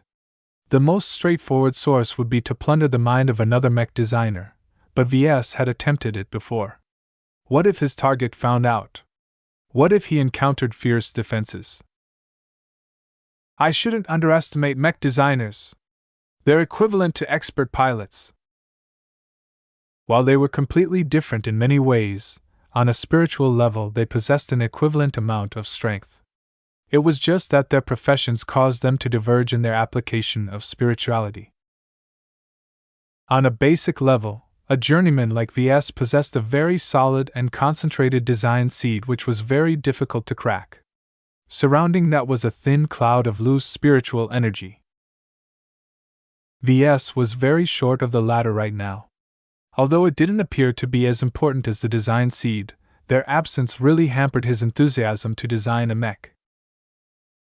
On the surface, this model indicated that it shouldn't be too difficult to steal some portions of this loose spiritual energy in the mind of another mech designer. Yet VS suspected that the mind of a mech designer will surely offer a lot of resistance. The primary reason why he thought so was because he felt the design seed was a lot more complex than he thought. It was like a sleeping giant that mostly kept to itself but roused when something intruded into its domain. Maybe I should take the safer option instead. Rather than intruding in the mind of a mech designer, VS would rather plunder an inanimate source instead. Yet that brought forth its own issues. Where could he find the equivalent of a holy relic that incited people to revere a mech designer instead of some holy figure? After a bit of thinking, VS suddenly made an important realization. This is the age of mechs. Most people today worship mechs. VS thought back to when he visited the mech museums and exhibition halls in Bentheim. The noteworthy mechs on display in these prestigious venues attracted billions of visitors every year. Even if the visitors were predominantly brighters who didn't believe in a higher existence, they were still very religious when it came to mechs. Some mechs inspire their own worship. They're that amazing! What was even better was that VS happened to excel in this area. Each new mech grew stronger and stronger in their ability to inspire worship and admiration from the public. While this effect had grown to the point of attracting a lot of scrutiny and suspicion, it was undeniable that VS would have no difficulty in attracting countless worshippers. PFF. VS suddenly shook his head. Why am I suddenly imagining myself as a cult leader? It took hundreds of years for devout Ilvanans to build up a significant amount of spiritual accumulation to a holy relic that was tied to the great prophet himself. VS could not expect any of his mechs, including the copies of his astounding Aurora Titan and Transcendent Messenger designs, to match this degree of accumulation in a couple of months or years. Most people did not possess anything but a microscopic amount of spirituality, and only a fraction of that passed on to the object they worshipped. This meant that VS could not rely on his own mechs to plunder their spiritual accumulation to replenish his own shortfall. Still, knowing this is useful for the long term. For now, VS would have to rely on older mechs designed by other mech designers as a potential source of replenishment. There were plenty of impressive and historically significant mechs on display throughout human space. VS merely had to take a trip to Bentheim to view hundreds of them. Yet did their spiritual accumulation really match his own attribute? I don't have enough information. I can only try and see if it works. VS decided to plan a trip to Bentheim after he celebrated his birthday on Cloudy Curtain. It would be his first stop to the Center Point system, which was home to the sector headquarters of the MTA. For now, VS set aside any further speculation. He had worked long enough and didn't enjoy a single rest since he returned to Cloudy Curtain. Once he took a good night's rest, he woke up the next morning and felt a bit more refreshed.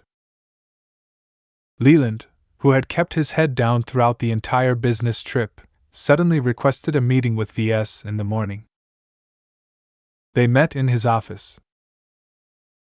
Leland, VS said with a mild tone of voice, what can I do for my favorite spy? While Leland hadn't particularly made himself useful during their stay on Kesseling 8, that was mostly because Flashlight held little sway there. Now that they returned to the Bright Republic, Leland possessed a much more confident air around him. This was his old stomping ground. Leland activated his signal jammer. I've reported back to Flashlight on the events that took place on Kesseling 8. They've already been following the news reports from the Protectorate, so they have a good idea on what has happened. Of course. VS pressed his lips in a thin smile. What do they want? If they expect me to take over the Ilvain Protectorate by abusing my status as the Bright Martyr, then they should really get their heads checked. We do not harbor any such intentions, Leland innocently replied. We merely believe it may further both our interests if you keep developing a close relationship with the Ilvain Protectorate. As you know, the Bright Republic always ignored this state in favor of concentrating most of our attention to the hostile visions. Ves nodded. Now, that's in the process of changing.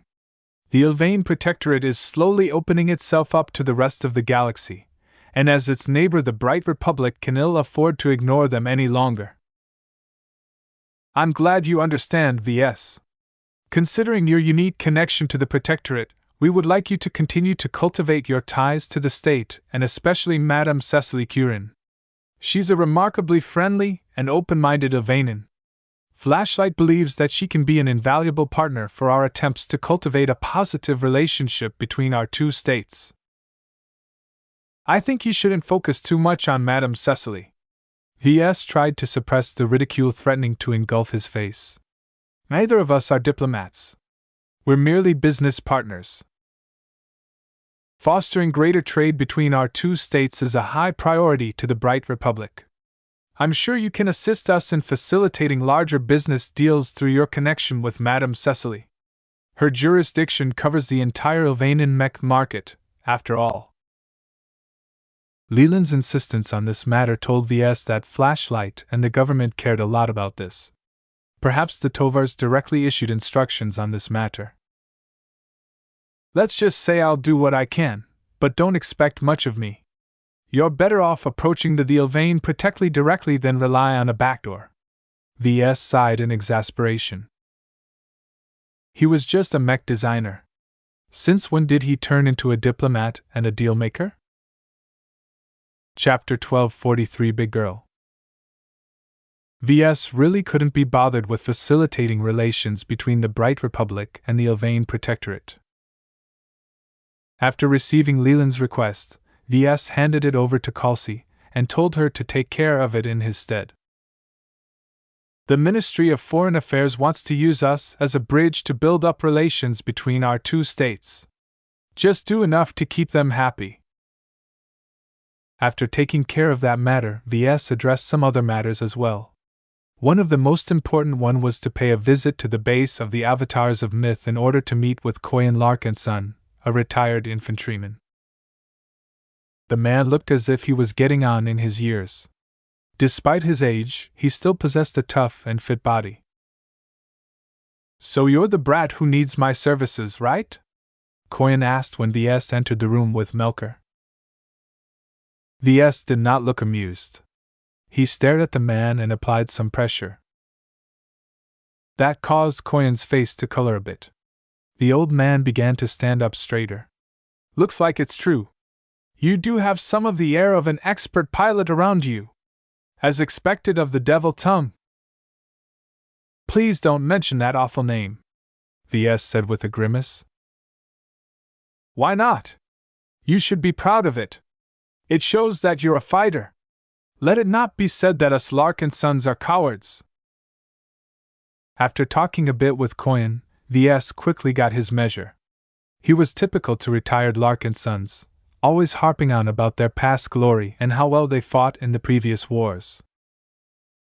Aside from an intense hate for the Visians, the old Larkinson seemed capable enough to lead the 1st Guard Infantry Company of the Avatars of Myth. The man may be stodgy, but he knew his business, and he possessed a lot of actual battle experience. Not every Larkinson who doesn't possess the right genetic aptitude wants to remain a civilian, Koyan said with his gruff voice. Although guard duty and infantry combat isn't as exciting as piloting mech these days, they're just as essential. It's a noble calling. I'm not arguing with that, Ves said. That's also why I need you to set up a guard force that is ready to guard me and other important people working at the LMC. Although I already have a very extensive security contract with Sanyal Abelin, they aren't able to accompany me everywhere. Koyan recognized the name. SAS is really good. Expensive too, but good. However, I heard that the main reason why they're so spread around the Komodo Star sector is because they extend the influence of the Kansa clan of the Friday Coalition. Why go through the trouble of inserting spies and risking all kinds of trouble when you can just establish a security company and send them out openly as security experts? I know that's a possibility. That's why I want the avatars of myth to slowly take over the responsibilities of SAS. Whether it's mechs, guard infantry, or virtual security, I want the avatars of myth to offer the full gamut of all the services a regular security company offers.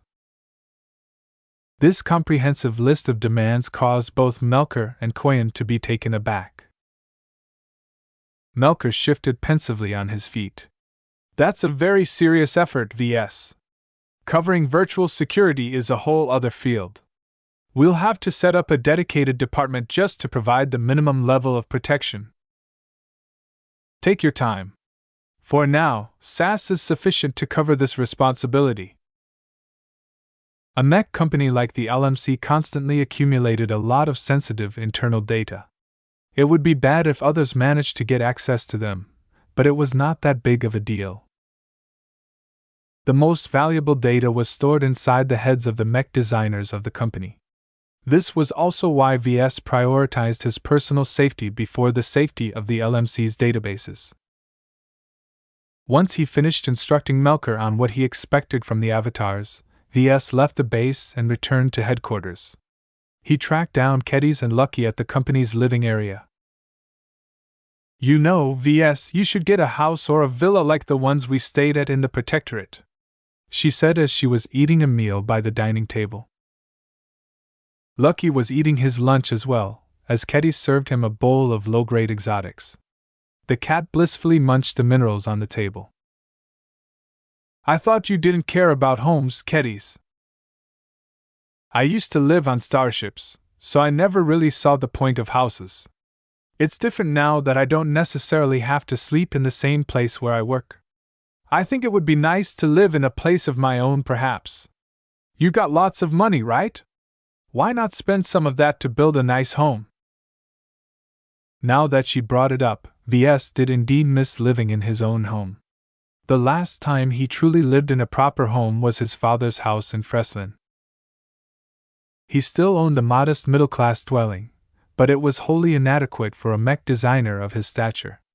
The security risks alone made it unsuitable for his use. You know what, you're right. I do need a new home. I think it's best to keep it close to the mech nursery for security reasons, but they don't need to be within sight of each other. Can you take care of it? Coordinate with Calcy or Gavin to help organize the construction of a new villa. Kedis looked surprised. Really? You're letting me take charge of the construction project? I don't have the time nor interest to manage this project. It's just a home. Just make sure to prioritize safety. I've become very prominent lately, so you need to make sure that my accommodation is secure. Just like before, VS delegated a responsibility to someone else. Since VS did not have any new design projects in store for the foreseeable future, he needed to keep Kedis busy somehow. Putting her in charge of constructing a new villa should occupy her for a couple of months. Now that you're here, there's something else I wanted to talk about, VS. I want to start earning my own keep. That sounded serious enough for VS to pay full attention. You sound very determined. I've been thinking about why I'm here, VS. I've been enjoying your help and attention for a long time, but I've hardly paid you back for all the favors you've done. You are thinking about designing your own mech? VS guessed. She nodded.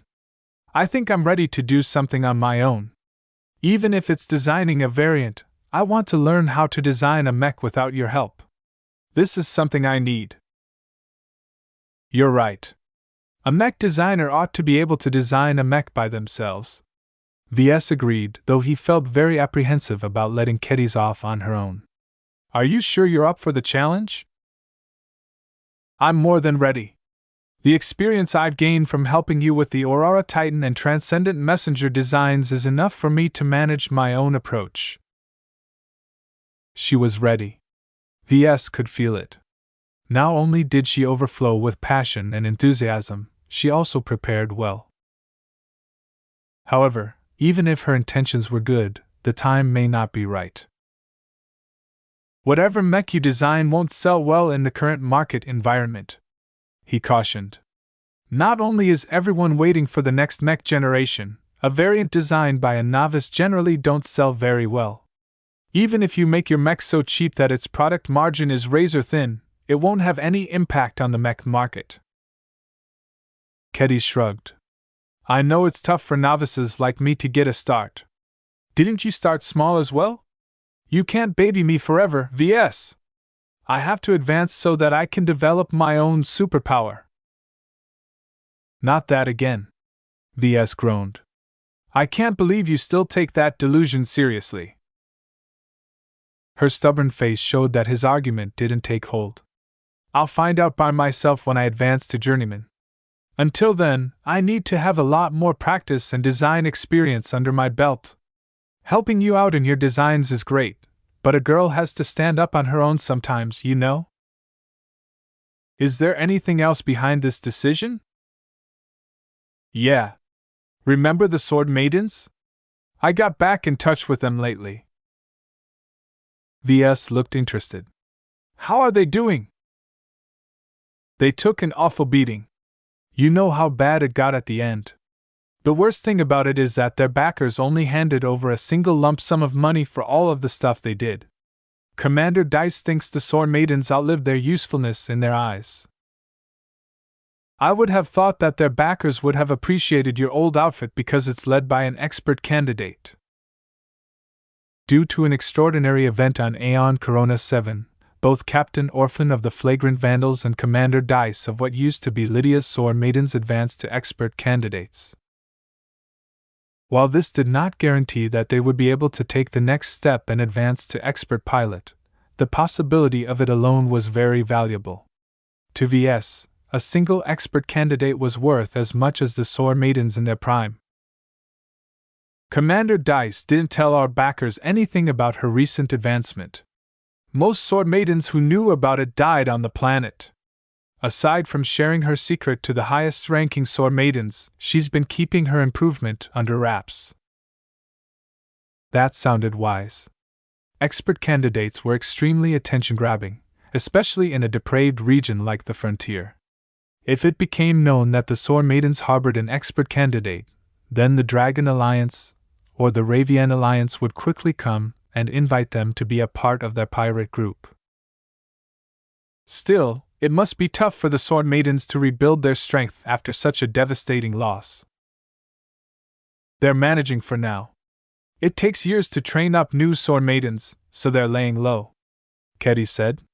The only issue that's becoming increasingly more pressing is that their bag of money will eventually run out. They will need some money in order to sustain their recovery, and they're looking at us to supplement their income. Ves still remembered the deal he made with Commander Dice. I'm willing to lend a hand, but not for free. I know. That's also why I want to design my own mechs. I don't have any use for the money. I might as well pass it on to the Sword Maidens.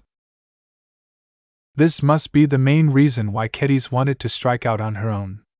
While Ves was still apprehensive whether her first design would be any good, at the very least she gained some very necessary experience. He also thought about how to approach cases like this when his subordinate mech designers wanted to design their own mechs. He began to explain his scheme. If you happen to design a new mech, I can offer you several options upon finishing it.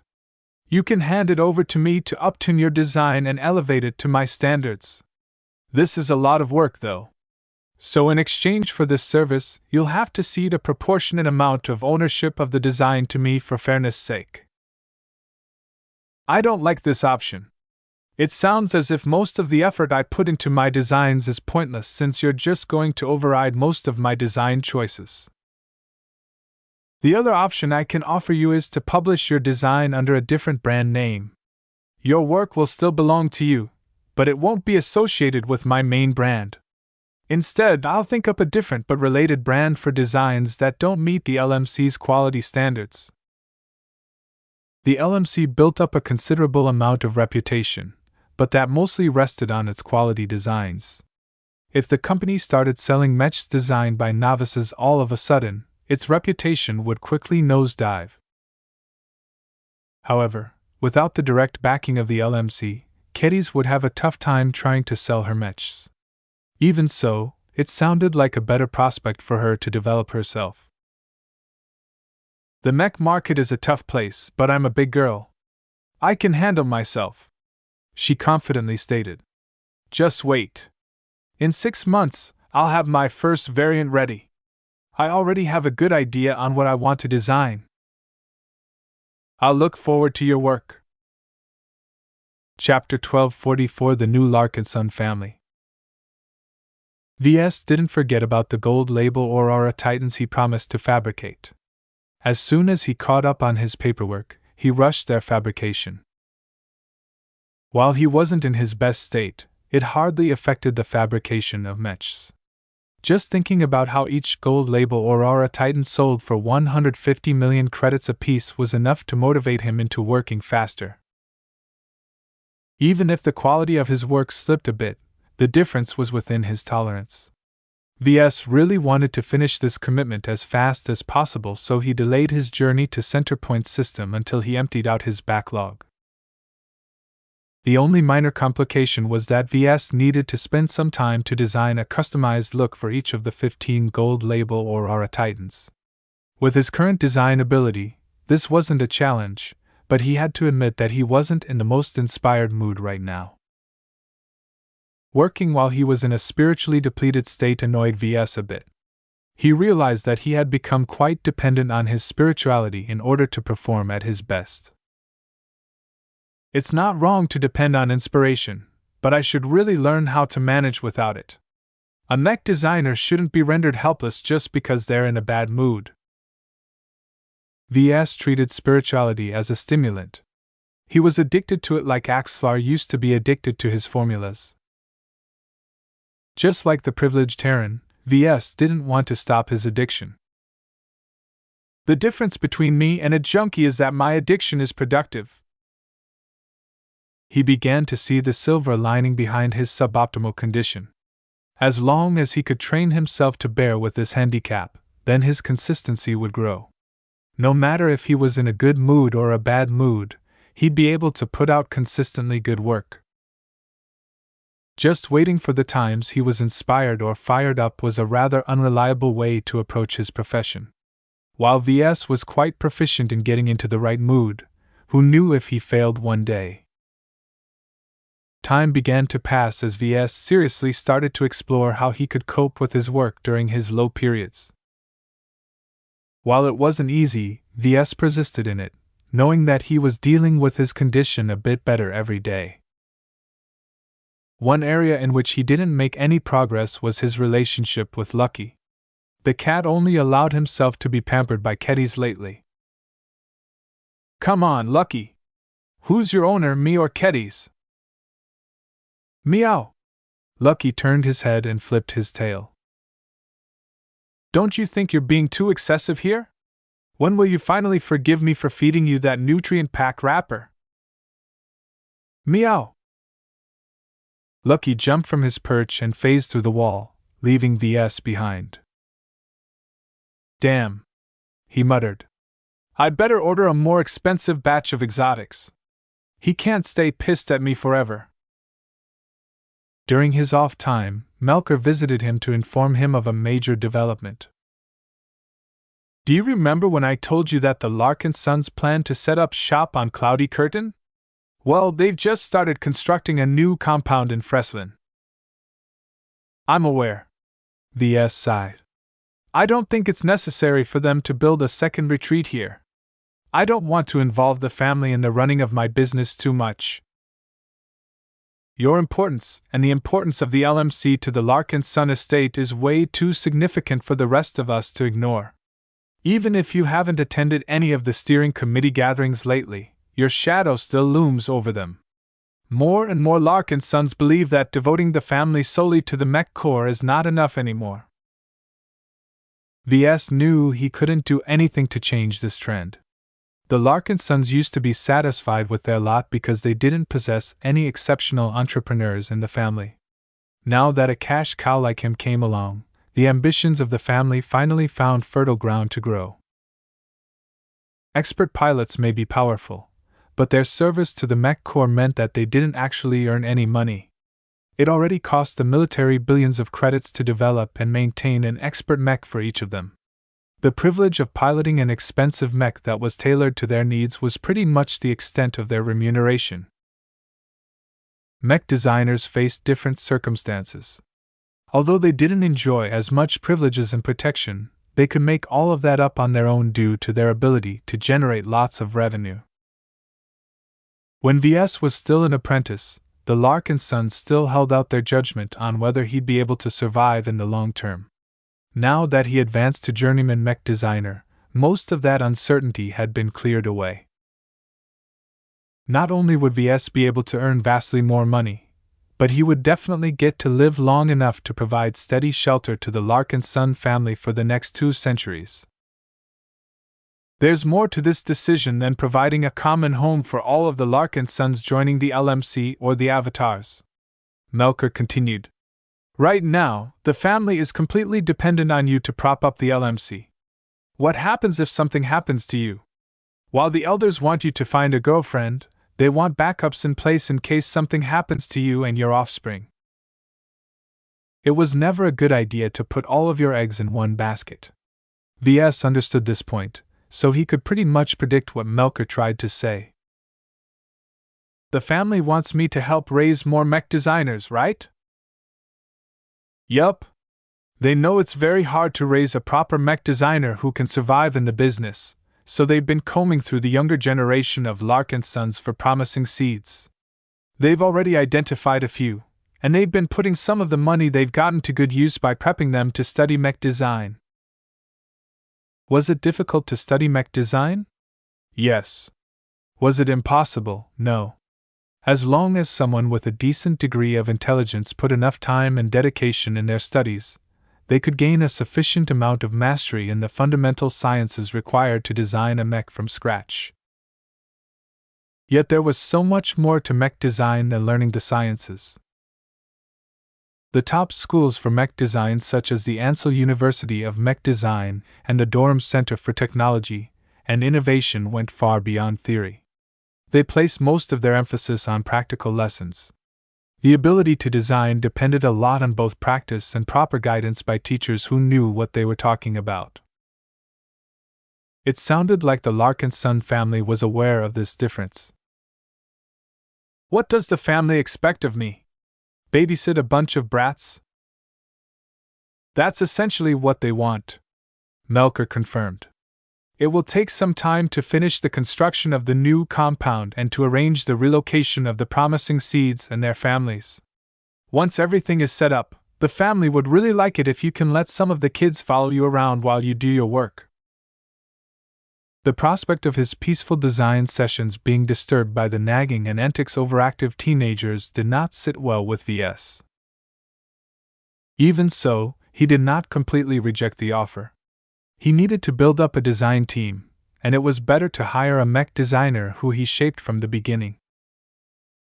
Ves only started mentoring keddies for a couple of years and the results already satisfied him. Repeating the same process at an earlier stage with his family at least gave him a lot more confidence in their loyalty. Whereas other subordinate mech designers might eventually decide to leave the LMC in order to start their own companies, the LMC would always remain as the definite home to Larkinson mech designers. How many seeds does the family want to foist upon me, Melker? Not much. 2 to 4.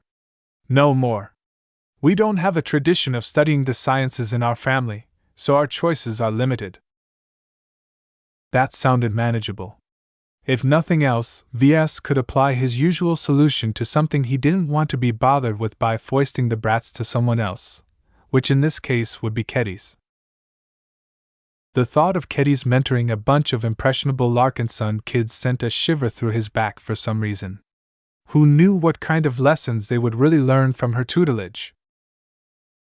If only he had someone saner like Carlos. Too bad Ves hadn't heard a word from him in months. All right, I can accept that. I'll make sure to give them some guidance, but that's it. I won't pamper them or hold their hands. Mech design is a tough profession, and everyone who aspires to be one has to put in their earnest effort. Melker nodded in agreement. The family knows. Otherwise, they wouldn't be dealing with such a limited selection. The elders aren't expecting you to bring up someone as talented and exceptional as you. It's enough to turn them into decently mech designers who can sustain your legacy and keep the family involved in the mech industry. The Larkinson family firmly decided to pivot their focus in this direction. Ves was uncomfortable with this change because a part of him didn't want to change the family. They were doing just fine before he came along. Now, he felt as if his very existence corrupted the family into chasing after wealth and powers. Is that all you want to inform me about, or is there more? Ves wearily asked. Well, it's not directly related to you, but there's discussion among the elders to give some of the retired Larkinsons who want to move into the new compound something to do. A proposal has come up for some of our retired mech pilots to work as mech instructors at Freslin's Basic Mech Academy. That sounded very significant. I don't know if that is going to work, Melker. The quality of mech cadets from Cloudy Curtain is very low. That's why our mech instructors will likely be very welcome at the local mech academy. There's even another proposal on the table that suggests we outright take it over. Whoa there! Take it over? Are the elders back at Rittersburg crazy? Running a mech academy is a big responsibility. Melker smirked. I think we can do it. A lot of our mech pilots who retire from the mech corps often move on to become mech instructors or mech tutors. An instructor with the Larkinson name is very popular, you know. It's just that most of the Larkinsons only get to work for others in this capacity. It's a nice change to be able to set their own curriculum and teach the mech cadets according to their own methods. These proposals hint at something greater to Ves. He narrowed his eyes in suspicion at Melker. Unfortunately, his cousin's huge visor always made it difficult to get a read on him. Ves even thought of wearing one himself, seeing how useful it was in throwing other people off. This sounds to me as if the family is intending to entrench themselves on Cloudy Curtain, he eventually said. A mech academy isn't particularly profitable, especially in a desolated place like this planet.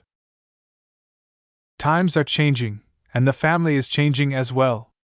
The new Larkinson family is just as stagnant as the Ilvain Protectorate. It's time we crawl out of our shells and make something of ourselves. That's a very unfortunate way of putting it, Melker. The new Ilvain dynasty degenerated into terrorists and extremists. If the family wants to get ahead, we're bound to take some risks. It's no different from what you are doing. Ves had to admit that his cousin got him there. Chapter 1245 Sustainable Growth. As his birthday got nearer and nearer, the mood in the company had grown more jubilant. Even though Ves refused to turn his birthday into a company event, every employee saw it as a milestone. Their boss was one of the youngest journeymen in the Bright Republic. Not only that, but he became a saint of the Ilvain Protectorate.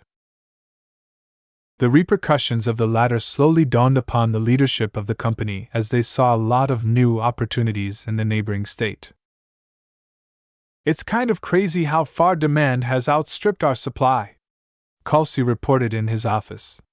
The hype for our products has become so high that some savvy owners of our existing mechs are beginning to offer them up to the Ilvainans in the second-hand market. That did not sound good to Ves.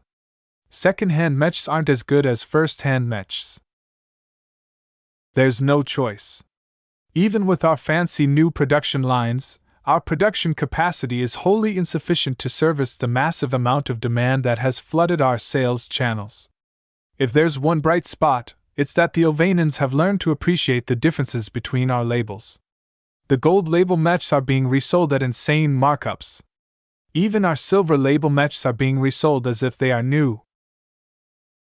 The hype around his mechs was crazy, but Ves didn't expect it to last. A spike in demand never lasts very long, Kelsey said.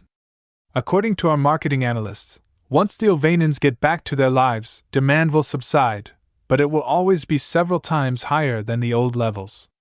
The more we exploit our partnership with Madame Cecily, the more we can build up demand that is grounded in reality and that we can sustain. There was a difference between the two. Hype was always something that only lasted for a short time. Ves couldn't bank on his status as the bright martyr to sell mediocre mechs. The LMC needed to convert the short-term advantages of hype into a long-term advantage that ensured its continued success in the Protectorate. Ves was glad that the LMC were already developing plans of that nature. The marketing department has done a good job, but I don't think they fully understand the Ovanans. Tell them to hire some experts that can advise us how to market our products to the Ovanans. They're really different compared to Brighters or Reinaldans. Will do, Ves. We've already started hiring some managers and experts to represent our interests in the joint venture in the Protectorate. Once we got some of our people on the ground, we'll be able to obtain a better read of the local mech market. Keep me in the loop, Ves commanded. We need to be careful to pursue gradual growth. As long as we don't threaten to take over the mech market, our Elvanan competitors are more inclined to accept our place in their midst. Sounds like you got a good handle on the politics. The higher Ves and the LMC climbed, the greater the role of politics and cross-border relations.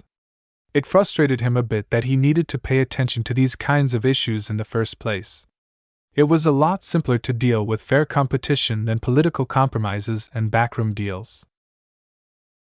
How do the developments in the Elvane Protectorate affect our operations in the Bright Republic and other markets? We mainly produce the Black Beak and Crystal Lord at the Mech Nursery, she reported. We've pretty much saturated the domestic market with those two mech models. While the celebrity effect that Gavin told me about has caused a surge in demand, it's not enough to flood us like the Elvanans are doing at the moment. This is why the surge in demand from the Protectorate is like a timely rain after a drought. It keeps our production lines running at full capacity for the next year or two at the very least. Ves nodded. The LMC already sold thousands of Black Beaks and Crystal Lords in the Bright Republic alone. The mech buyers who wanted to obtain one of these mechs already bought them by now. It was different in the Elvane Protectorate. The mech buyers there only bought a couple of hundred of his mechs so far, but now that he and his company suddenly became prominent there, thousands of mech buyers wanted to try out the Black Beak and the Crystal Lord models. What about the Aurora Titan? As you know, apart from the gold label editions, Nora Consolidated is responsible for producing most of them. They've reported to us that they've received a surge in demand for the Aurora Titan as well, but not as extreme as we are seeing. It's a niche mech model, and an expensive one at that. Even so, Professor Ventag's mech company has allocated several more production lines to the production of the Aurora Titan in order to meet this additional demand.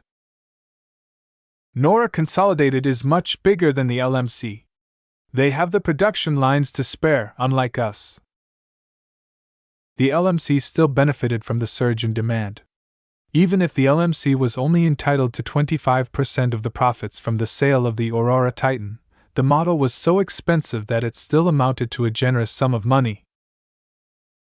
Talking about their bottleneck in production prompted Kelsey to make a suggestion. Considering the considerable surge in demand, perhaps it would be a good idea to expand our production lines again. Our cash flow is abundant, and the money we're accumulating isn't doing any good in our accounts. If it was before, Ves wouldn't consider this option. He originally planned to accumulate a war chest in order to obtain the new licenses that would be released at the start of the mech generation. That wasn't necessary now. The deal he made with Senator Tovar and Professor Ventag gave him easy access to future component licenses. The LMC could invest its proceeds into other investments. He made a decision. I'm not opposed to expanding our production lines. Draw up a plan and perform an analysis on how much we can afford to spend and how much future demand the LMC expects to meet. I want to make a decision based on our circumstances instead of my gut feeling. We also have to get the board of directors to agree with the expansion. Even though he could simply order Kelsey to expand the production capacity of the mech nursery by 20 production lines, would the LMC really need that much extra capacity? Perhaps in 10 years maybe, but not necessarily sooner. After Kelsey noted all of the decisions he made, she left his office and made sure to get the ball rolling. It's amazing to see how far I've come since I founded the LMC, he whispered to himself while he leaned back against his padded office chair. The LMC was on the right track. Aside from its tiny mech catalog, his company was doing better than ever before, which was very remarkable considering the economic malaise that was just starting to subside. To Ves, the company operated like a 3D printer. Although it looked like a single entity from the outside, it contained a lot of moving parts inside, each of which performed a different role. While he was a lot more hands-on at the start, he continually upgraded the 3D printer's automation to the point where it could perform its job without any input from him apart from making major decisions. How many 30-year-olds can boast of leading such a prosperous company? This is the power of a journeyman. Of course, a company only served as a means to an end.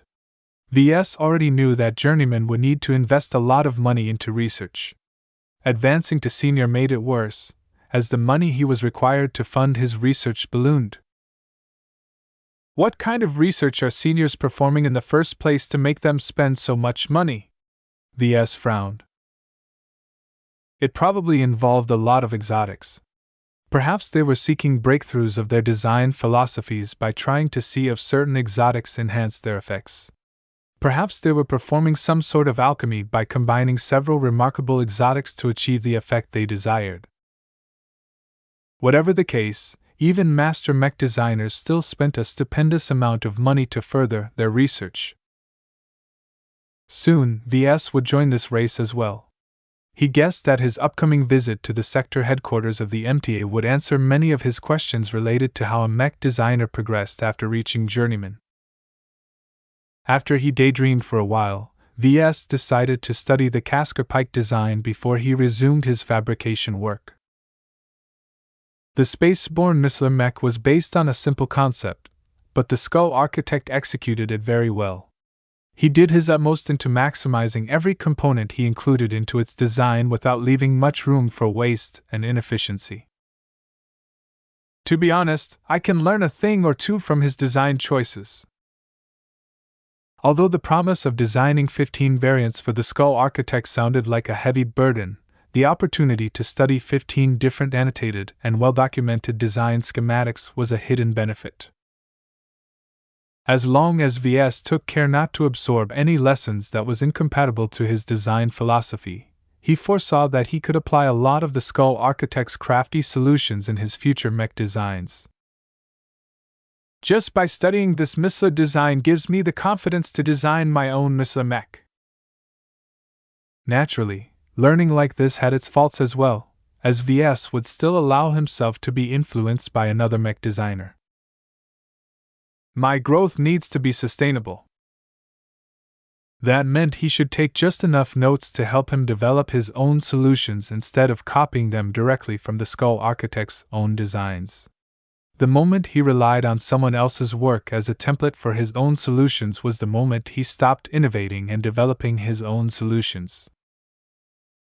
Considering that higher advancement placed a very high demand on innovation, Ves could not afford to lose his will to fight if he wanted to advance to master one day. Perhaps this is the real trap, he realized. Aside from its control problems, the Cascar Pike is so powerful and efficient that I'm really tempted to design my own Missler. If he truly followed this impulse, then the ingenious design choices he observed from the Cascar Pike would definitely be applied to his own design. The resulting work would share many similarities. What a devious trap, he quietly cursed. The Skull architect was the true devil among mech designers. For some reason, he liked to torment other mech designers by seducing them to abandon their ways. Perhaps this was the pirate designer's means to recruit subordinate mech designers into his design team. Since he wasn't a university professor anymore, he didn't have access to a large body of mech design students who he could nurture into his assistants. Even so, why can't he just recruit mech designers openly? There were lots of desperate mech designers like Keddies who requested to be mentored by an esteemed senior.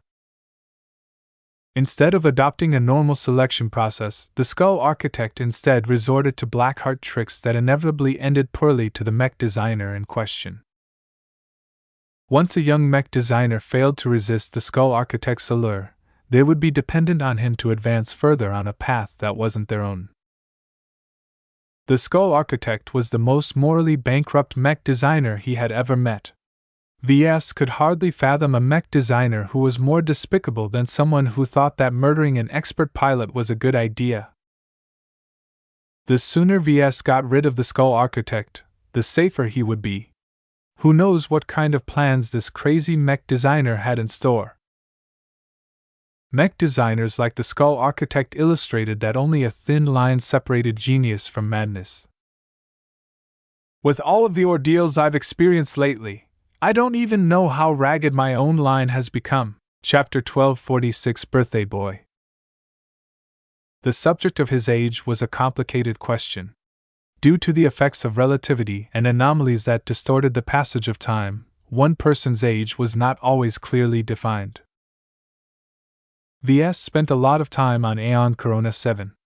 The heavy gravity planet and its time-warping environment physically aged him past 30 years quite some while ago. To put it simply, his body already celebrated its 30th birthday. Only now did the standard Terran calendar belatedly caught up to this fact. The difference didn't matter too much. The discrepancy between his physical and his official age was less than a year. This was a lot different from the more extreme cases in the galaxy where 50-year-olds were still teenagers on their record.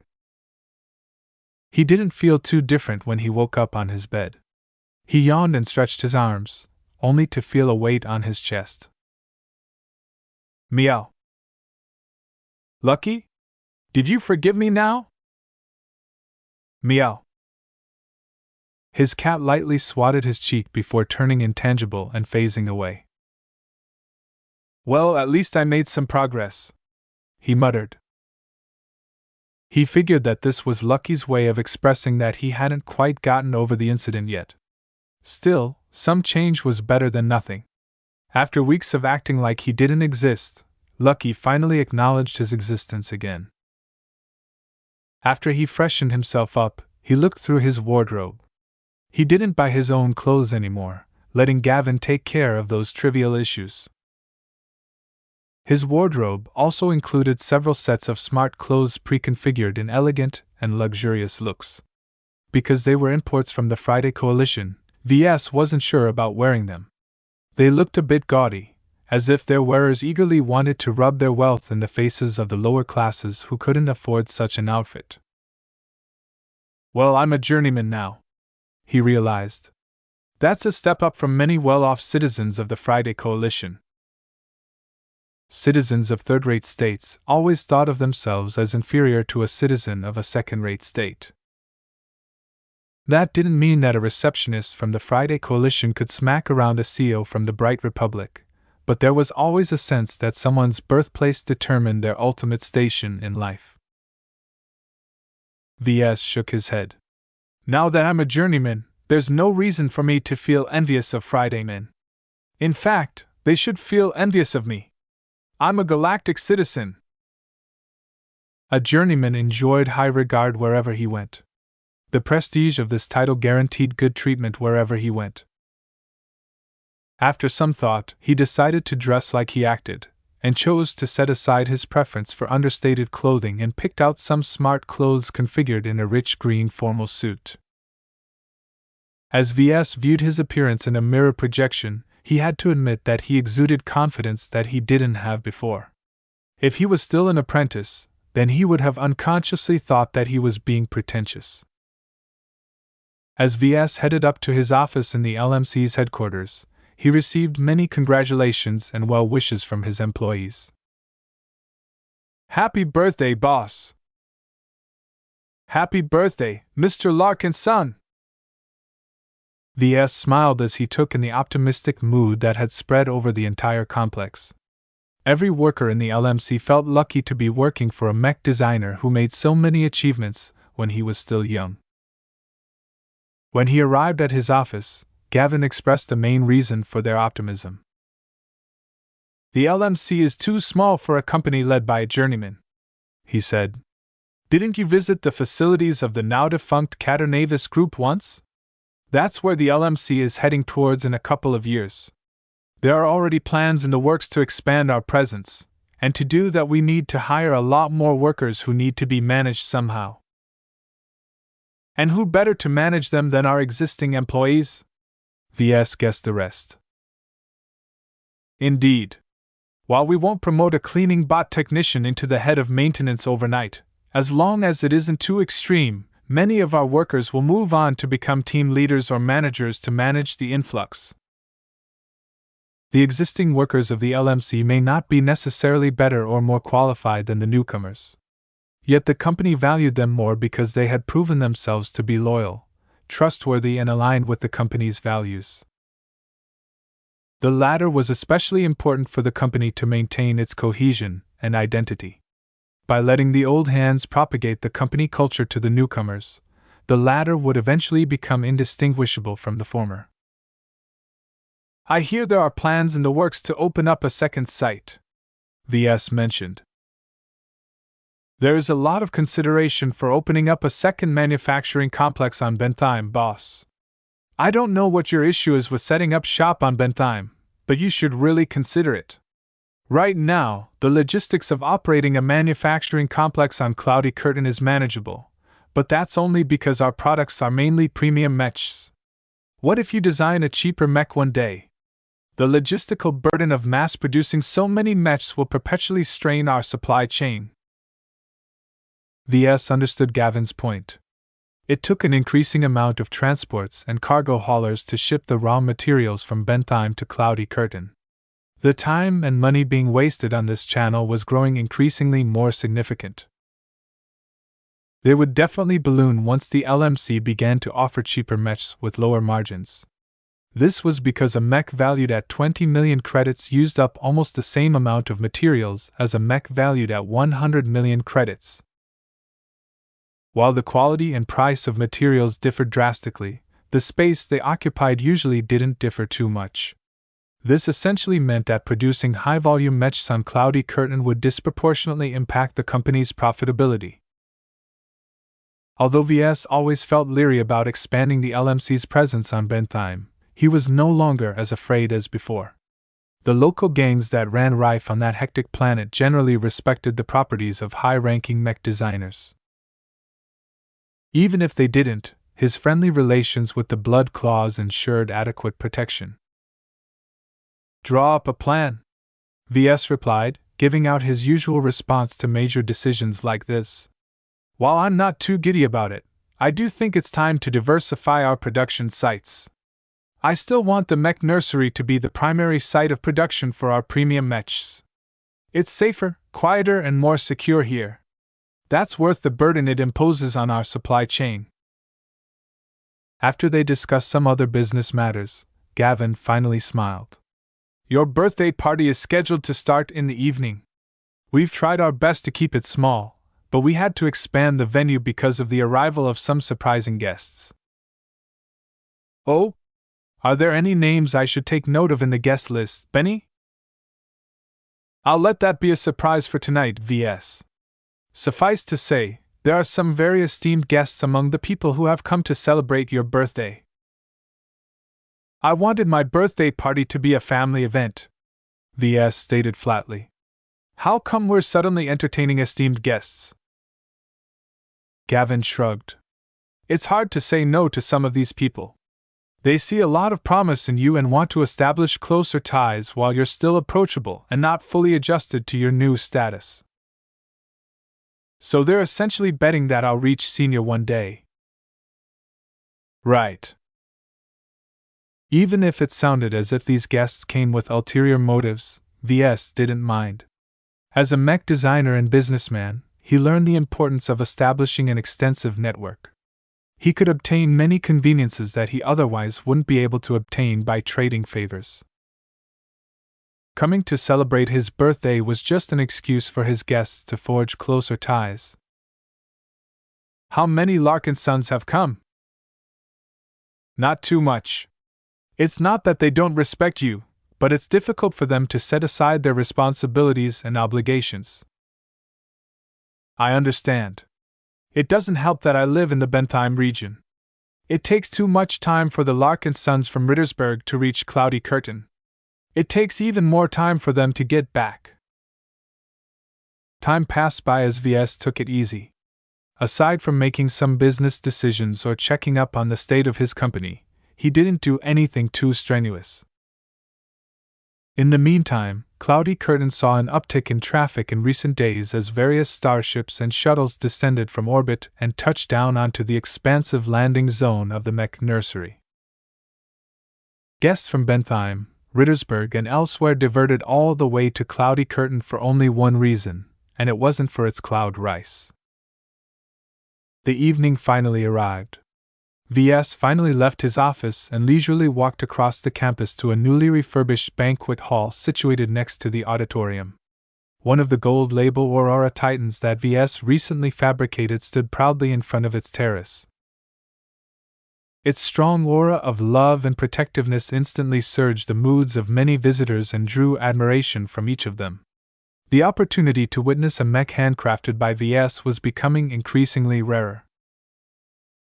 Yet once anyone witnessed his works up close and in person, they recalled why they valued Ves so much. Only he could design and produce such compelling mechs. Ves! Kedis called and waved her hand. She scurried over to him. Come on! Let's head inside! As she dragged him past his Aurora Titan and the mob of admirers, Ves glanced at her current outfit. Ordinarily, she dressed in trendy clothing that made her look disarming and nothing like a pirate. It made her look like an average student studying at a good university. This time, she dressed up. Not only did she have her hair styled in a curly way that conveniently hid her horns, but she also shed her casual ensemble for a modest red dress that exposed her lean, muscular limbs. You look very feminine, Kedis. She grinned at him with a face that looked even lovelier in makeup. It's your birthday, silly. Of course I'll dress up for the occasion. Once she led him inside to the foyer, Ves came across a dozen or so Larkinsons spanning multiple generations. From elders such as Raymond Billingsley Larkinson to members of the younger generation such as Lainey Larkinson, a small slice of the family had come all the way to celebrate the birthday of one of their most prominent members in recent years. To V's surprise, his grandfather Benjamin arrived in person. Grandpa, I didn't expect to see you here.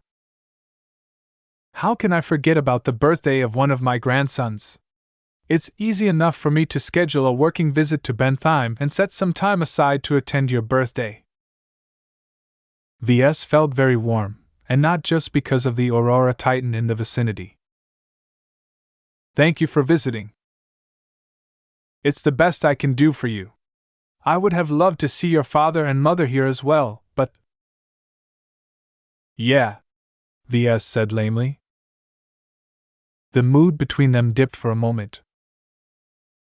Benjamin shook his head. Let's not linger on unpleasantries for tonight. I'm sure your father is happy for you and wishes to be here. Here's my present to you. It's nothing much to someone who is worth billions of credits, but it's the love that counts. His grandfather gestured with his hands, causing a floating gift-wrapped box to hover over to the birthday boy. Although Ves felt a little awkward, his grandfather encouraged him to open it on the spot. After carefully tearing apart the wrapping, he opened the box and picked up a small potted plant. It's a young prosperity tree. It grew out of a seed from the original prosperity tree at the Larkinson compound. Do you remember that big tree in the back?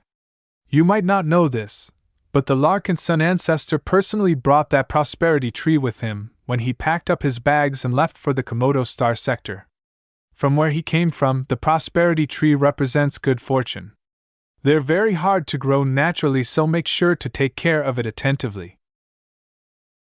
Although Ves felt a little bit underwhelmed by getting a miniature tree of all things, it was the thought that counted. Thanks. I'll treasure it and hope it will one day grow as tall as the original tree. This was a present that carried a lot of symbolism. His grandfather essentially sent the message that the Larkinsons placed high expectations on him.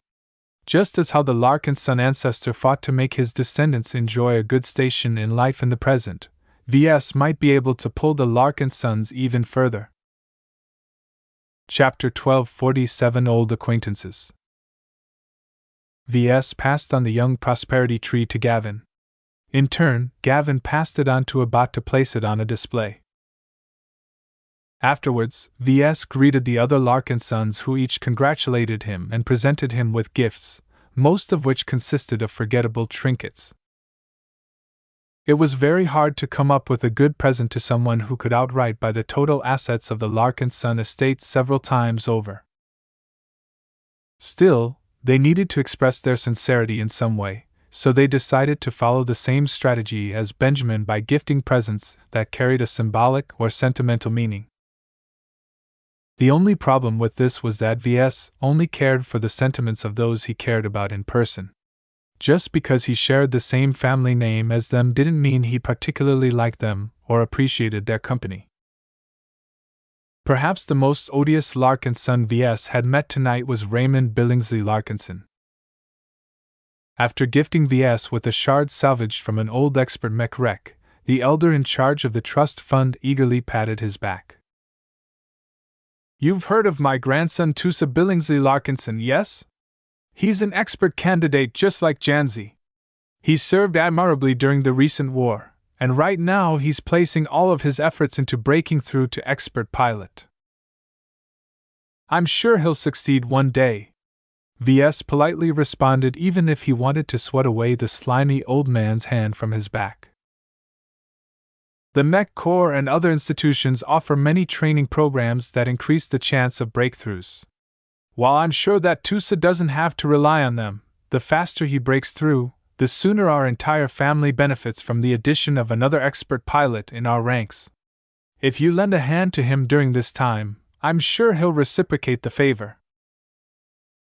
After several minutes of babbling, Ves eventually learned the true reason why Raymond was buttering him up so much. He wanted Ves to invest several 100 million credits into Tusa's training. While the Mech Corps is a fine place to seek a breakthrough, the Friday Coalition offers even better training programs. Raymond explained. As long as my grandson can pay the entry fee, he can benefit from the wisdom of a second-rate state, not only increasing his chances of breaking through, but also allowing him to absorb some of the skills of a second-class mech pilot. While Ves maintained his polite smile, he inwardly cursed Raymond for being a greedy old bastard.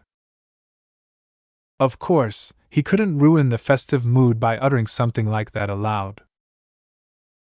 I think the family should make this decision collectively, Raymond, he said in a mild but slightly warning tone of voice.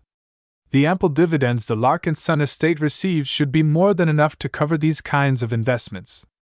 It's not fair for me to openly favor one Larkinson expert candidate over another. Raymond knew he couldn't make any further progress when he heard that, so he stopped insisting. You've raised a good point, Ves. I was merely thinking that since you're so wealthy, you don't mind spending this trivial amount of money. A few 100 million credits is not trivial. Whatever you think of my wealth, my business ventures eat up most of what I earn. Ves lied. In truth, Ves was flush with more money than he knew where to spend it on. While he reserved quite a bit to fund the expansion of the avatars of myth, the rest of his money was essentially sitting in the bank. Even if he wasn't hurting for money at the moment, Ves did not want to make it a habit to lend or give away his cash whenever a Larkinson held out their hand and begged. Therefore, after shutting down Raymond, Half of the Larkinsons who wanted to chat with him further all declined to say anything more than pleasantries. Perhaps the most light-hearted Larkinson he greeted was Lainey Larkinson. The little girl had grown into a big girl. Ves remembered meeting her shortly after he embarked on his career.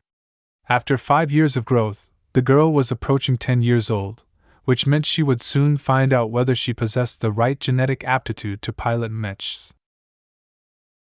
Ves generously smiled at Lainey after she gifted him with a hand-knit shawl. "Did you make this yourself?" Lainey eagerly nodded. "I don't know if I want to become a mech pilot or mech designer, but I've been practicing my handicraft in case I decide to follow in your footsteps."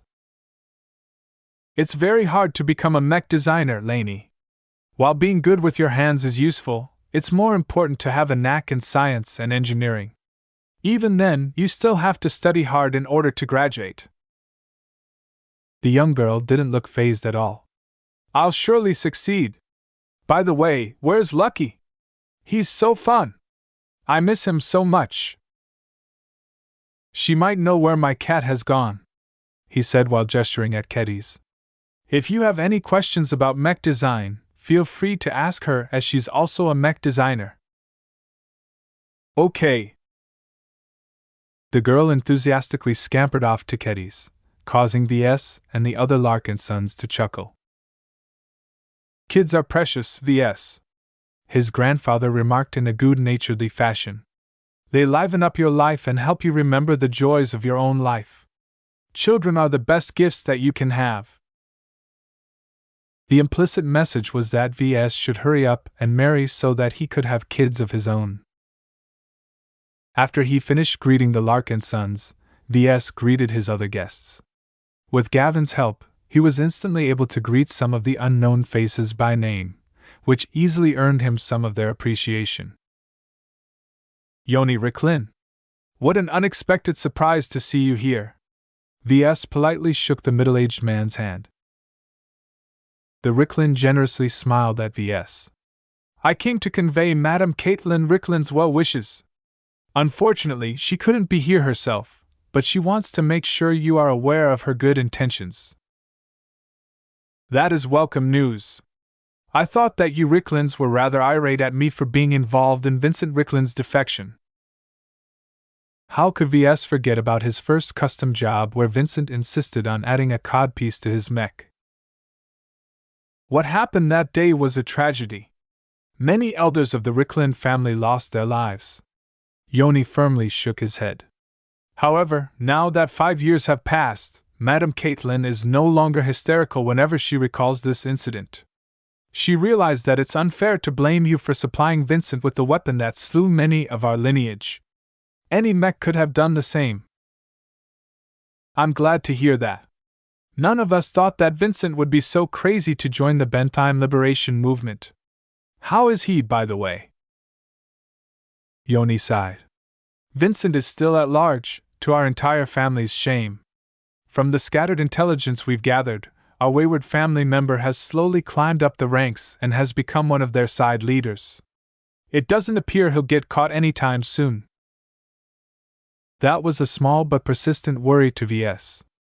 Still, the BLM shouldn't have any reason to target him directly, so he quickly threw his concerns aside.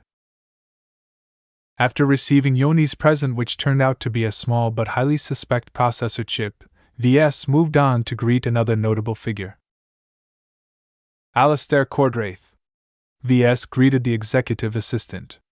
He didn't need Gavin's help to recall the unassuming but sharply dressed man's name. "I did not expect to see you here myself." The man shook hands with Ves. "Senator Tovar wishes you well. He has paid a keen amount of interest in you ever since you returned from the Ilvain Protectorate. It has always been one of his dreams to forge a friendship with our isolationist neighbor. Now that you single-handedly opened up a major opportunity, our diplomatic corps has been hard at work ever since.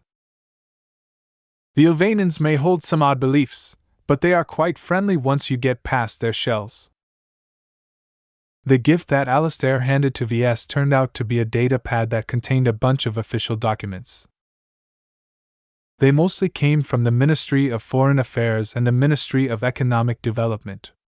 While it took some effort for Ves to figure out the legalese, he figured out that they essentially authorized him and his company to engage in greater foreign activities with less bureaucratic oversight. Alistair explained what they meant. There is a lot of red tape involved whenever a domestic mech company begins to expand its operations in other states. The Senator believes your company has a lot of promise catering to foreign markets. Your stunning achievement in opening up the Protectorate attests to that. For this reason, he has lobbied on your behalf to make it easier to do business across borders.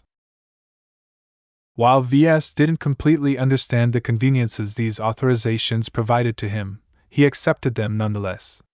He passed the data pad to Gavin, who eagerly began to read the documents right away. Please convey my thanks to the Senator for his consideration. It seemed the Senator still paid a significant amount of attention to him.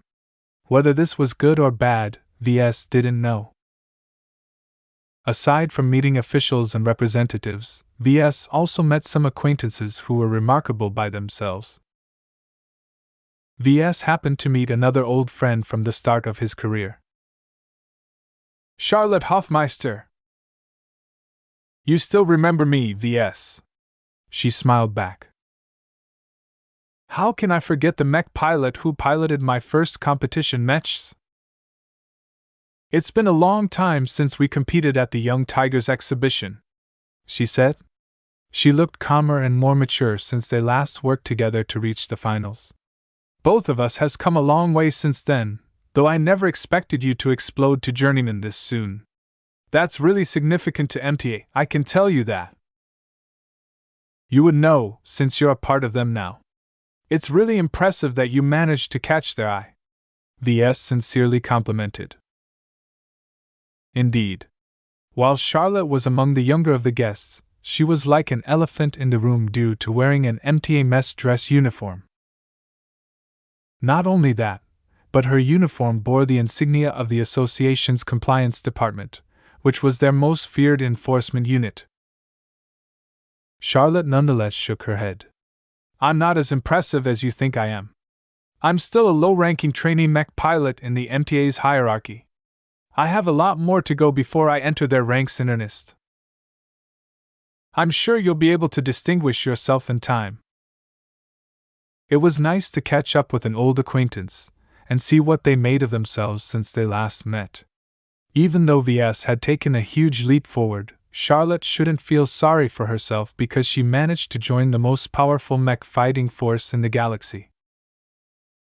Even if the MTA's branch in the Komodo Star sector didn't equal the branches closer to the center of the galaxy, Charlotte could still expect to pilot some great mechs in the future.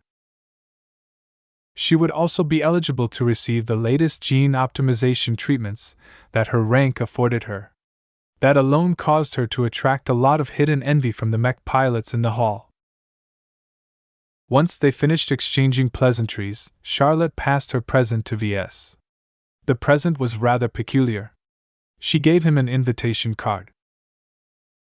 You've recently advanced to journeyman, right? That means you'll visit the Centerpoint system soon. While I haven't been there myself, you can use this card to an exclusive club on Centerpoint V. You won't regret the visit once you get inside. Sounds mysterious. Charlotte grinned. I don't want to spoil the surprise. This was his second invitation card. Ves still recalled that he still hadn't used his invitation card to the Angel's Wing Foundation. After carefully stowing away the card, Ves greeted one more acquaintance. Patricia.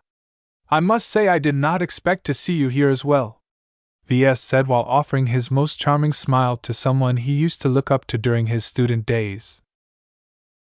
The mech designer apprentice to Master Null elegantly offered her hand, which Ves gently shook. Patricia Schneider looked as elegant and inscrutable as ever. We both came a long way since we graduated from Rittersberg University of Technology and competed in the Young Tigers exhibition, Ves. You've managed to make a stunning achievement by advancing to journeyman so soon. I'm still an apprentice.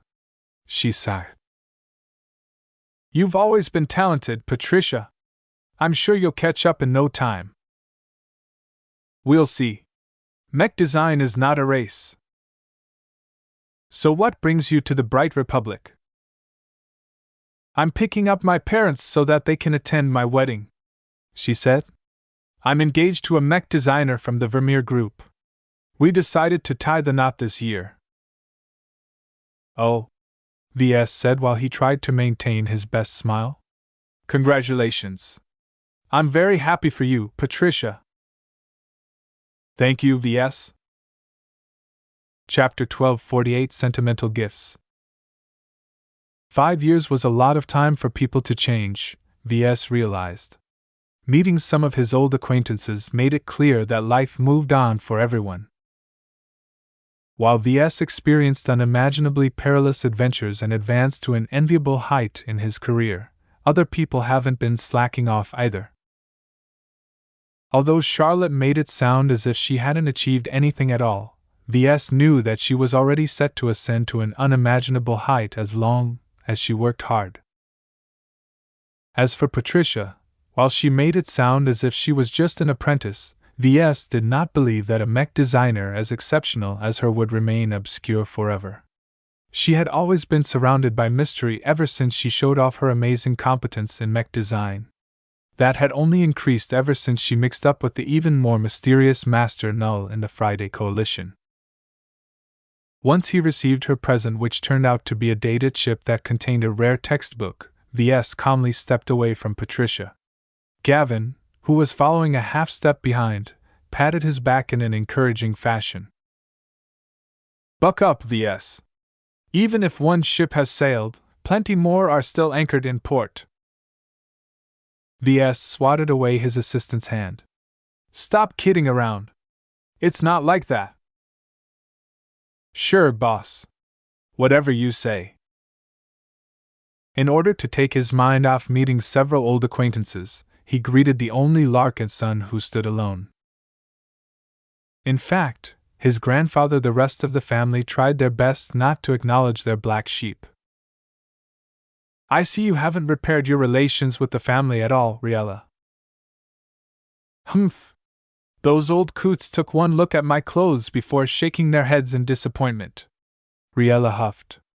She gestured towards her outfit, which made her blood claw allegiance abundantly clear.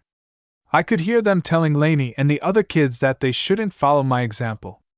That's the only value I have left to the Larkinsons.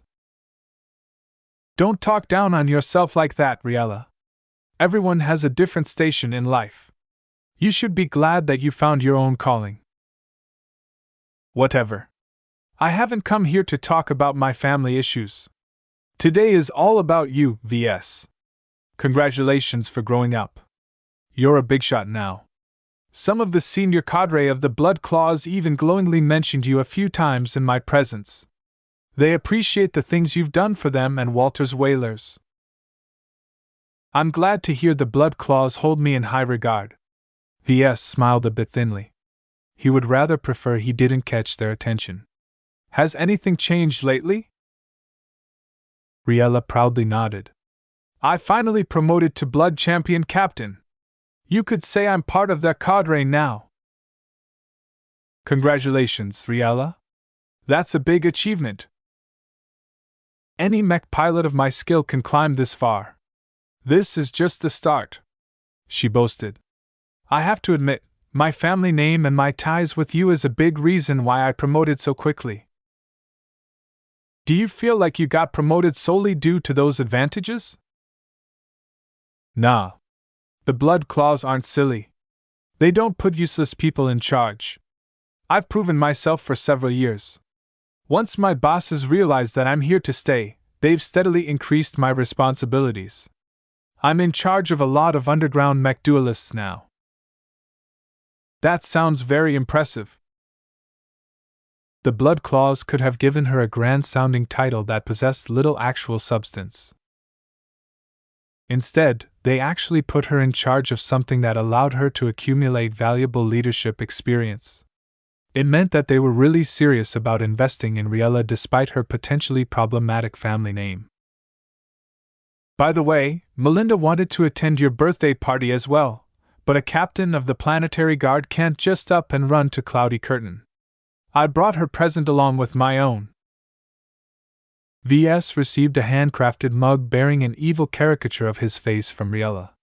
In his opinion, plastering the words devil tongue underneath the cartoonish image wasn't even necessary. Wow! He uttered good-naturedly. Whoever created this caricature is good. I just commissioned a random artist from the galactic net to paint your face this way. Riella dismissively waved her hand. I'll definitely place this mug on my desk, he said before passing it over to Gavin to be placed on the central display.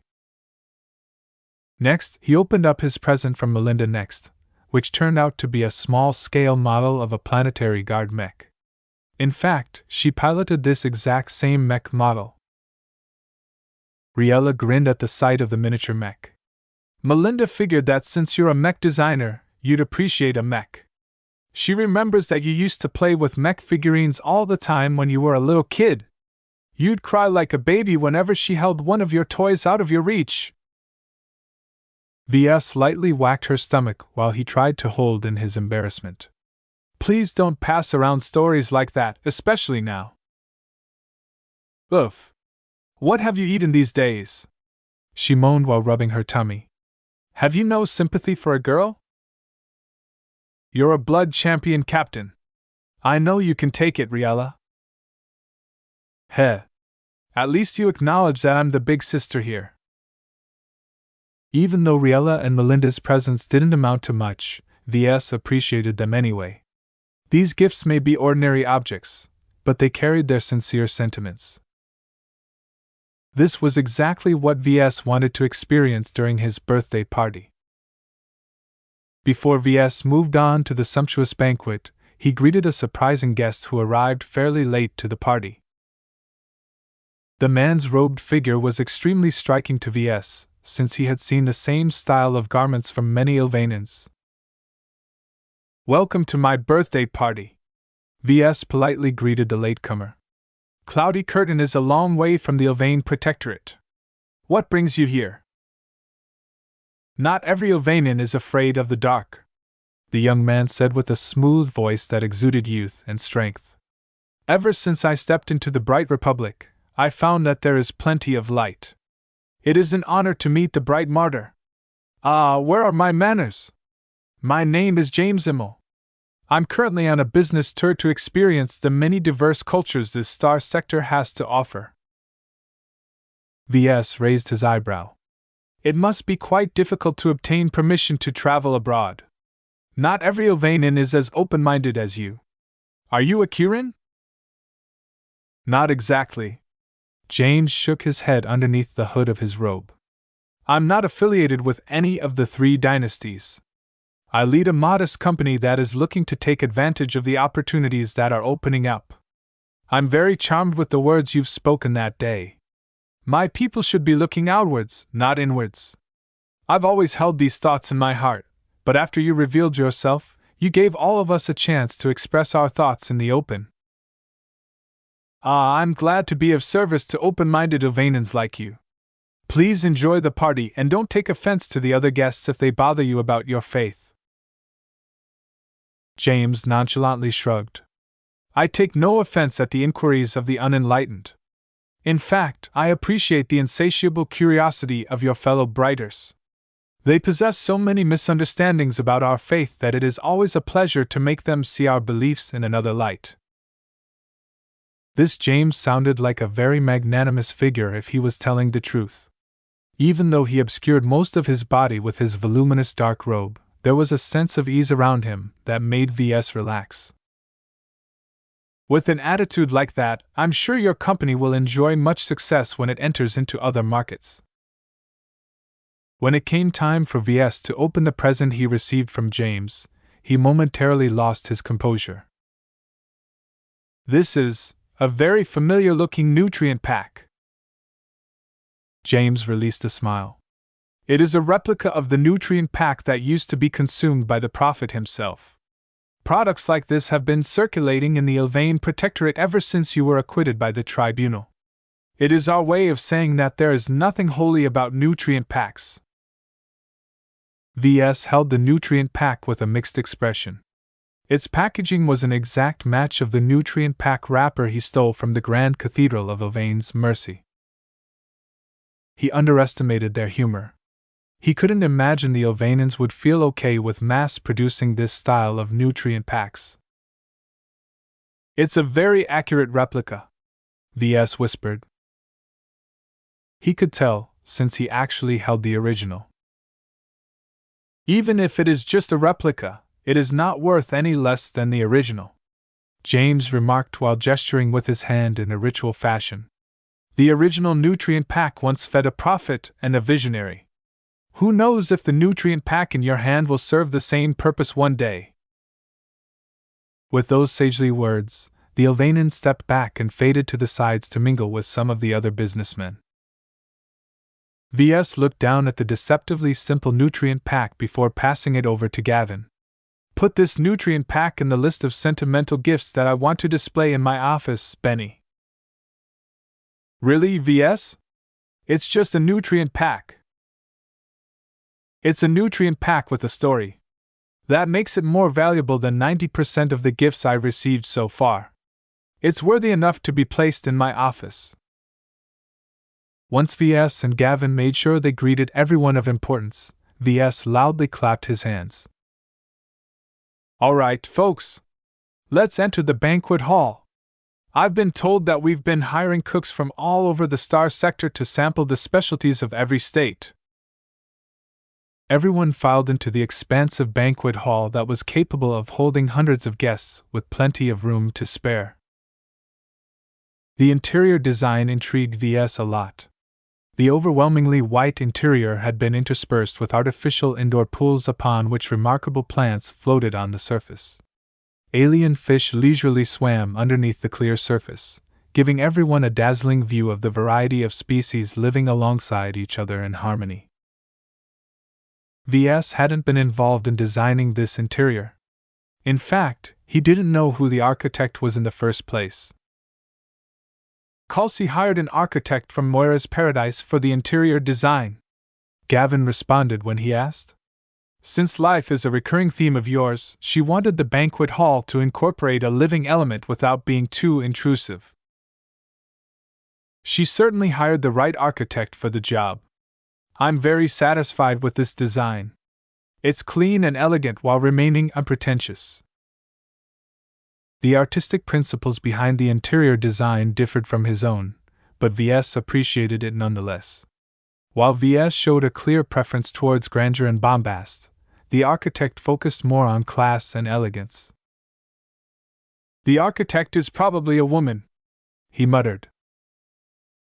Everyone slowly took their seats. VS sat at a table next to Keddy's, who eyed Riella with some guardedness. Both women seemed to recognize each other as warriors. They exuded the same kind of air. Who is this woman, VS? Your new girlfriend? Riella asked. VS almost spewed the champagne he just sipped. Keddy's is a mech designer. She assists me in my design work. Fortunately, before this conversation could go any further, Lucky hopped onto the table and dropped an object onto the surface. Because of the public setting, Lucky didn't expose his capabilities. To most of the visitors attending the party, Lucky was just a very attractive-looking mechanical cat. Meow. Is this my birthday present from you, Lucky? Meow. The gift that Lucky dropped onto the table was very strange. It was a full-sized plushie doll modeled after Lucky himself. Gavin tried to stifle his laugh when he saw the present. That's a souvenir from the LMC's gift shop. Lucky is a very popular mascot to the company. Our gift shop sells various different plushie versions of your cat. VS picked up the cheap plushie with a dubious expression. Come on, Lucky. A doll can never replace you. Hasn't it been long enough? It's my birthday. Meow. Lucky thumped his tail against the table. he sighed. Fine. You win. I'll take you on some tasting tours once we visit Bentheim and the Centerpoint system. Chapter 1249 Watchful MTA. Ves stood up when everyone had taken their seats. Although the plushy doll of Lucky in front of his table made for an unusual sight, the birthday boy himself looked unusually solemn at this moment. Ladies and gentlemen, thank you for attending my birthday party. It gladdens my heart to receive the appreciation of so many people. Even though I wanted to keep this occasion modest, it's still a welcome surprise to me that so many of you insisted on coming. All these people hadn't necessarily come because they were friends with Ves. Aside from Riella, Charlotte, and a few others, the overwhelming majority chose to come because they wanted to forge a closer relationship with a young and promising journeyman. That was okay. Ves knew that aside from celebrating a turning point in his life, his birthday party had also turned into a networking opportunity of sorts. The peace offering from Madame Caitlin Ricklin showcased how much his value rose due to his advancement. Ves always suspected that the Ricklin family sent assassins after him. Now that they deliberately sent a representative to his birthday party, his suspicion grew stronger. For what reason would the Ricklins want to convey the intention to make peace after so many years of no contact? While he didn't like the Ricklins at all, there was no point for Ves to pursue them any further.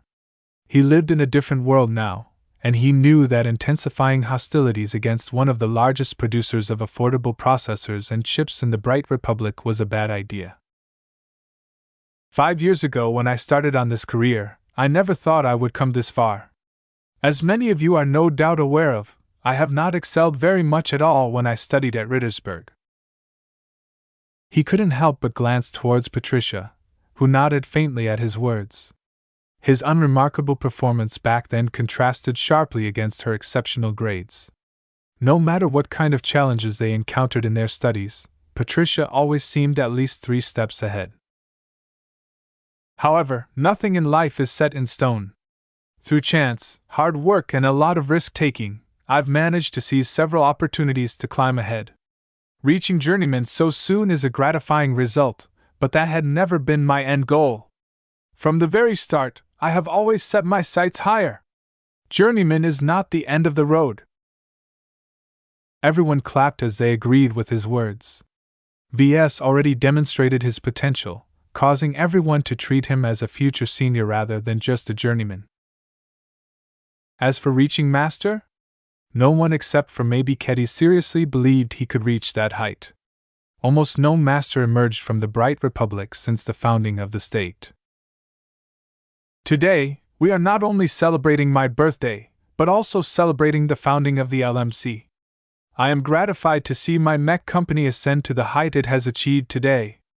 I believe it has been successful in helping me spread my principles concerning mechs. With its promising growth prospects, I am confident that my mechs will spread in every corner of the star sector and beyond. That aroused another round of clapping. Compared to the mechs designed by other mech designers, the products sold by the LMC were very distinctive. Not only did Ves exhibit a flair for designing a visually distinctive mech design, but all of his mechs also contained a remarkable quality that inspired courage and passion. His designs slowly became known for this seemingly unique ability. Although it didn't enhance the battle performance of his mechs in a material fashion, the effect it had on morale was very outsized. The mech pilots and their allies all gained more confidence and assurance in his products. Those on the opposite side often dreaded facing the mechs. Due to these abnormal reactions from both sides, the side which fielded the LMC's mech sometimes managed to pull off a victory they ordinarily wouldn't have won. Stories like this began to circulate through the galactic net in an increasing frequency, showcasing how much the LMC's customers appreciated their mechs. All of this led to a lot of gratification to Ves. To see thousands of mech pilots begin to change their mentality towards mechs so that they fell more in line with his overarching principles meant his mission to change the mech landscape was slowly making progress. When I initially embarked on this career, I felt that mechs were not being appreciated enough. They are too ubiquitous, and though we call this era the Age of Mechs, I saw that mechs could use a lot more appreciation from their mech pilots. For this reason, I founded the Living Mech Corporation. Since the very start, I aimed to design and sell mechs that came alive in the hands of my customers. Considering my company's explosive rise and glowing testimonials of its products, I think I'm well on my way to providing fantastic machines to everyone who agrees with my principles. This aroused a loud round of cheers. Most people present saw a lot of promise in the LMC. They were jealous of the people and entities who owned shares in the company, because the value of the company was set to balloon in the coming years. Ves wrapped up his speech to allow everyone to dig in. The tables had been filled with exotic dishes featuring various specialties of different states. Some of them were so rare that the guests couldn't help but grab at them first. While others like Keddies immediately began to pig out, Ves leaned back on his chair and took it easy. To an unsophisticated eater like him, he was already content with eating nutrient packs. As the man of the hour, he instead spent most of his time engaged in conversation. So what exactly is your position within the MTA, Charlotte? Ves curiously asked. I'm a probationary recruit of sorts, she answered. The MTA is different from the CFA in that the former is much more open to diversity within their ranks, whereas the CFA wants to transform everyone into what they consider to be ideal spacers. The MTA embraces the differences between star sectors and galactic regions. This is also why they are more open about recruiting mech pilots from the Bright Republic. The CFA would never do something like that. They strongly believe that your starting point already determines your upper ceiling. In other words, the CFA rigidly adhered to class differences while the MTA were more proactive to offering opportunities towards the disadvantaged. This was just one aspect in which they clashed. Ves himself already encountered the strong bias against space peasants when he initially tried to get inside the Starlight Megalodon. He learned firsthand that the CFA mainly recruited from the families of existing CFA personnel, or from the elite space-born clans who eschewed living on planets entirely. Those who didn't enjoy such a heritage had to pass an inhumanly high bar of tests to even be considered by the CFA. If the MTA adopted the same recruitment standards as the CFA, then they would have never recruited Charlotte. Are there many mech pilots like you in the MTA? She nodded. A lot. They're probationary recruits like me who are being intensely trained. In order for us to qualify for first-class mechs, we need to undergo rigorous training, several augmentation procedures, and other stuff that I can't mention. Suffice to say, most probationary recruits can't keep up and wash out. Those who persevere will eventually become a proper member of the MTA. Once that happens, they'll be able to stand equal to mech pilots born from the Galactic Center. You seem pretty relaxed for a probationary recruit. Ves noted her confident and relaxed demeanor. That was not the attitude of a struggling mech pilot. You even have the time to catch up to my birthday party. Charlotte smirked. I've already gotten over most of the hurdles. I'll probably be promoted from my probationary status soon. The MTA doesn't recruit mech pilots at random, you know. They keep tabs on every mech cadet and mech pilot, and employ a sophisticated analysis to find out which ones can adjust well to their training program. It sounded as if the MTA deliberately recruited from a wider pool of people because they were aiming for something specific. To be honest, the MTA suggested that I catch up with you today, she continued. I originally didn't hear about your celebration at all before my instructor approached me during training. The Bright Republic's branch of the MTA is quite interested in you. From what I can guess, your design philosophy is something really radical. Ves looked up sharply at that. He had always been rather secretive about his design philosophy. Yet, as he began to grow stronger in his abilities, the special nature of his specialty became increasingly more prominent. Perhaps many people would still have doubts about the Black Beak and the Crystal Lord, but there was no ambiguity at all when he designed his last two mechs. In hindsight, Ves had definitely overdone the X factor of his Aurora Titan and Transcendent Messenger designs. Yet even if he exposed more than he initially intended, Ves really didn't like to restrain himself. In order for him to develop his design philosophy, he constantly needed to explore and expand his limits. He couldn't do so if he deliberately crippled the X factor of his mechs all the time. "What does the MTA specifically think about my design philosophy?" he asked. Charlotte shrugged. "The MTA has a way of categorizing the huge variety of design philosophies that mech designers come up with. For example, a Class 2 design philosophy is offense-oriented while a Class 3 design philosophy is defense-oriented. Yours is rather unusual because the association's mech designers tentatively judge that your design philosophy falls into Class 9. What does it mean for my design philosophy to be categorized into Class 9? Class 9 is pretty much the leftover category. That's where design philosophies end up if they don't fit into the more conventional classes. The common theme of every Class 9 design philosophy is that they are embarking on something so unusual that they are much tougher to realize. That means that mech designers like you are much less likely to advance to master." It was quite a shock to Ves to hear these theories. Yet after he thought about it, this perspective made a lot of sense. Mech designers who developed planar design philosophies such as Master Olson and Professor Ventag could depend on a vast body of research on related subjects to advance their own understanding. As for Ves, he was pursuing something so strange and unique that he was completely dependent on performing his own research and experiments to progress. This was the disadvantage of pioneering a completely new field. He quickly calmed down, though. "Even if my path is harder than the alternatives, I don't believe I'll fail. I will do my very best to push my design philosophy to a greater height." The MTA is hoping for that as well. Although Class 9 design philosophies are the least likely to reach master level, the few that do often lead to pivotal changes. The fact that your mechs are already very strong in expressing the unique qualities of your design philosophy is a very encouraging sign. That's all I know. I'm sure you'll get to hear more when you visit the sector headquarters. Ves nodded in thanks to Charlotte for informing him about the MTA's interest in him. Although he felt slightly concerned that the MTA might want to ask some uncomfortable questions about his design philosophy, he was confident he could deflect them. He wasn't called the devil tongue for nothing. The banquet proceeded with a lot of mingling. Aside from talking to Charlotte, Ves also made sure to spare some attention to his other guests such as the Ilvanan businessman and even Yoni Ricklin.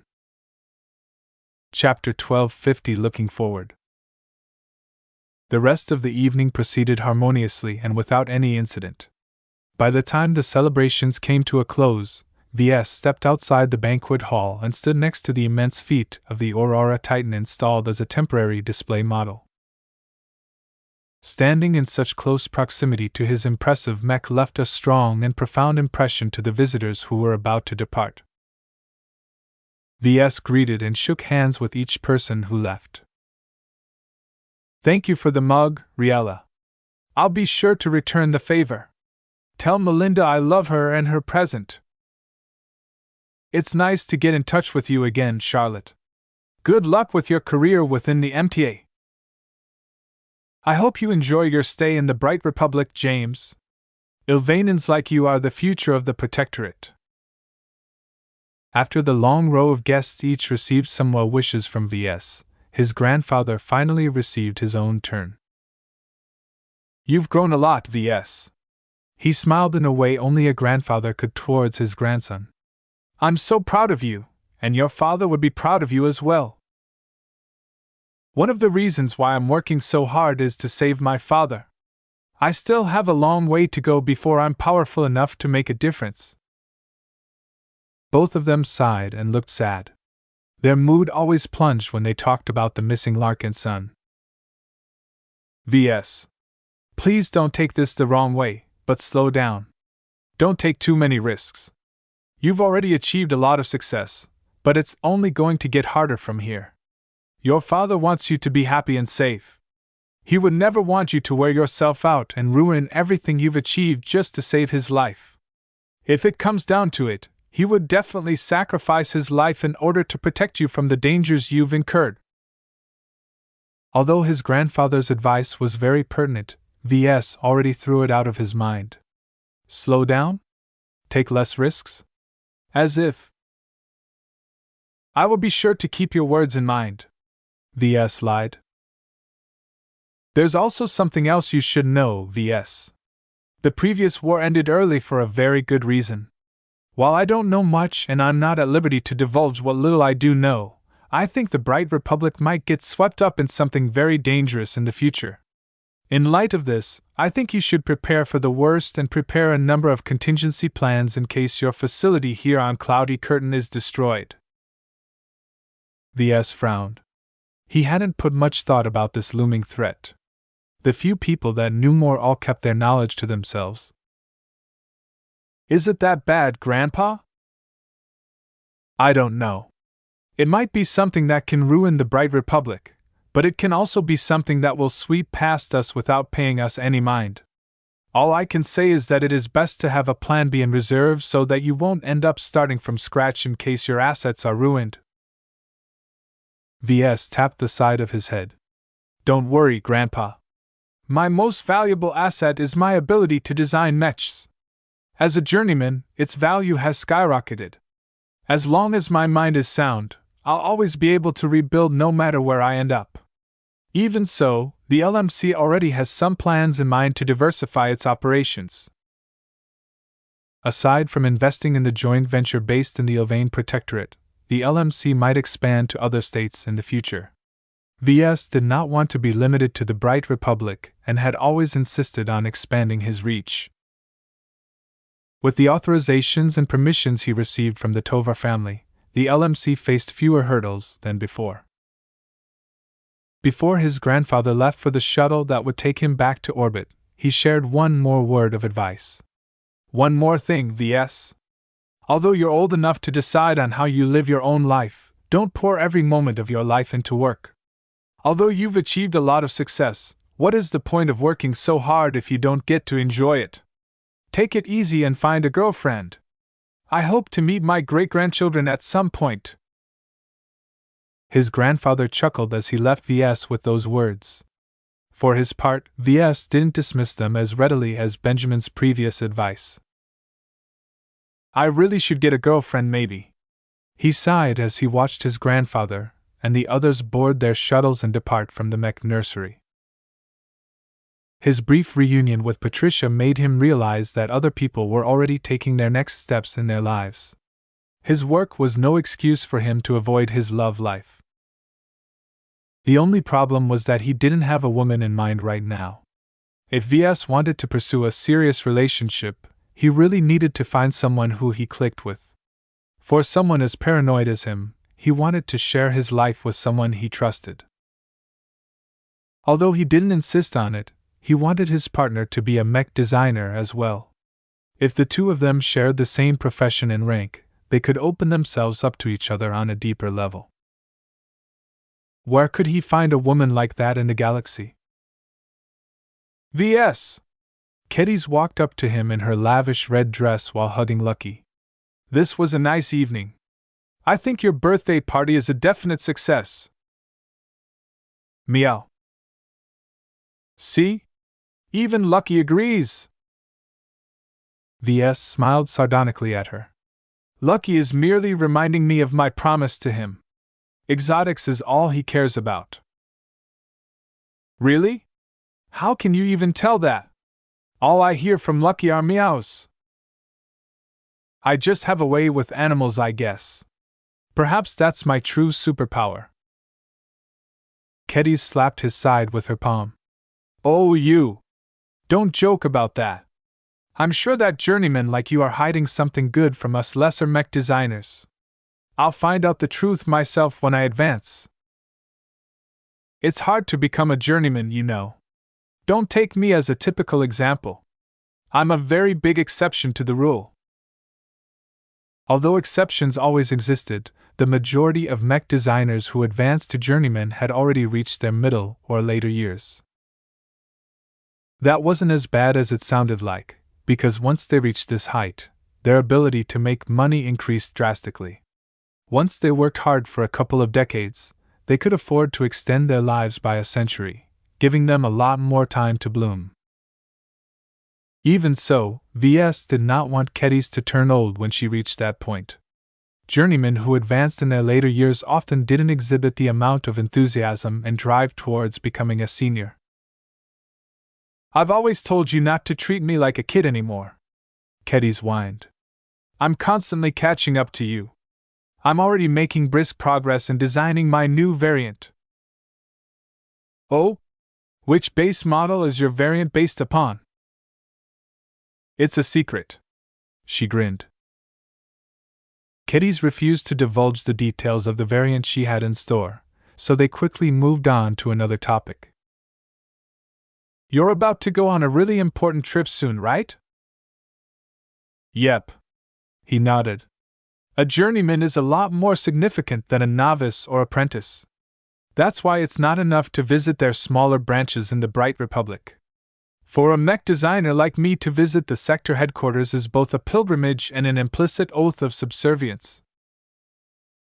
No matter how great mech designers thought of themselves, the MTA wanted to make sure they didn't forget who was truly in charge. About this visit, Ves, I'm thinking of sitting out this time. Oh? Ves raised his eyebrow. Although he hadn't addressed this topic with her, he always assumed she would tag along. I thought that you'd be interested in seeing the sights. The Center Point system is one of the most prosperous star systems in the star sector. Don't get me wrong, I'm definitely interested, she said with a serious expression.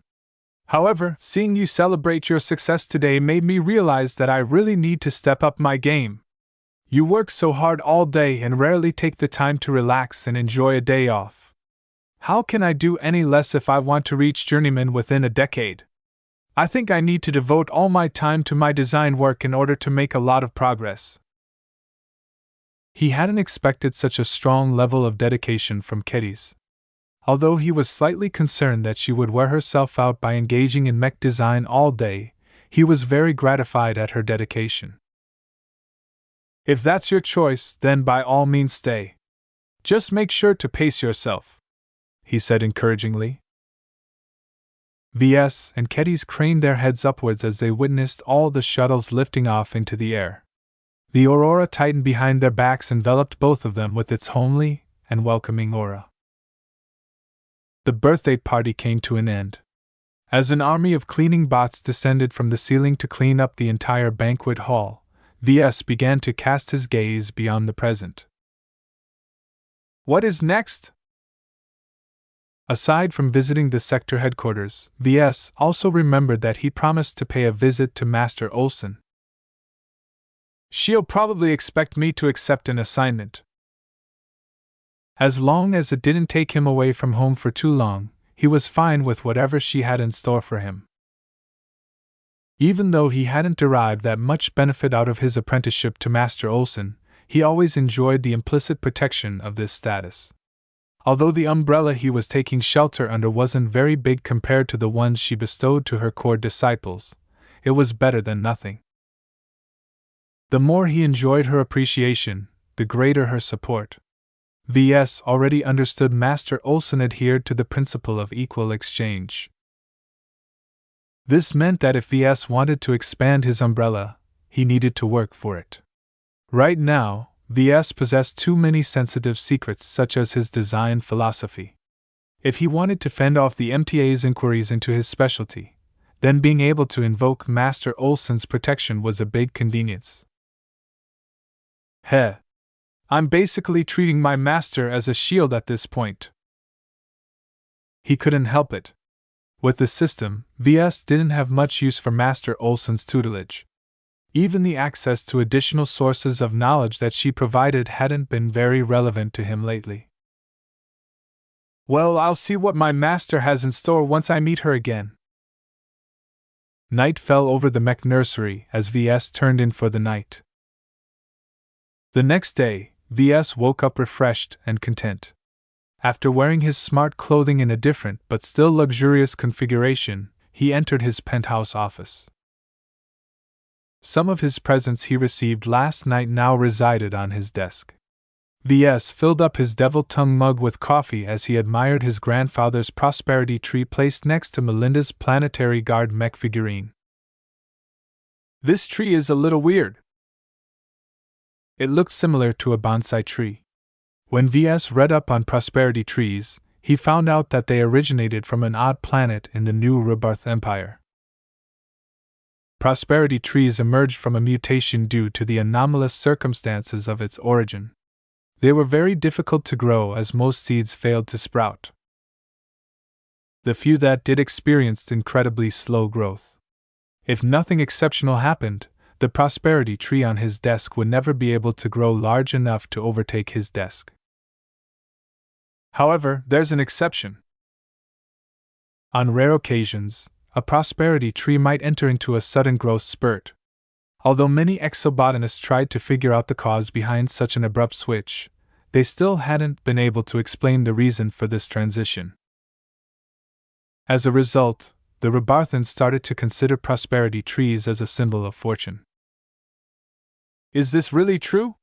VS frowned at the tree while holding his steamy mug. He sensed nothing remarkable about this tree. His senses didn't detect any remarkable spirituality from the little growth. "Perhaps it's all superstition," he muttered.